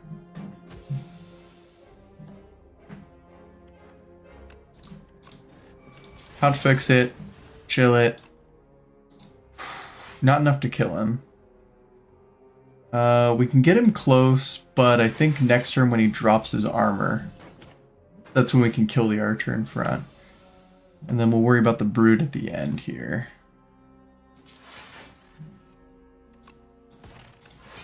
That guy we kill right now. These 2 guys, we're going to take some damage, but I think we kill this turn. This blocks the burn. He powers up.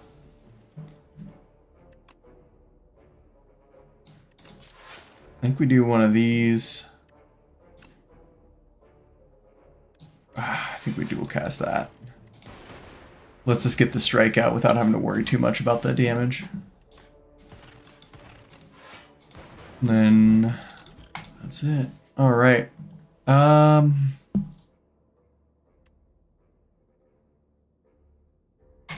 Hologram gets us some block, and if we get that flat cannon or what we're looking for later, we can pull it out of the trash, which is going to be worth it.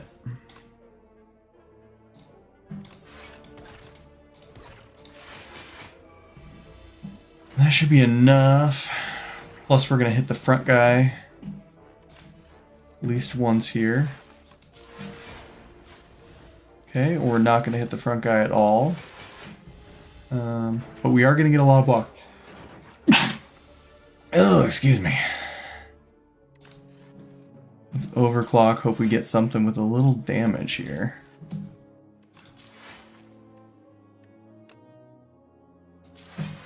We will not, but we will get a lot of their shields off. That guy's dead. That takes 9 damage out. Then we got nothing else to do this turn except eat those. Strike, strike. Dual cast the shields. That should be enough. We get his stuff off.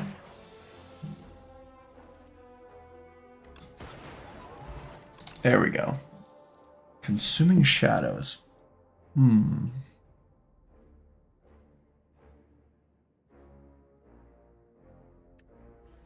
I just love charge battery too much. The block is something you really need on the defect. I don't even think we need the overclock this time. He's not hitting us yet. The main thing is we need to not get too many statuses in this one. I do feel like we want to get a zap back though. And we won't use the chill because we only got the one guy.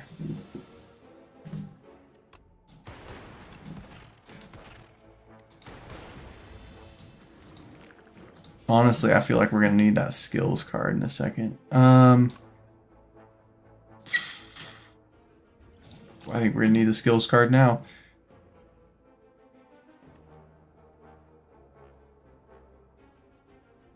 Yeah. I think we do that, we kill him. We do this, we strike this guy. Now is the time to use these.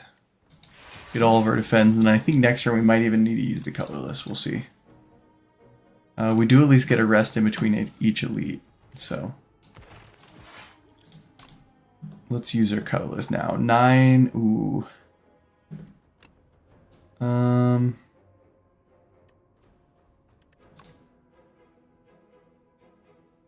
I mean, we take no damage this turn if we do that. I think. Oh shoot! It's directed. It's only one guy. Well, that sucks. We do at least have a good bit of block up.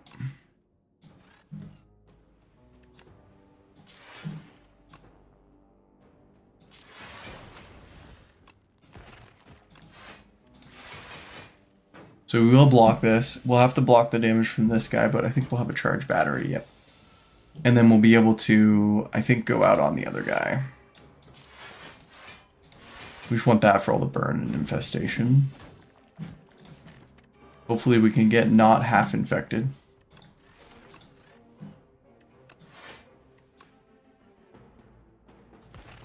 We just need to get one of them out of here, man. We're gonna take 11 damage straight up. But if we don't, we're gonna die this combat, so.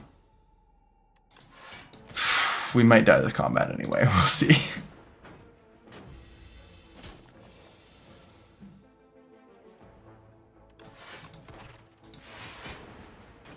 Alright, just enough for that infection.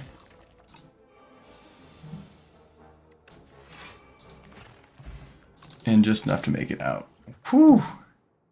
Smokestack, beautiful for statuses. Combat, not what we're looking for. Fuck, dude.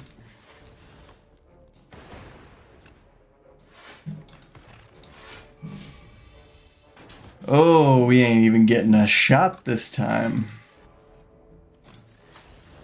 Get another chill. We got enough that we're going to make it through that.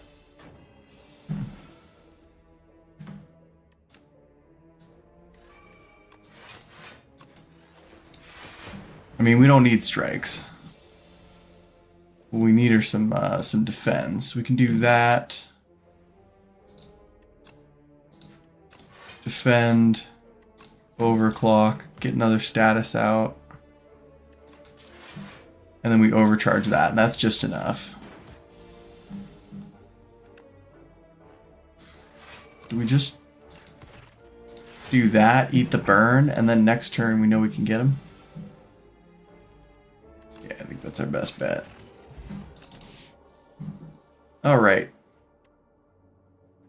I think we leave it. We want our deck slimmer than what we even have it now. Regal Pillows. I couldn't have picked a better item, honestly, to get than Regal Pillow. I got the humidifier, I got the Regal Pillow. We're resting at every rest site. It doesn't even matter whether we need it or not.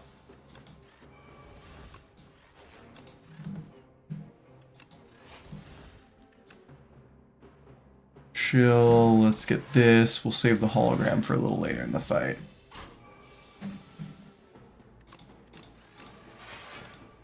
Smokestack's doing great out here, though. It's gonna help us out immensely in this fight.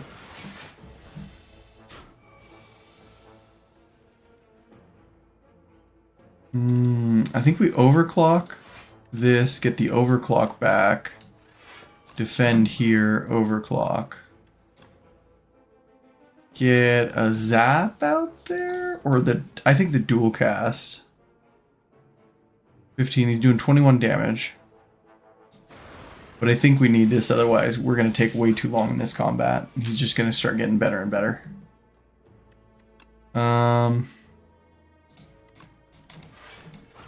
We're not killing him this round, unfortunately. If we'd used that zap, he wouldn't have been this low, though, so. Another smokestack. Oh, do we deign to take another? We have so many zero cost cards, though. So many zero cost cards. I think we do this to get through some of those. And we rest. Gonna get 100 HP before the first boss. We're pulling it back. We're definitely pulling it back here.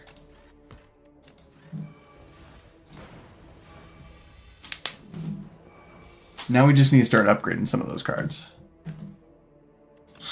You are going to be solo this entire time, so I think we just keep doing this. Scrape? Because we got 3 energy. We want to be able to use all of our energy.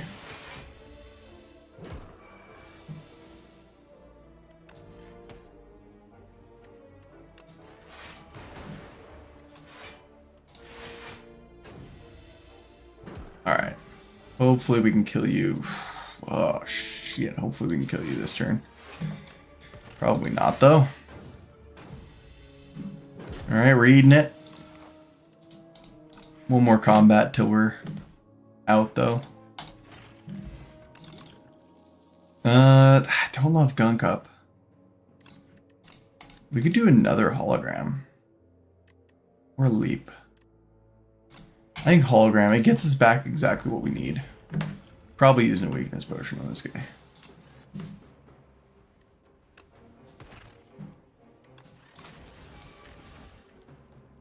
We did put Smokestack in the pile. Honestly, I'm thinking we want to keep the lightning out more than anything else.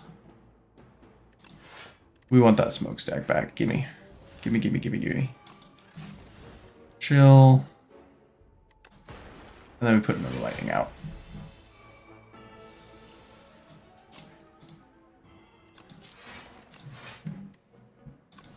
Another lightning. Don't take damage.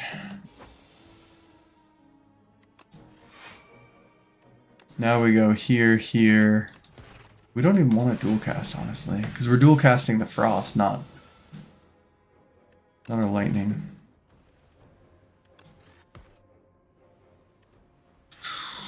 What do we have in here that we want? We want the overclock back.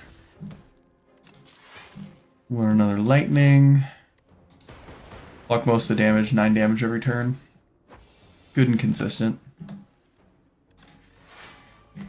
Good and consistent. Can we get the 0 cost cards out? We cannot. Alright, block what we can. Weakness wore off, so we just need to kill him.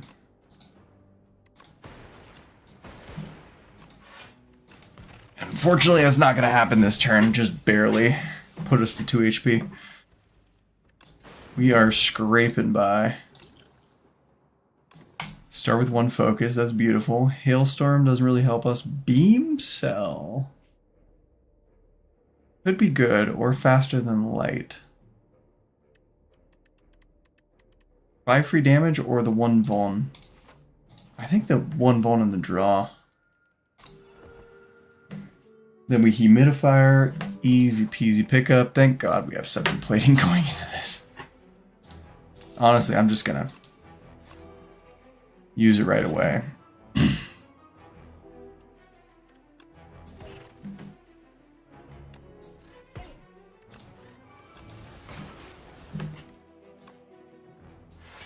And we pull back a overclock, I think, just to get... Maybe we should have saved that, because we exhausted a lot of cards this turn when we didn't need to, but...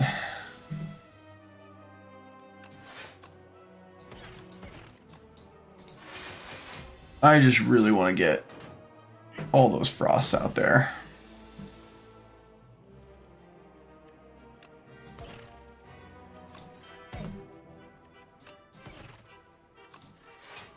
Charge battery. Do we do the defend or the dual cast? I think we do the dual cast. It's going to be more efficient for this. And then we kill this guy before he can attack. Thank God we got another zap back in our hand. Oh, alright. And we're not going to get frost anymore, so now we need to watch it. And by watch it, I mean evoke both of them right now. So we don't take damage this turn.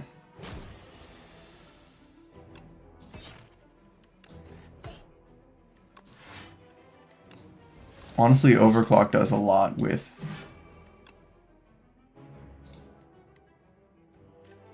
Yeah, I'd rather do 6 damage and have a chance that those would have taken him out. Would have stopped about 16 damage there. A little less. We're going to take a chance that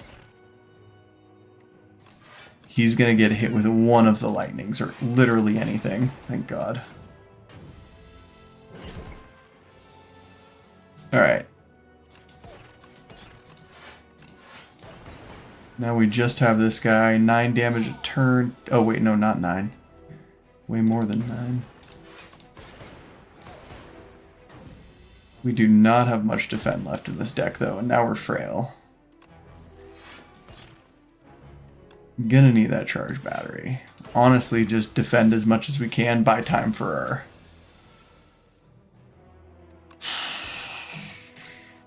Thank God for draw. Thank God for draw. Not enough though.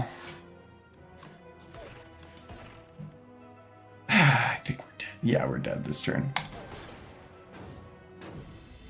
It was going so well. I think if we hadn't taken as much damage in the fight before this, we could have made that work. We really got to get some of the engines for this done before we get there. We'll run it back one more time. Silver Crucible, still great, still a great item. Who do we want to fight at the end? We could do a double elite here.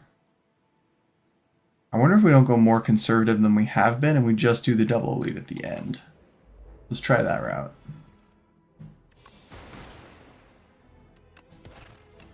Honestly, I think we just take the 8 damage. We take the 8 damage to just purely dish it out to these guys.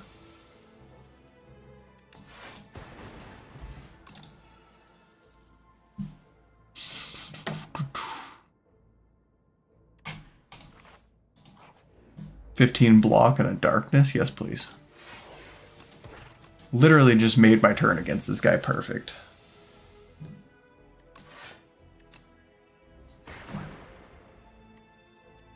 Then we channel that.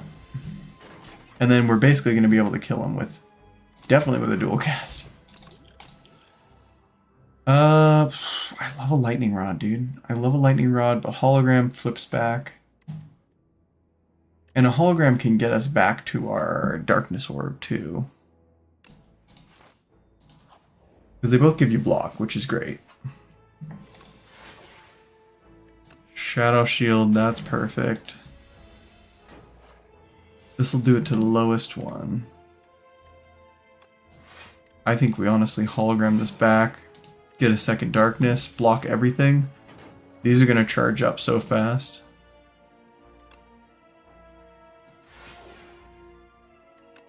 And then dual cast because it puts him to sleep if I can get these two orbs out somehow.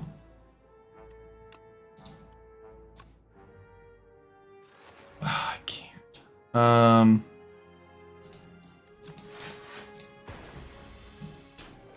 God, dude, I just need any way of evoking those.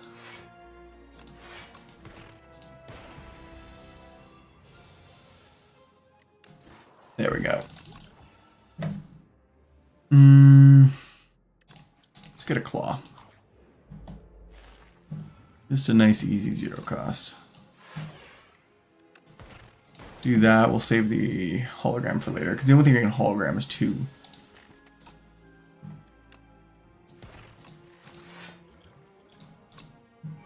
Let's put up the 7 plating. Might as well hit him with the extra. I think when we get to this orb here,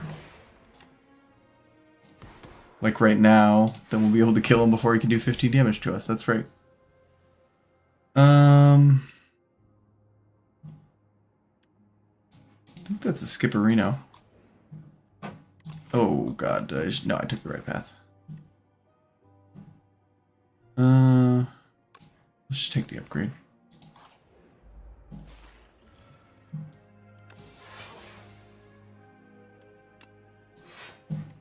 $20 gets us over the hump, so we don't take damage.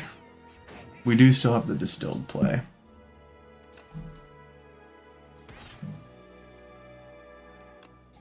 I think here, defend. Even though we don't defend for much, we take 9 damage off the board by killing him.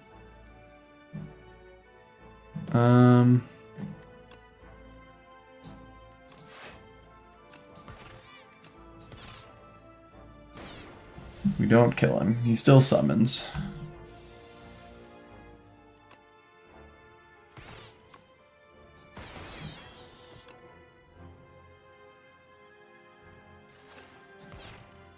We hope the lightning hits. Perfect, dude. Oh. This is about to be a hella hard combat. Boot sequence. Too hard to pass up. Sunder is nice, but...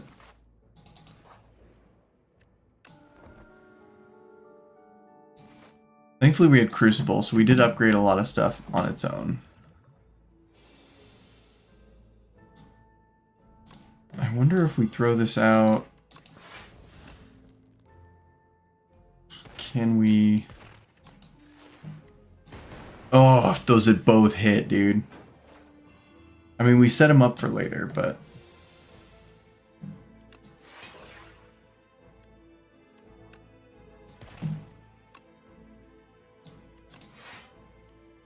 Honestly, I think... I was hoping we wouldn't do that because... I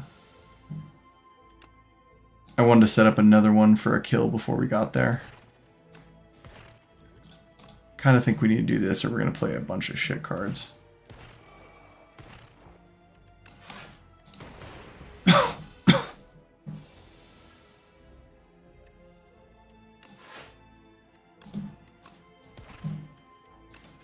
Good enough.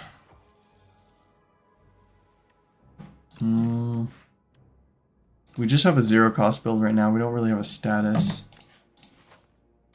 build just yet. It's gonna be empty because Silver Crucible.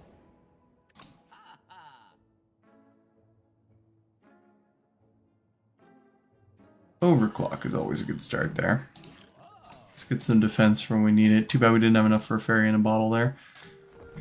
And honestly, let's just go in full health. Because our only other option is like upgrading a beam or an overclock. And I just don't know if those are gonna be worth it. I think we keep the boost sequence for later, honestly.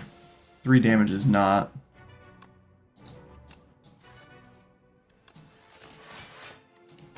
Not that much, to be honest.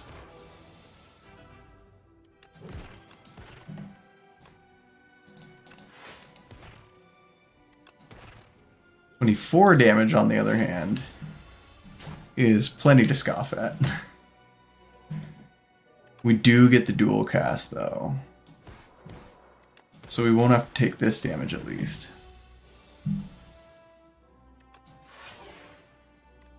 We did lose our big one, though. I don't think we overclock because we don't have that many zero-cost cards. We have, like, boot sequence, but we're going to want that next round, not this round, anyway.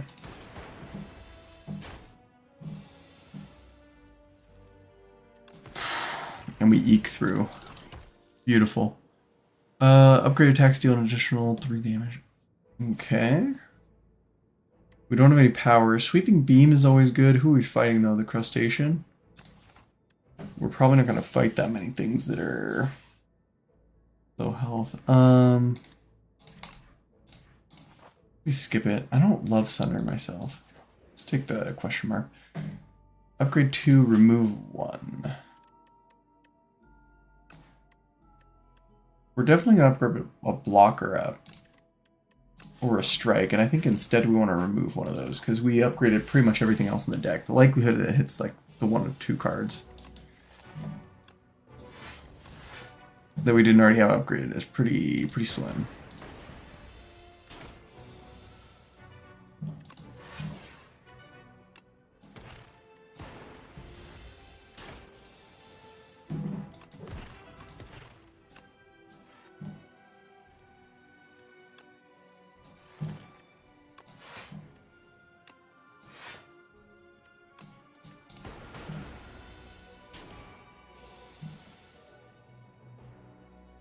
Oh my god, dude. Yeah.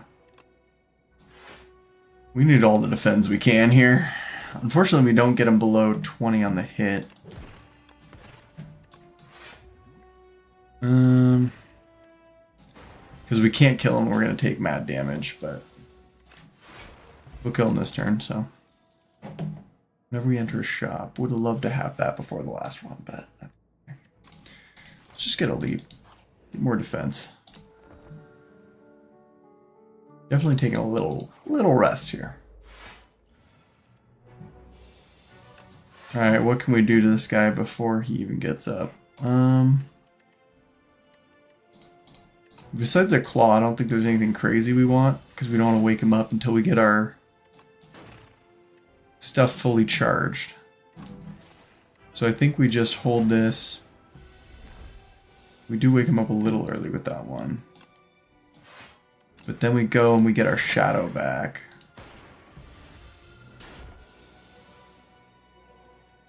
And now we're looking for that dual cast. I don't know why we didn't do this at the start of the fight, but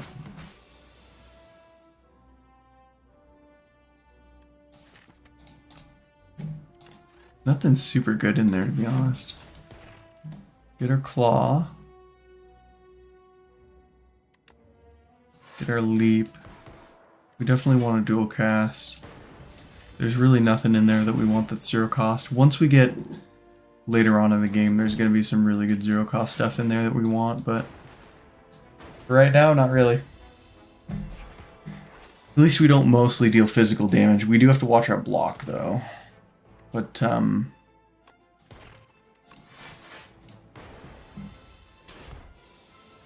now we just need dual cast. Beautiful. And he's already dead, so. Alright. One for all is okay. We were really hoping for something better here.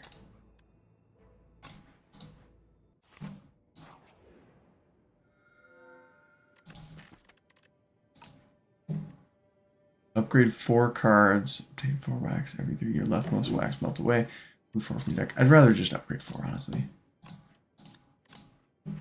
Sure. 14 damage. 3 block. Give me the extra vulnerability. And I mean, we're using dual cast basically every time to try and trigger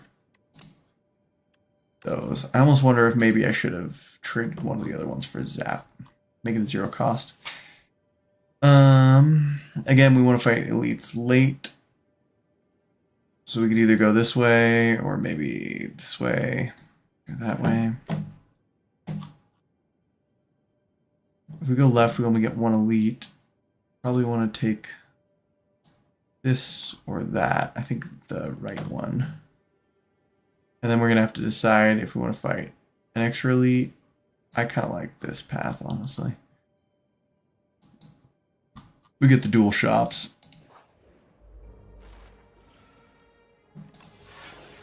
Perfect. Perfect. And we'll leave that boot cycle for later. Maybe after he burrows underground or something, we can hit him with that. 6. Put all 0 cost cards from your discard. We got 2 of them in there. We can put another one in our discard.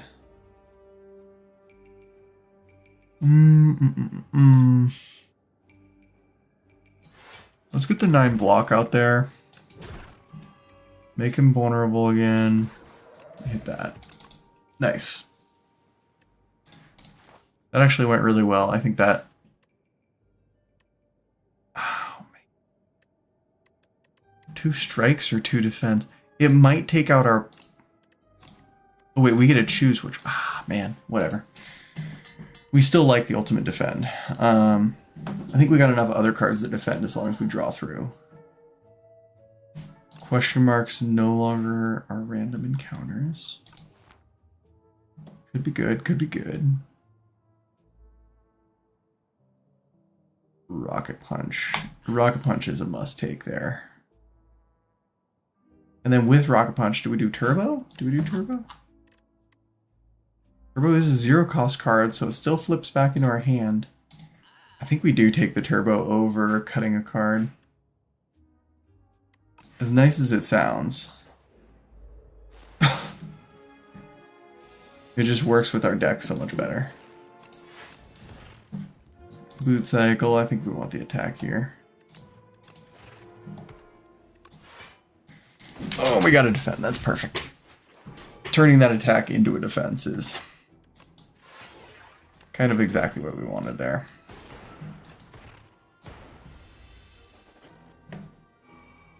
We're doing a lot of damage to these guys. Rocket Punch. Claw. We still have all for one. We just all... Oh, we kill him with all for one, so... We definitely want that back. 1 darkness, a hologram. I think we want a second hologram.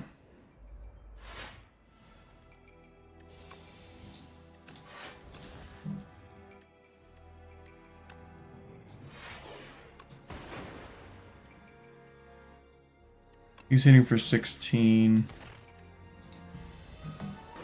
This guy's gonna probably do more damage to us, but...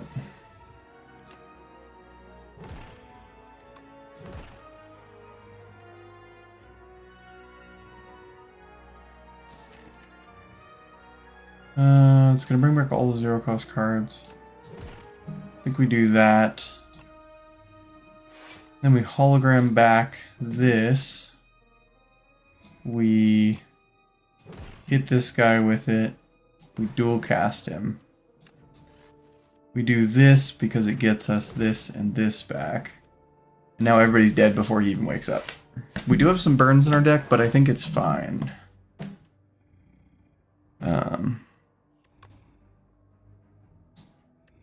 Honestly, I think we leave him sleeping. We burn this just to get that going. We wait for a hologram to get another all for one going.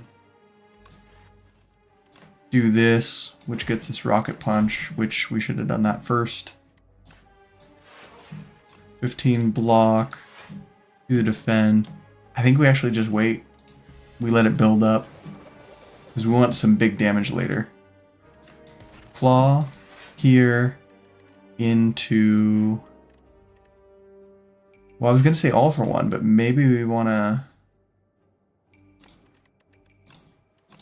I think we want some defense here.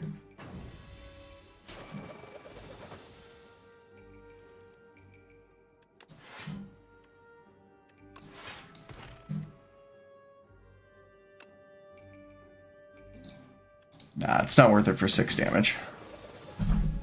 We get a dual cast and this fight's over, so I think we eat it. Because otherwise we put that turbo in our deck and I will definitely take another rocket strike.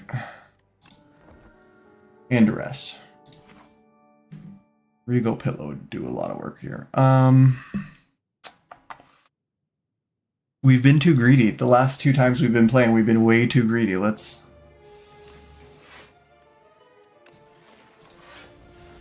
take it on the chin and just take the safe route.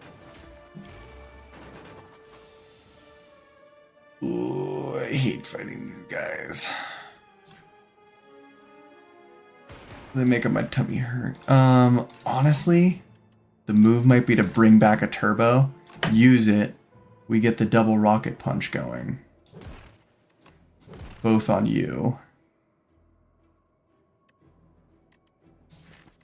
We do... Oh, this is the play, dude. This for another turbo. Because now... All for one is going to bring back the rocket punches. Which will let me get you out. Then we dual cast that, we kill you. And now we don't even need the second turbo. Unfortunately, that means there's going to be a lot of voids in our deck, but what are you going to do? And we drew into one. Unfortunate, but I think we kill him either way, so. And another rocket punch, dude. We're just going to draw our entire deck full of rocket punches. Every 10th attack, deal double damage. That's perfect for this kind of deck. Because we're cycling attacks so quick. Fight through for 16 or boost away. Boost it with a free play is just hard to argue with, you know? And now we're at full.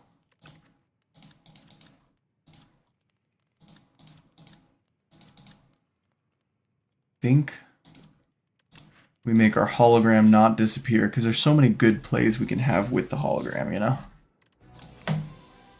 There is a route where we don't fight another elite if this guy gets too difficult with us.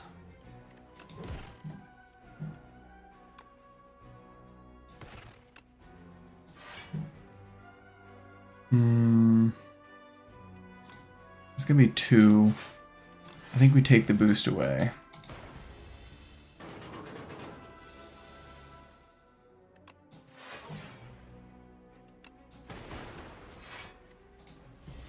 And we just hold it. We got that. We got a claw. We are going to get a bunch of dazes.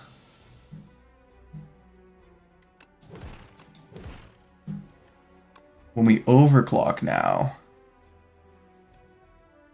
we do need to get some cards out of our hand. But I think that's fine, because now we should get all these back. Beam cell, this for 26, kill him. We definitely don't trade that potion for that. 1 orb slot, draw 1. It's just so easy to take because it's a 0 cost, you know? I think we go here. We see what happens. Another combat. That's actually a little devastating with the fact that he has so much health. We just leave our defense. We got nothing to defend here.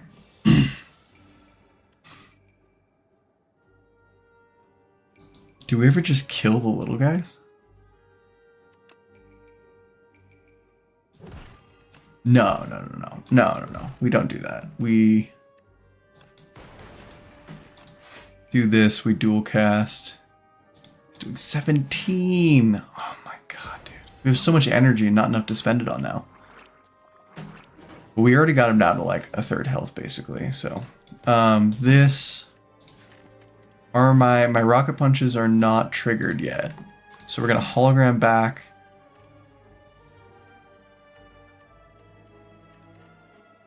A turbo. A turbo. Ooh, that almost hurts to do, but still worth it. Zero cost here. This, get it out of our hand, get him away. There's just so much versatility there. Focus is also a zero cost card. Do we have enough draw through? It's not a status. First time you draw a status. Draw 3 cards. I think we're going to end up overdrawing. Which is a problem I sometimes have, which makes it that a waste of energy, essentially, so.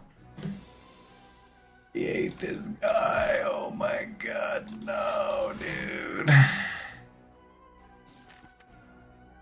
Can I get literally anyone else? Fuck it. We'll take the damage.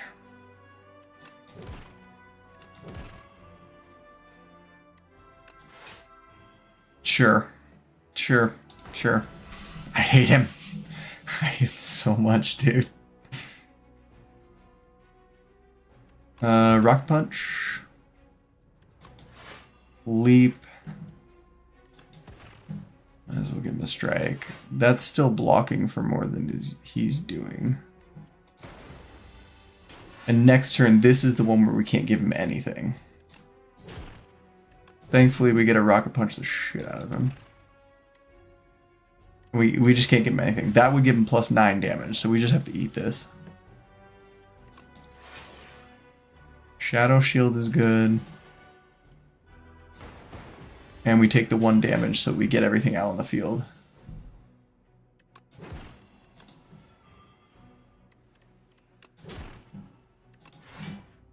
We hologram back. God, what do we even hologram back? That. And we are buffing him, but I think this is how we get the kill. Ooh, another modded. We don't want too many orb slots, though. If we get too many orb slots, then we can't cast our darkness after it gets to the front. And that's no good either.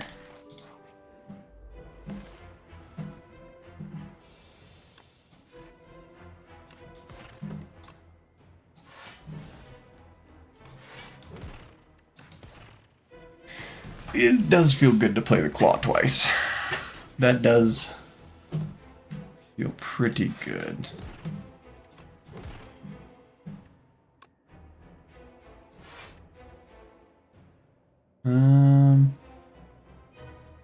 Let's get the one for all going. We have so much energy to use. We might as well friggin' use it, you know?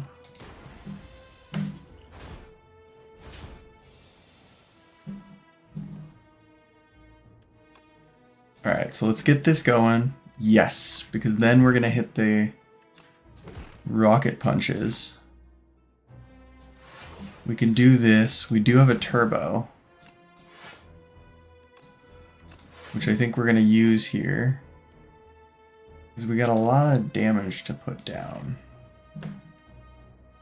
Honestly, I think even if we had turned away, we would have been fine here. Oh my god, I should wait till next turn, but that weakness on both with the Vuln on this guy. Can we kill this turn? I don't think we can. Oh fuck, that was the only card in my... We at least have his damage. Even if we draw one, I don't think there's anything that really helps us besides like a 6-block boosted away. Oh, we're in trouble, boys. We're in trouble. What can we hologram back? Nothing interesting.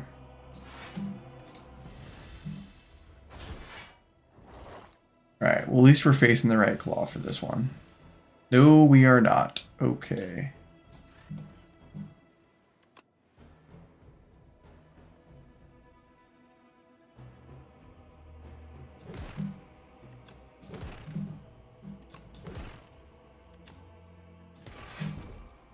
Okay.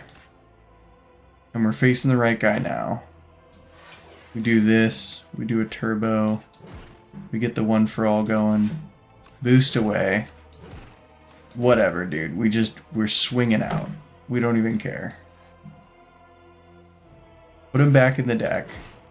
Let me draw through him again. What's over here? What's over there? Overclock? Overclock. Do we do an overclock? Do we have the mental gumption to do an overclock? I don't think so. I think we do this. We wait for the other hologram when we don't eat any damage.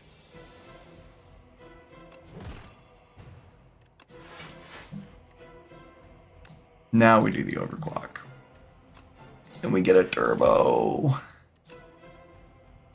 Oh, with nothing to use it on. At least we're not eating damage. 11 HP in a dream. We have one card left, so we don't want to do anything there because we'll draw everything.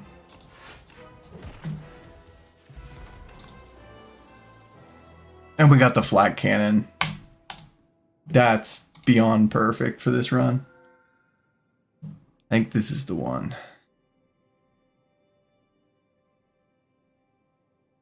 Add an ethereal copy.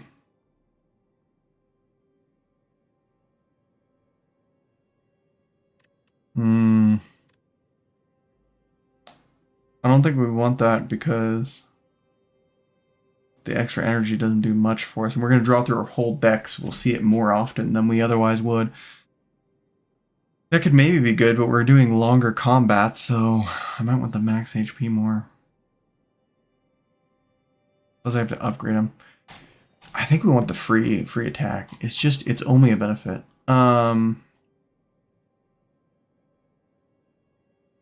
Here. And then we can choose if we want to go easy path or hard path. We could also go... There's no fires before it. We get a lot of fires on this side. I almost think we take the safe path. We upgrade everything. We already have a status build. We're going to use the flat cannon for everything.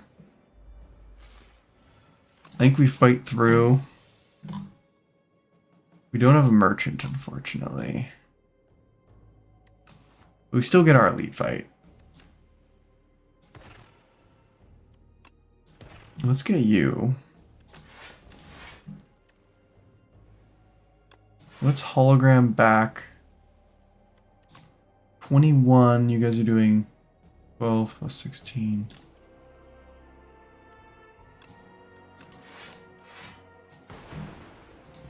This, because then we block all damage. I don't want to lose any max HP this fight. That's the main shit for me.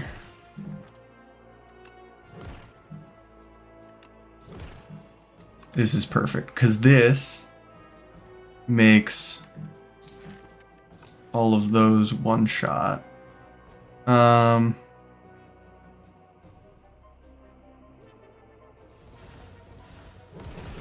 We get rid of them. We hit you, there's nothing else, kill you. Yeah, we're almost turn 1 killing these people. Go for the eyes would be good, but I think our deck is crisp right now. I don't think we need it. We never changed our stream. Slay the Spire. 2. Defect run.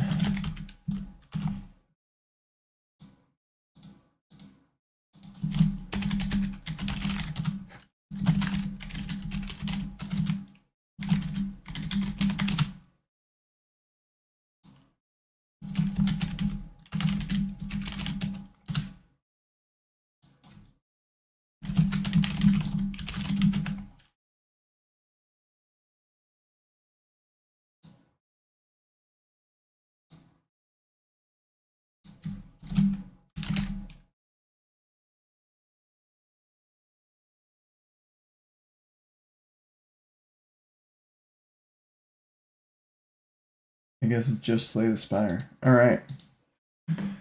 There we go. Alright. Sorry for the wait there.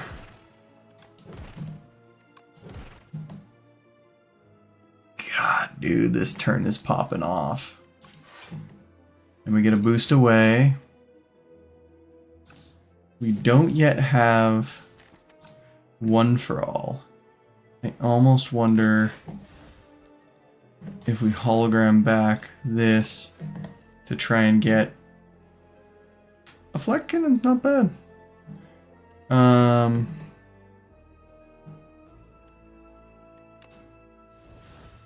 think we flat cannon.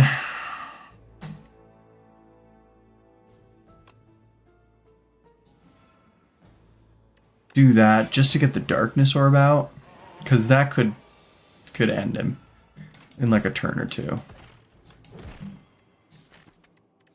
My rocket punches are 0. We have run out of room. This always inevitably happens. Boost away to get those rocket punches going. Don't be the doubling thing. Oh, thank God. Ooh, actually, raising the max HP. Scrape could be good. Another rocket punch, man? Do we do it? Do we tempt fate here? And then I think we just want to get rid of everything that's not our 0 cost stuff so we can draw through quicker. Because we don't have enough to do that and scrape, right? Yeah.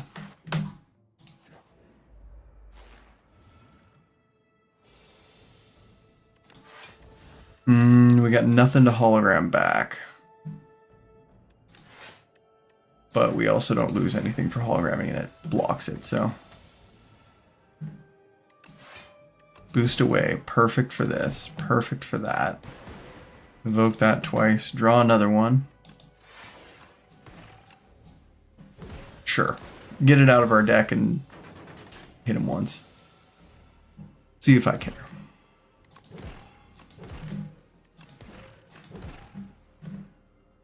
I keep forgetting the first attack is... I should have first attacked with the Rocket Punch. That gets Rocket Punches back to 0.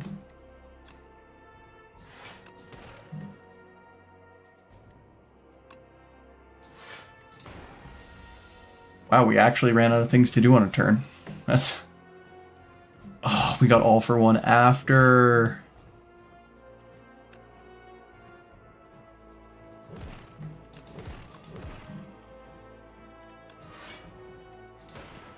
We do at least get... Oh, we could have gotten back a 0 cost card. This is the kill turn. I don't think we want to clog up our deck anymore. We do get a double rest here, which is going to be great. Modded. Let's get a turbo just to make the rocket punches 0.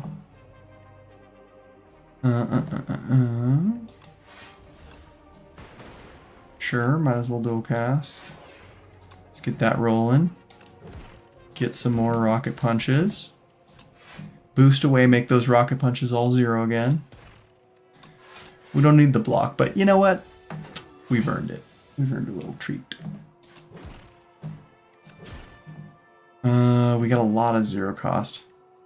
I think we want to hologram back. Just a boost away, because we're going to get so many of these, we don't want to... Yeah, we're going to fill our hand, exactly. I think we use this... Oh, I didn't use that earlier, man.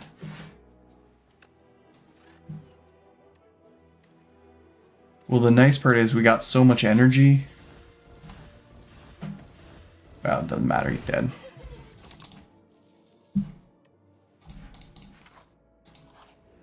Alright. This one we rest, next one we upgrade. Probably flat cannon. Beautiful. Definitely gonna upgrade. Because these guys get double. Yeah, it's definitely gonna be flat cannon here. Because it's gonna get ridiculous. It's gonna get up to like 20 during the next fight.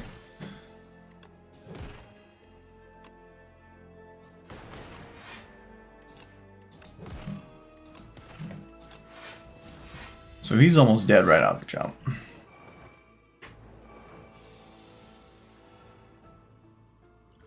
This feels a bit like a strength potion turn. I feel like this turn is always hard for me with these specific guys.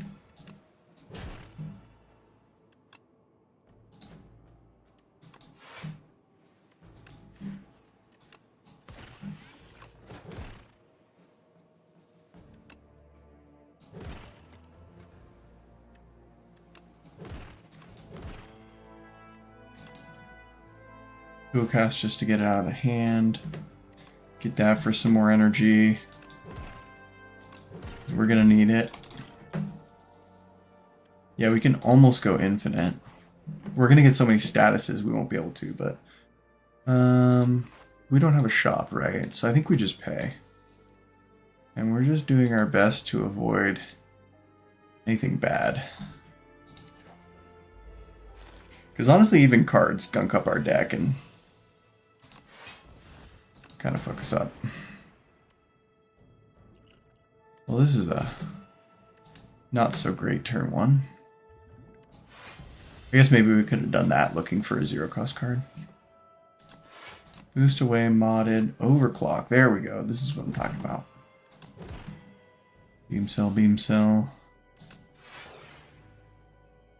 That. Hologram back and all for one. Hit him with it.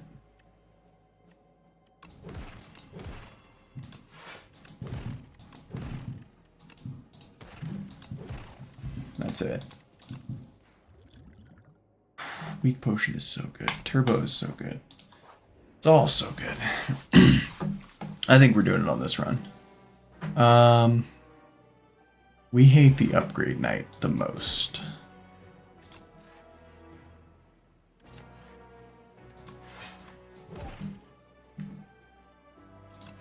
He's definitely the dude that's fucking with our head. So we're going to take him out, then Spectral, so we'll work basically from the back up.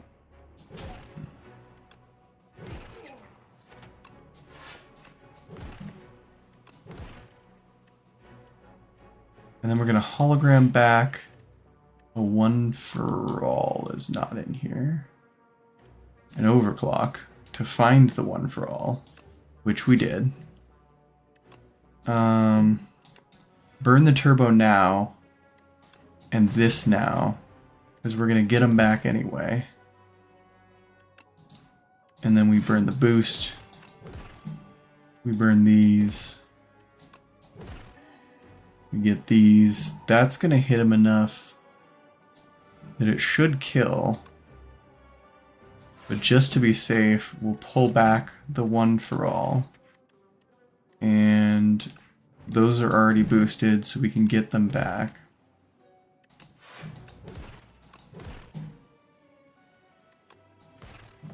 And then we'll just flat cannon for everything.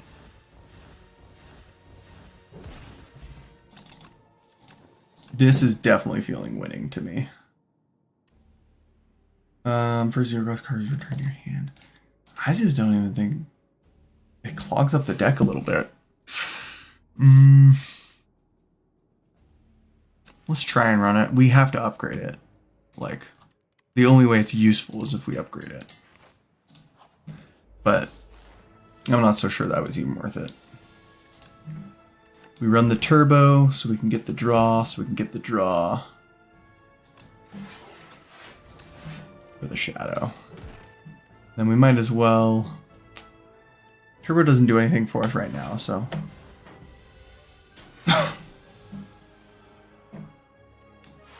Boost away. Get the rocket punch. There we go. That's what I like to see. Give me some withers, man. Give me them. Yummy, yummy. I have a couple of rocket punches that will go through. This guy's artifact is just not... I'm not loving it. I'm not loving it. I'll tell you that much. Claw, hit him with the turbo. Hit him with the overclock, because we're trying to maximize for our... Oh my god, do we... flat cannon now, or do we do this? Pull back. No, I think we flat cannon now to make room in our hand. Because otherwise we're going to run out of room. And then we get this back, and then we get this back. We do it one more time.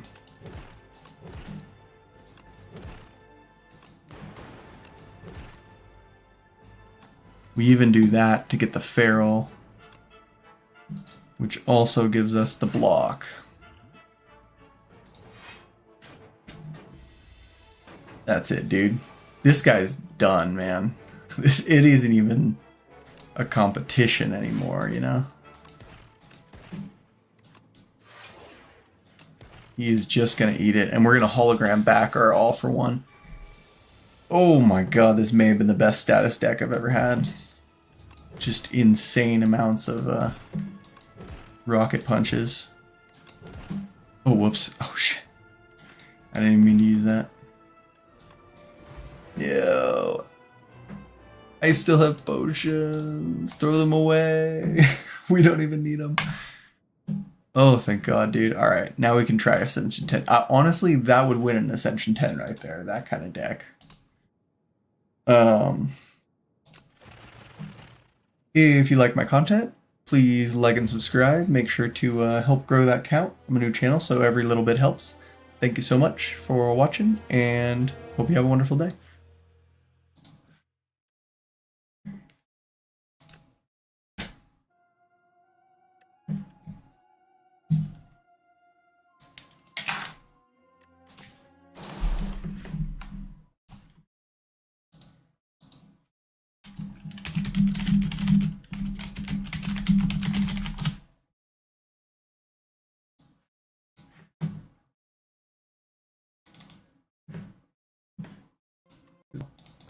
Ooh. If I can deck, but what are you gonna?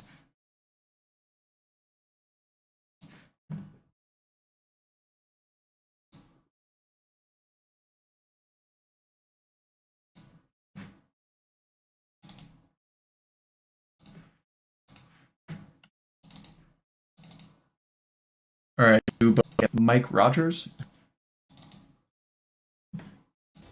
Rocket.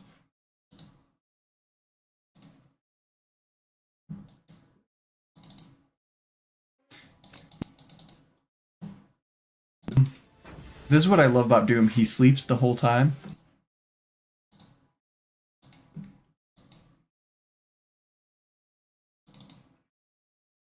Here.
Alright, if you're watching the stream, thank you again for watching. You guys have a good day.